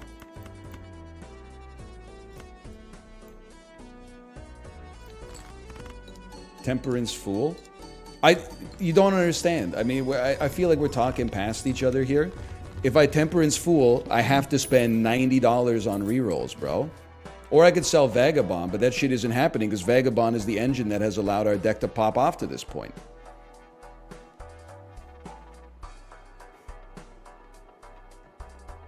I disagree fundamentally with your approach to the game.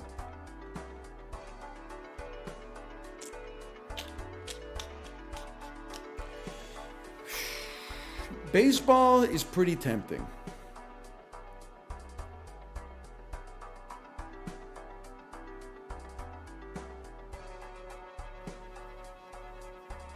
We could sell Egg Joker. Finally. And then get this, and it's a 2.25x.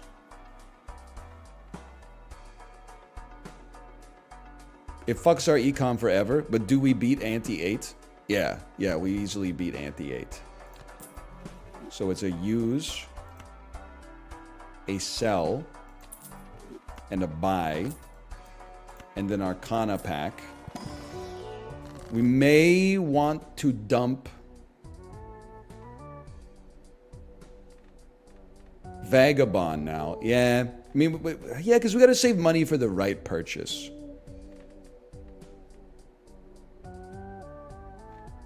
Honestly, I think it's a Hanged Man situation. We don't need to sell you yet, but we're recognizing you're probably not going to do much for us. But we have to spend money on... Oh, you're right, it is on common. I don't think considering we have no money coming in, I don't think we should fuck around with re-rolling, because that's money we'll never get back. I'd rather re-roll by just beating a blind and letting the shop re-roll itself. Check your boss blinds. All spades are debuffed. That's negative. Then sell Tarot Joker. We have a benefit to holding it because it's uncommon and gives us times 1.5 mults. We don't really have a benefit to selling it right now, except we get $3 we could spend on 60% of a reroll. I honestly, this is only 40,000. I think we clear it even if the cards are debuffed. I honestly think it doesn't matter at all. And I think you're all sheep. I think you're not free thinkers. I think you're not real multipliers like me and the rest of my crew in chat.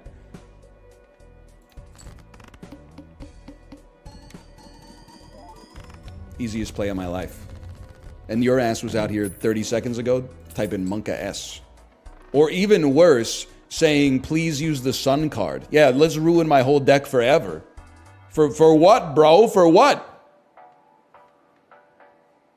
Okay. Well, Hieroglyph at this point, I don't think we care about, like, we're getting one less tarot card per time, but we're getting 0 tarot cards anyway, so what do we care? We're specifically looking for uncommon jokers.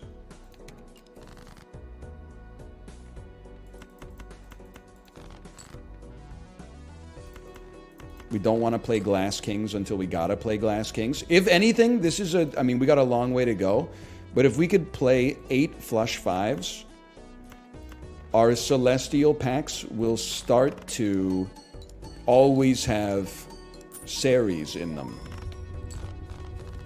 Interesting idea. It's gonna take a bit.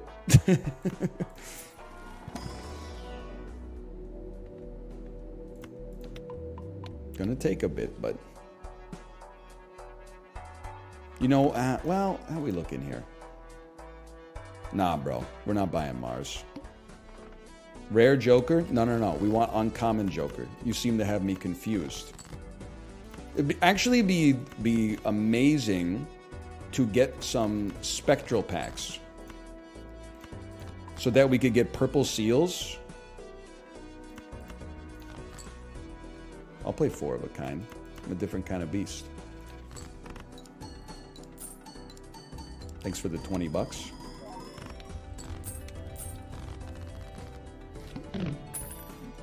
If you find high card, you can hold on to it so it doesn't show in packs. That's mad genius moves right there. I never even considered that. It's incredible. You need to play 5? Oh, I didn't have 5.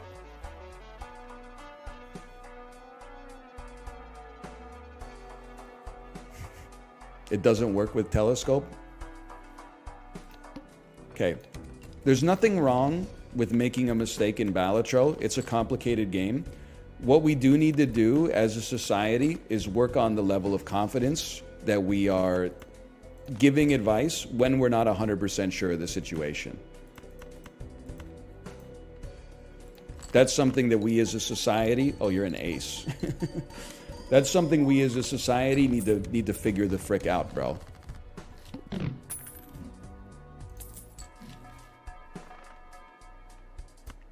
I'll take 1 extra hand.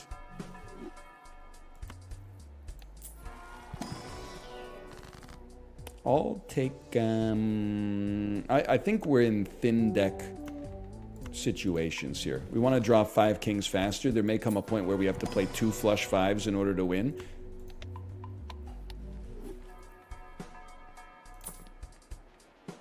We go next. Negative Joker. Straight up, 2 negative Jokers could go insane here. Vagabond is doing nothing. Okay, motherfucker. You have a serious problem. Okay? Because you are simply the most recent person. You just waited too long. Let's scroll up and find the comment. Vagabond is doing nothing. This is Rodrigo79. Okay. Would the class like to explain why we're keeping Vagabond right now? First, let's look at the counterfactual. What do we get if we sell it? $3 and a Joker space. We haven't found a good Joker to replace it yet. So effectively, we get fucking nothing. And then, on top of that, we got Jim Joker, bro. The Jim Joker Hollow Rookie. Signed, 1 of 1. It gives us a times 1.5 on our mult, bro.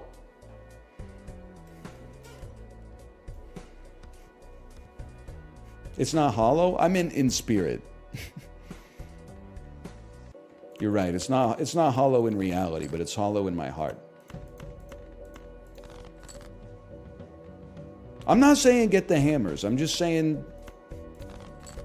we need a better class of criminal. If there is a god, no, just play 4 of a kind. You don't need to play flush 5. I know you need it for telescope, but I don't want 2 kings to possibly risk breaking. I'll hold there. Okay.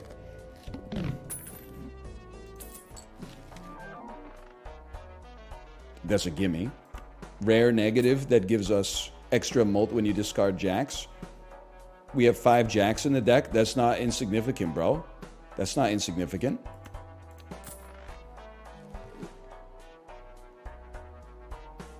I'm gonna take a crazy play. I thought maybe we get a negative out of it. Whatever. It's money we'll never get back. I will take tarot card potential. I think you skip the other one. It pains me, but there's no negative strength. We can't turn a queen into a jack, so. And then negative half joker. Not applicable, but it's negative, so we'll take it anyway. That's life. 300,000, we're getting there. That's not even up for discussion. Chariot card. Don't make a jack chariot, because we like to discard our jacks. And don't they come back no more, no more, no more, no more.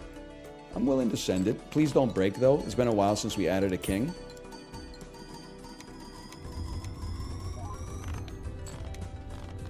Things you love to see.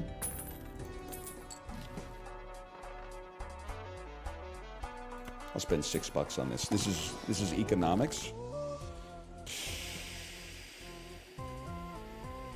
Yeah, seems sensible.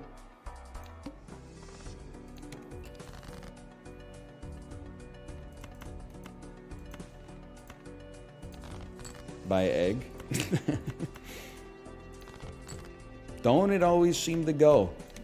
You don't know what you got till it's gone.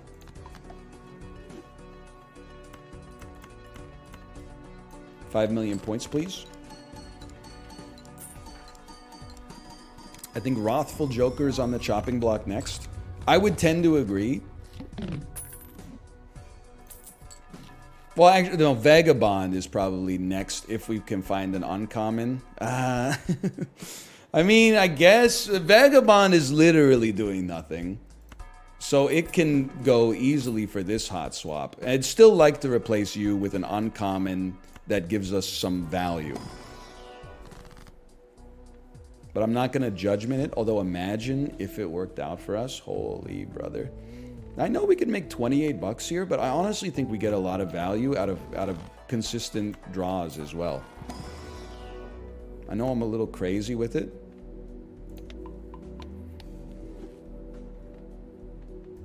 You're right, that makes sense. That makes sense. One roll. No uncommons, we sleep. Very large blind. I'll have to take your word for that. Doesn't look that large to me. But what do I know?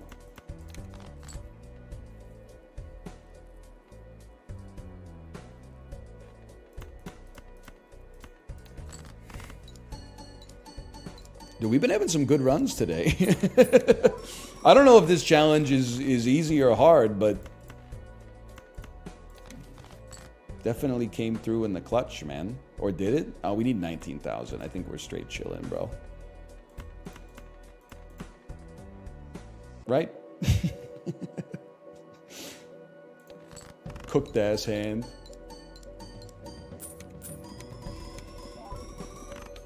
Yeah. Achievement unlocked. We might as well try Endless. Like, Endless is fun. Extra Joker spot. I love that for us. Uncommon, at least, is basically like a polychrome Andrew. It's not really going to help us out because we tend to play 5 of a kind a lot, but it's nice to see.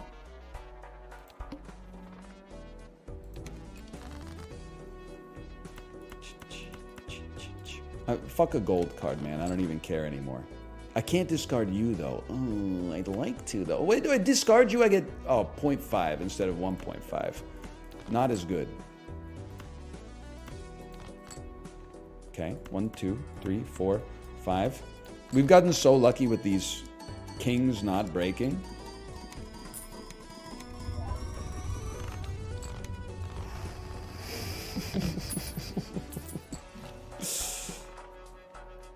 Feels good. Feels good. Is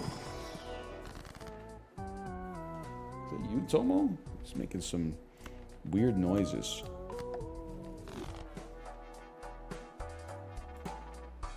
So close to flush 5 popping off, but I'm going to chill for now. I mean, we're going to make 220,000. I'm not sweating that too much.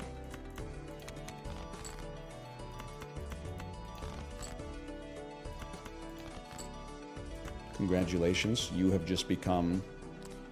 I'm almost at the point, it's getting tempting to just make some kings steal, because we like to keep them in hand to make an extra $1 anyway.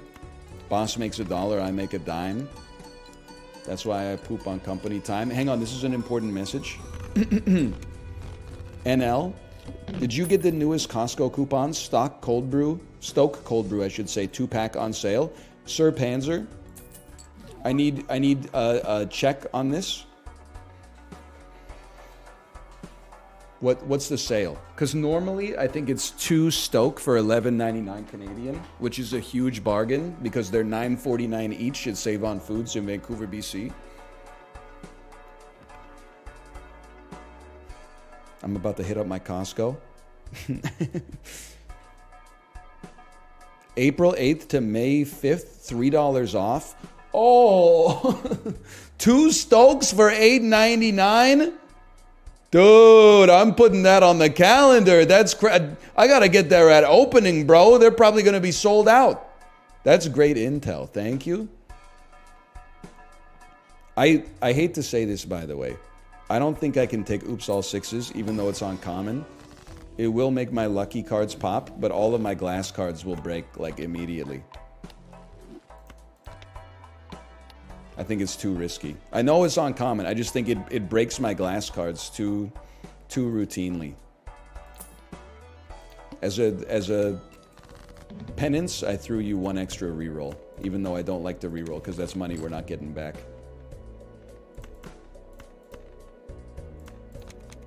Huge. Brother, I mean, at some point we need to draw some kings.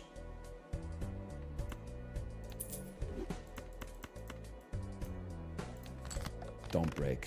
Don't break. Don't break. Yay! We've gotten so lucky, bro. Tarot cards appear 2x frequency.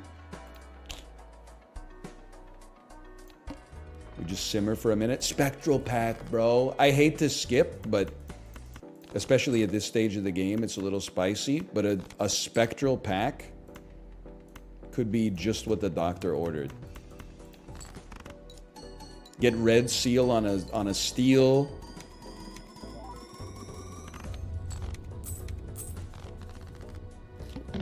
Don't skip for spectral. It's only worth $4. No, it's only cost. Its cost is only $4. Its value is determined by me.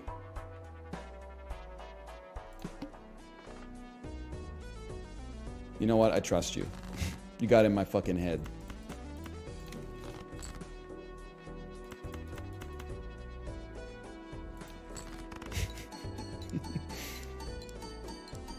Jumbo Celestial? No. Starting now is the Celestial Renaissance.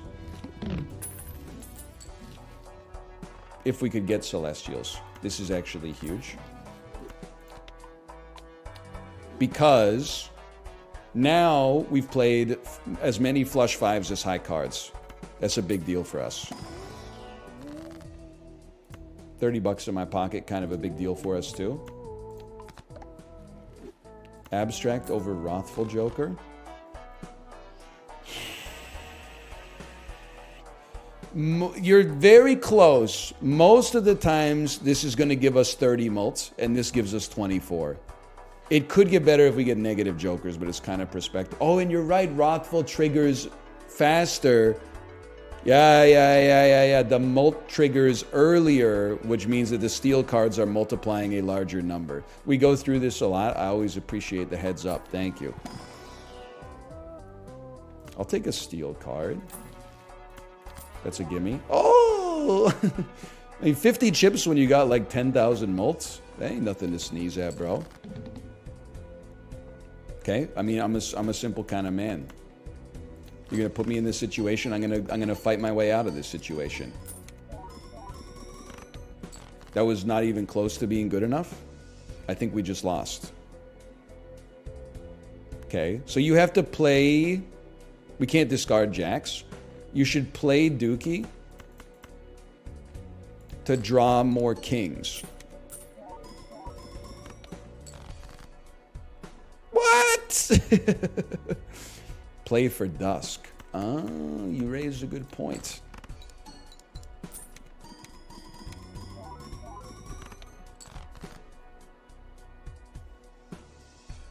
I mean, this is a horrendous draw. I'm just going to say it. We got 6 kings chilling in 21 cards at the back. With dusk, I mean, I guess this is as good as it gets. 3 steel cards, a mime, dusk. Everything's getting re-triggered. We might... A couple luckies would help out. None luckies. Well, it stings, but, you know, sometimes you just get Balatro. Let's call that slash marker. Balatro 2. Easy challenge. Let's do new run. Start a new challenge. 15-minute city. Easy straights and ride the bus, but we can't get rid of them. Shortcut and ride the bus. Okay. Check the deck. There's no ace 2-3. There's no ace 2-3. Is that correct?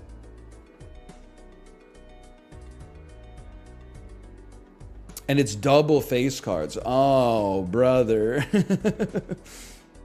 Okay. In this case, I'm using my intelligence to surmise what I should do. What I think I should do is early game, I think I have no choice but to not skip and thus build this mult as high as possible. And we will pray that good jokers come up.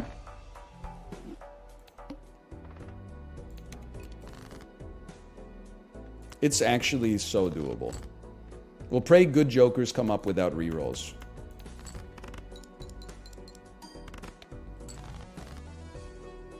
I'll play 5-5-5 on you. I'll dump a 5-5-5 on your head. You could ignore bus. At my own peril, I would say. I mean, it's eternal. You got to do something with it. This is easily one of the worst hands you could possibly fathom in this situation.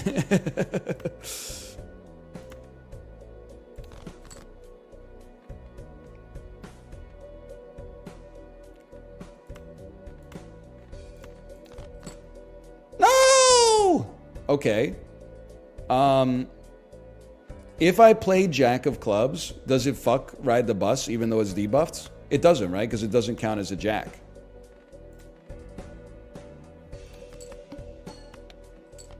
Huge.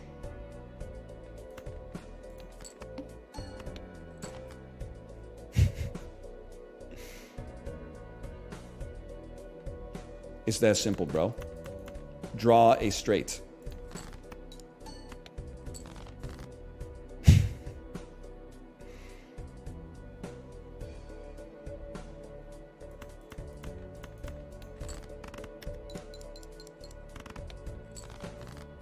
Had to be done, bro. Had to be done. There was no other outcome. I'm alive. Sucks to have bus go back down to 1, though.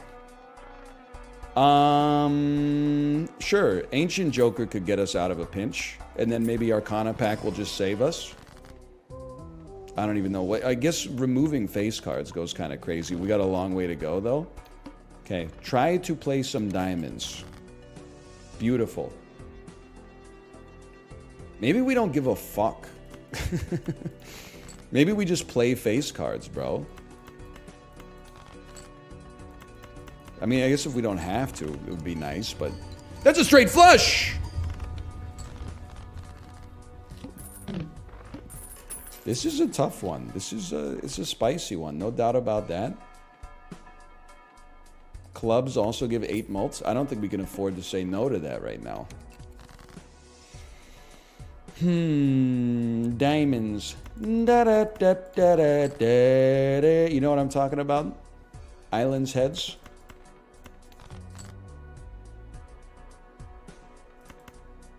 I would hold this. Fuck you. It's actually kind of sick, though. Make sure club goes first, and then throw this dookie alongside it. As ass. What do you mean this is good? That's pretty good, though.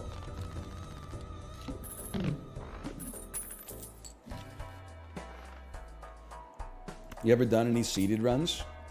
Best thing I could say about Balatro, well, it's not the best thing. It's just another complimentary thing that I could say about Balatro. I am very anti-seeded run Andes. Because for me, it's like when people say, like, just wait till you get to this part of the movie. And then, like, the whole, you're like, I have media literacy, motherfucker. Now I know that at that part of the movie, like, some shit's gonna go down. Game of Thrones, Andes, always be like, wait till you get to season 4, episode 6. I'm like pre-spoiled. I'm spoiled on there being a spoiler. That being said,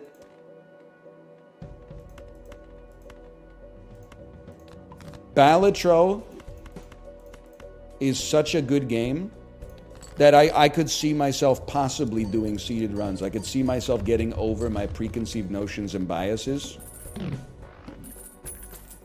and doing a seeded run at some point.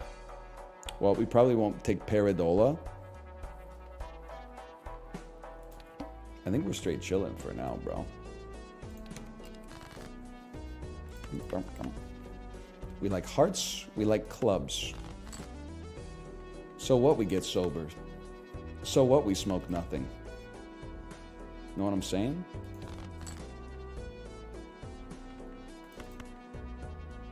Four, 5, 6, 7, 9. I think we dump that. Hold this. Okay, 2 pair, but what a pair. Maybe phrasing on that one. I'm even putting my shit in the right order. Do you see how Balatro pilled I am? Ryan, what do I stream today? Can I first say, Chibli, thank you so much for the putting your faith in me. I do have to say, though, I'm not sure I got an answer for you. But not because, like, I don't have a good answer, but because I think that you, if you think about it, you will come up with a good answer. I have faith in you to come up with the best answer for Chibli.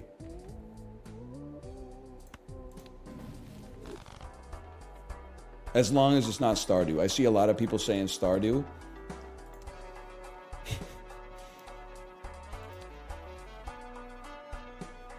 Strength can turn kings into aces, at least.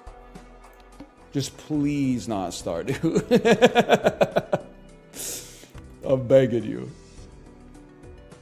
Hang on, I got an ad. I'll continue the conversation in 38 seconds. Okay, everyone, hold emotes in chat, please. We will wait for you, Chibli.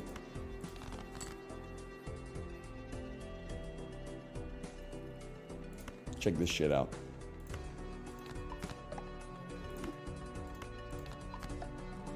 Club flush, bitch.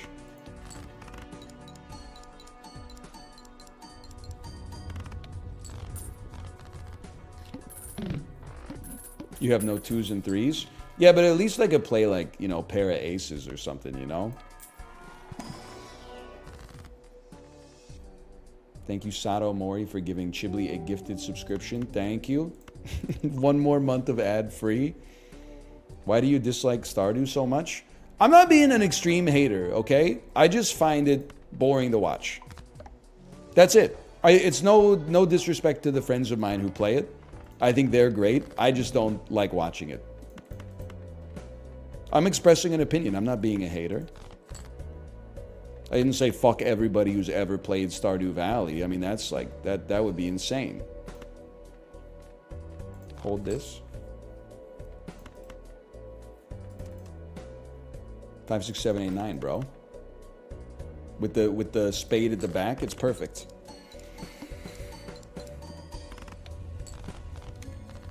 Eight mults.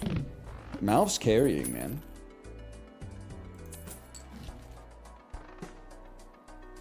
Like, the best thing I could say, or the most honest thing I could say, is that the way that many people feel about a difficult game of climbing, that's how I feel about Stardew Valley. Like, my brain is incapable of deriving pleasure from watching it. Clubs. They love it. Straights can skip one. You're absolutely right. Now I will play nothing but straights forever.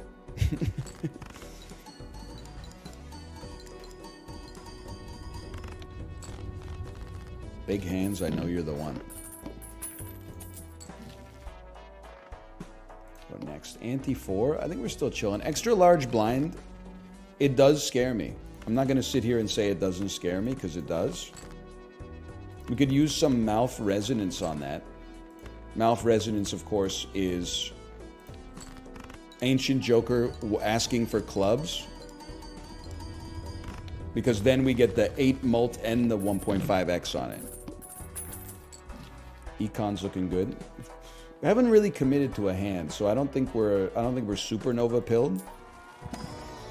Does he hate accumulating interest?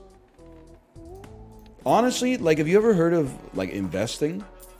Whenever I talked about investing, people would go, oh my god, shut the fuck up. Whenever I play a video game with money in it, people are like, this guy doesn't know about the power of compound interest. Of course I know about the power of compound interest, bro. S&P 500 is sitting at like 52.15 today. Shit's at all-time highs. Sometimes in the video game, I like to play around. Did you not see the discourse on Twitter about have gamers lost sight of the fact that games are a space that you can play in and not simply like a to-do list of things to progress through? This shit got me thinking, man. I was like, I think that's true.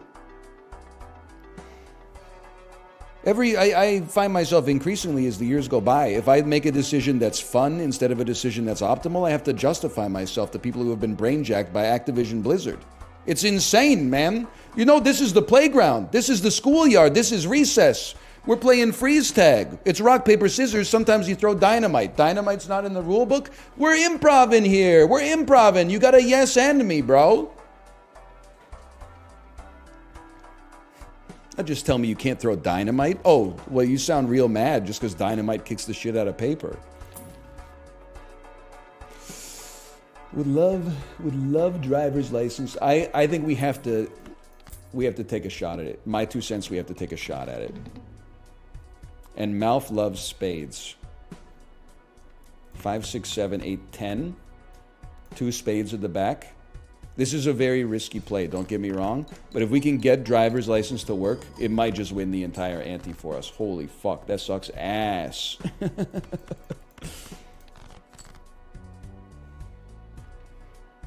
That's helpful, though. That's insanely helpful, bro. Hold. That wasn't even that good! 1, 4, 2 6s, 2 7s. But our 4 is fucking slick with it. Alright. 10, 10, 10. This hand is going to be ass. Throw the king alongside. 4, 5, 6, 7, 8 with the 6 at the back.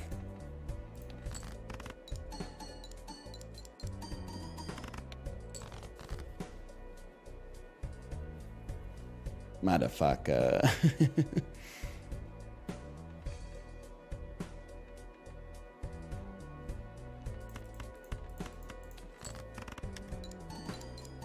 Didn't even move the spades, but it's not gonna matter. That one sucked. Wait, whoa, challenge me. Start me off on a new challenge here.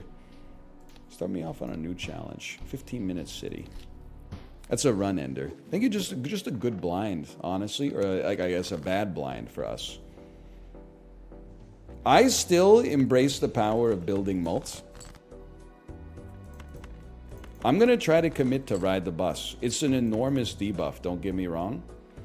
You know what we can do? We can say sucks to your ass, Mar. We could say, guess what, bitch, high card.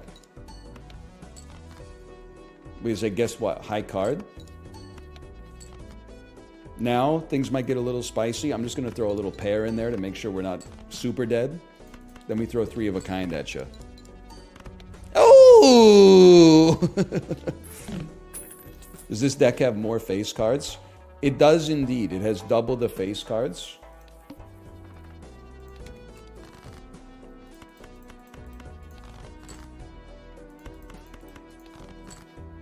My interest, though. Are we gonna do this again? Is this how you saw this shit going down?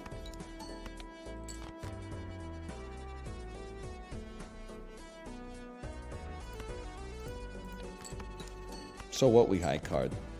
So what, we smoke nothing. I'm just a little scared we won't get to 450, so I'm sending it. Didn't have to be scared, that's alright. We chill on that.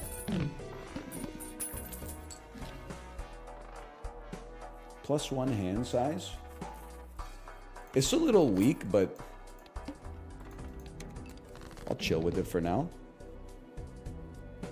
I'm a simple man. Watch this. 4/4 lets you discard King Jack. You get to remove some dookie from your hands. I mean, we could just discard, but 4, 5, 7, 8, 9. 4, 5, 6, 7, 8, even better. Pair of 9s with a 10 kicker dipped in Mama Liz's chili oil. Play a 4. 5, 6, 7, 8, 10, bitch.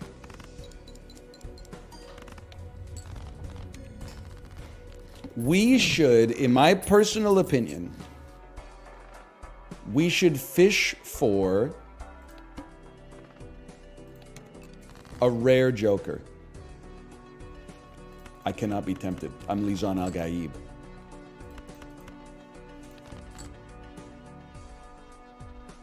This isn't going to win in one hand. Give me 4, 5, 7, 8, 9. So we got some space. If we see the opportunity to... Oh, fuck. If we see the opportunity to skip for a rare joker, we take it, because something that mults our mult would go insane right now. I'll go Mega Arcana. I'll Empress out of my gourd right now. And then Fool card to get another Empress in my hand. Why are we spice posting? Because it's Dune's world, brother, and we're just living in it.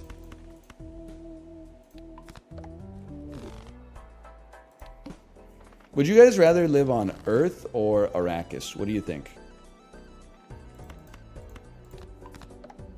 Earth did great, but I gotta give it to my planet Arrakis. Because it did... Ah, I screwed it up. How about pair of 6s dumping a king and a queen?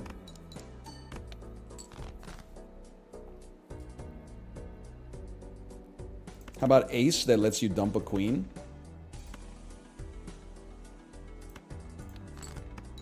The man's a damn genius.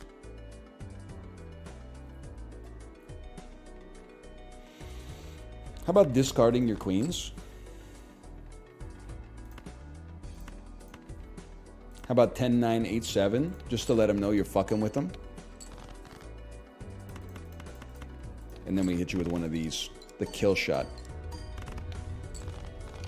I mean, this line is at +16 mult. It's a spicy play, but I definitely think it's the right play. I mean, this is a damn gimme. It's one of the most gimmies I've ever seen, unless it copies shortcut, in which case I will be Alt F4ing.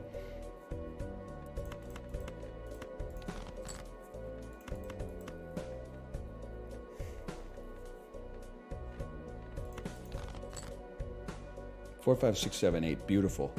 It's a beautiful thing. when it all works out together. How about we start small?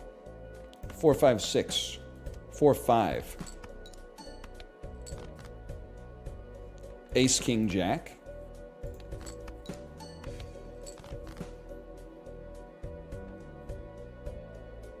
Now I'm getting a little scared, even though I probably shouldn't be. So we hit you with the straight. Imagine double shortcut worked. So true. Fucking hit him with an ace, 4, 7, 10, king straight. That'd be fucking crazy, bro. I can't believe how long it took me to, like, do the math on it. It's kind of embarrassing. I'm a big cartomancer guy, though. I'll be honest with you. I'm a big cartomancer guy.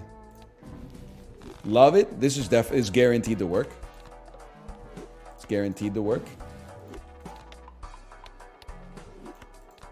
Imagine double smear Joker made everything wild. My fucking ass when it all gets debuffed simultaneously on every single boss blind.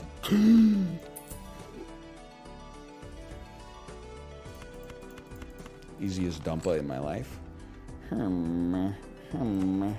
I'll tell you what. 3 8s. Oh, it's a full house, which means it count. No! So what did I think was going to happen there? Well, I don't want to tell you because you're going to be like, that's stupid. It's not how it works. And I know that now.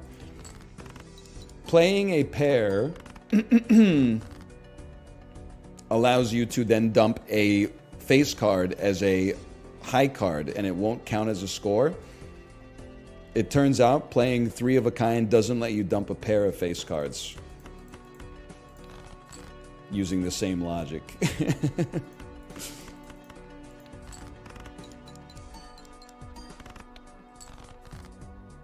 In this business, we hold. There's no shot, man. 10 jack, queen, king. Oh, there's no. It's over. The dream is dead. What are we at? 201? I got one more attempt in me because we started a little late today. Run it back. Because now we know what we're doing, too. You're dumping dog shit. You're playing at your residence to build up, ride the bus as much as possible.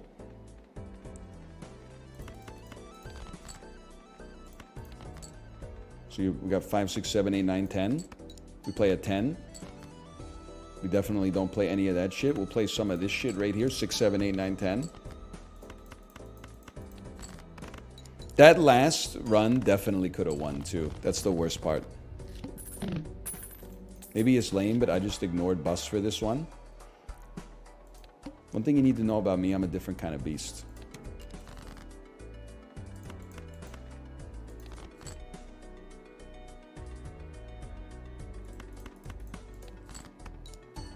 I feel like, well, I don't feel like you've done anything wrong, by the way. I feel like we actually have a great possible run. I think the secret is the power of telescope. We play so many high cards to build up ride the bus. You buy telescope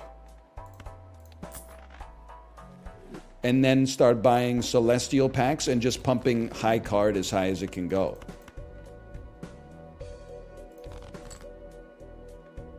These don't count. I love that for us. It's so over. It's ante 1, bro. This shit ain't even started yet. They got you saying it's so over. It's an embarrassment.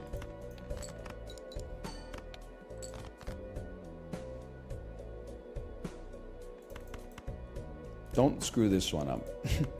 4, 5, 6, 8, 9 will work. You need obelisk in this? Stop telling me. You got to tell the shop, bro. You got to tell the shop.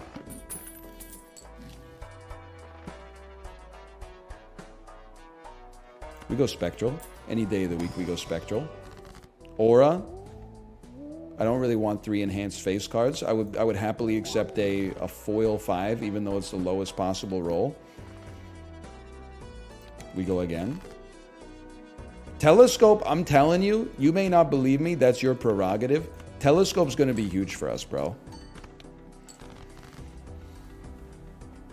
Plus, I don't know about you, there's like the least satisfying deck to play, flushes. Second least satisfying deck to play, full house. Satisfying decks to play, high card, 5 of a kind, flush house, 4 of a kind, pair, straight. If you can play weird hands that are normally hard to get and make it work, it's just fun. You feel like a boss when you do it. You're bossing up. It's boss o'clock.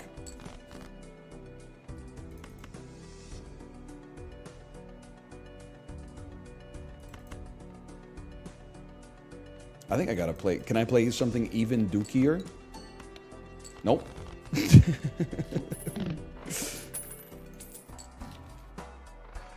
You like corn dogs? Assuming you're not about to ligma me. Yeah, I mean, I wouldn't say I go insane for them, but I would say that I enjoy eating them.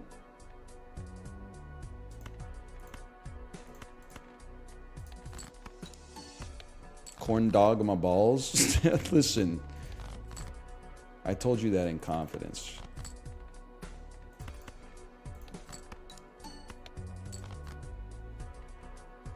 I will say, though, it's not going to get me any fans. One of the most overrated foods currently out there in the marketplace of ideas, Korean corn dogs. They're not bad. At the end of the day, it's, you know, a pork cylinder wrapped in French fries with like big fluffy breadcrumbs on it. But the way that people talk about it as if like it's the grandest, I guess I wouldn't be able to afford this if I didn't do this first. The grandest food you'll ever see. Plus, like, a corn dog should be $3.50. And Korean corn dogs in Canada, they're like, from a food truck, $9-10. I just give me a pogo, brother. Just give me a hot dog that's breaded. I don't need all the fucking the okonomiyaki sauce and then the gochujang on top of it. YouTube's obsessed with Korean street food. I know, and I always feel like a bad guy. But like I lived in Korea and I ate the street food now and then. And I'm like, it's good, but it's not like the best food on planet Earth. You gotta acknowledge that most of it is cooked in a fucking street level deep fryer attached to wheels. Like they got a lot of limitations to the business that they're running. They're doing what they can and a lot of it turns out, but and it's the best food ever. If you believe that, then that's great. Don't get me wrong.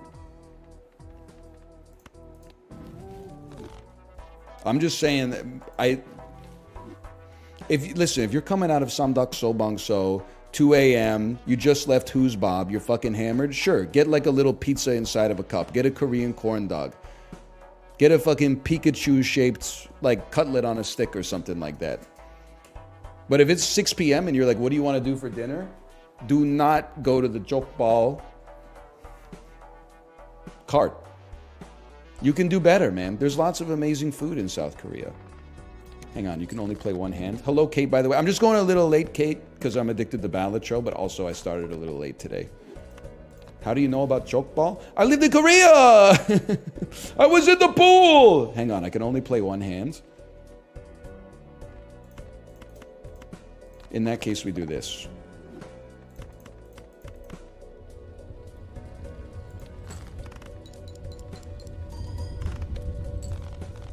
What are some of your favorite Korean foods? Well, let me just say, especially in the past year, Kate and I have been eating a lot more Korean barbecue, and it's not just a great food, but it's a wonderful restaurant experience. You feast. It's a beautiful thing. I'm always happy to be a part of it. I did see, and I don't want to throw my good friend under the bus here, but I did see Cobalt Streak say, is it considered not okay to bring your own gochujang to Korean barbecue? And some people were in the comments like, what? They don't give you gochujang?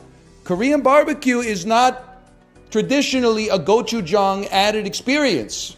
I get that it's Korean food, so you think it's got to have gochujang the same way everything Canadian has to have maple syrup. But Korean barbecue is samjang, and then maybe like some chamgirum with some salt in it, and then maybe one other sauce, probably like a ponzu-inspired soy sauce type deal. You shouldn't be, if you want to be traditional, you shouldn't be dipping the samgyeopsal in gochujang. The flavor of the gochujang is too strong. You can put the gochujang in your bibimbap, okay? You can put the gochujang, you can put it on a lot of things, okay?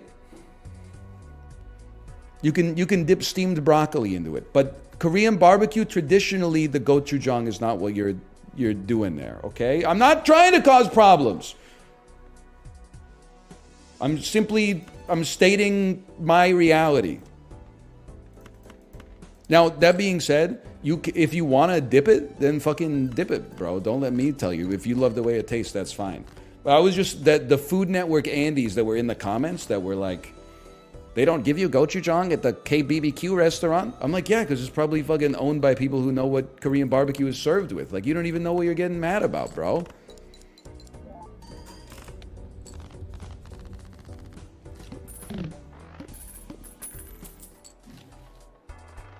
I need a joker.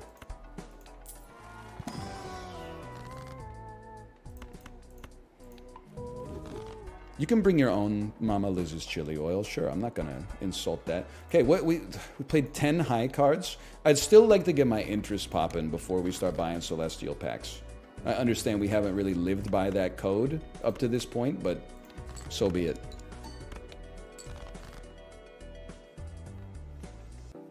I'm starting to get a little nervous about this, honestly.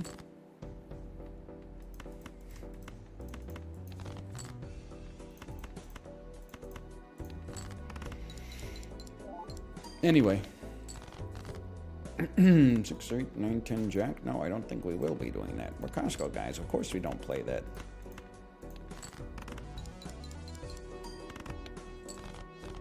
Canada has the coolest looking money on earth. Things that are damn true. I'll take things that are damn true for 1,000, Alex.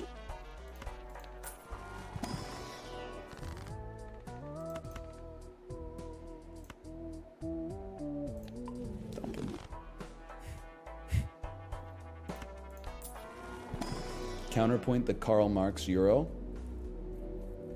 You know what? Now that I'm thinking about it, would we rather... I mean, you're like a times fucking 1 Andy, man. Maybe we don't want to play high card. Maybe we want to play high card a lot in order to get ride the bus popping, but we actually want to buy Saturn because we're playing straights most often. Whatever, you just got to get the ante-8. Play only one hand type this round. You motherfucker, you. You motherfucker, you. Okay, we have to get to a straight. No, we don't. Well...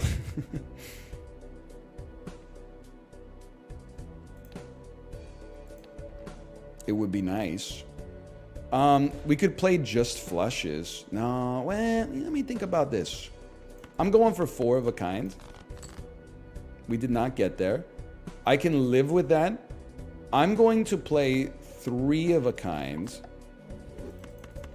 with a stone and throw the queen alongside it. And then I'm going to play 3 of a kind with these face cards alongside it.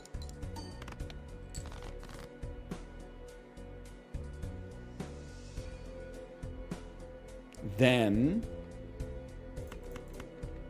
I'm going to play this. We have 1 5 left in the deck, huh?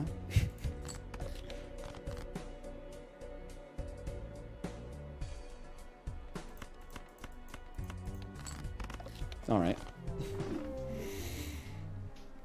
Right play, bad draws. It happens. It happens.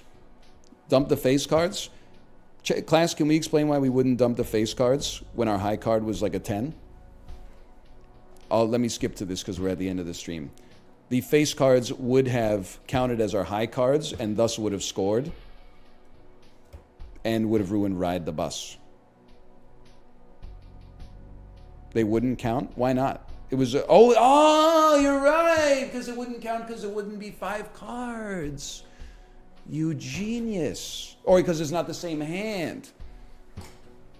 That actually might, they should have a button, Local Thunk. If you want to ruin people's lives, there should be a button that's like, show me what I could have drawn in my next draw. Imagine if I pressed that button and there was a 5 there. Oh man, it would have made all the difference. Like when you lose, you should be able to click on your deck and see the order of what you would have drawn. I don't know if that's discovered at runtime or if it's seeded when the deck pops up at the start of the round, but imagine. Okay, slash mark. We'll call that Balatro. I think it's Balatro 3. Let me see if my wife is ready to stream.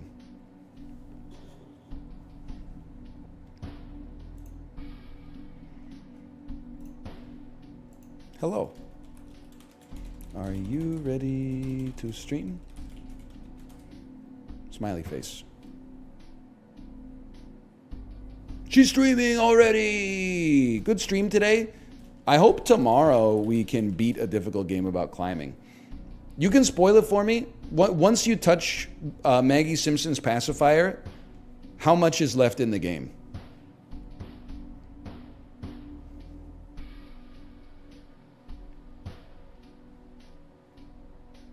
Two minutes? Okay, but what if you're not a speedrunner? 5%. Okay, 5%. I can live with that. See you tomorrow. Bye.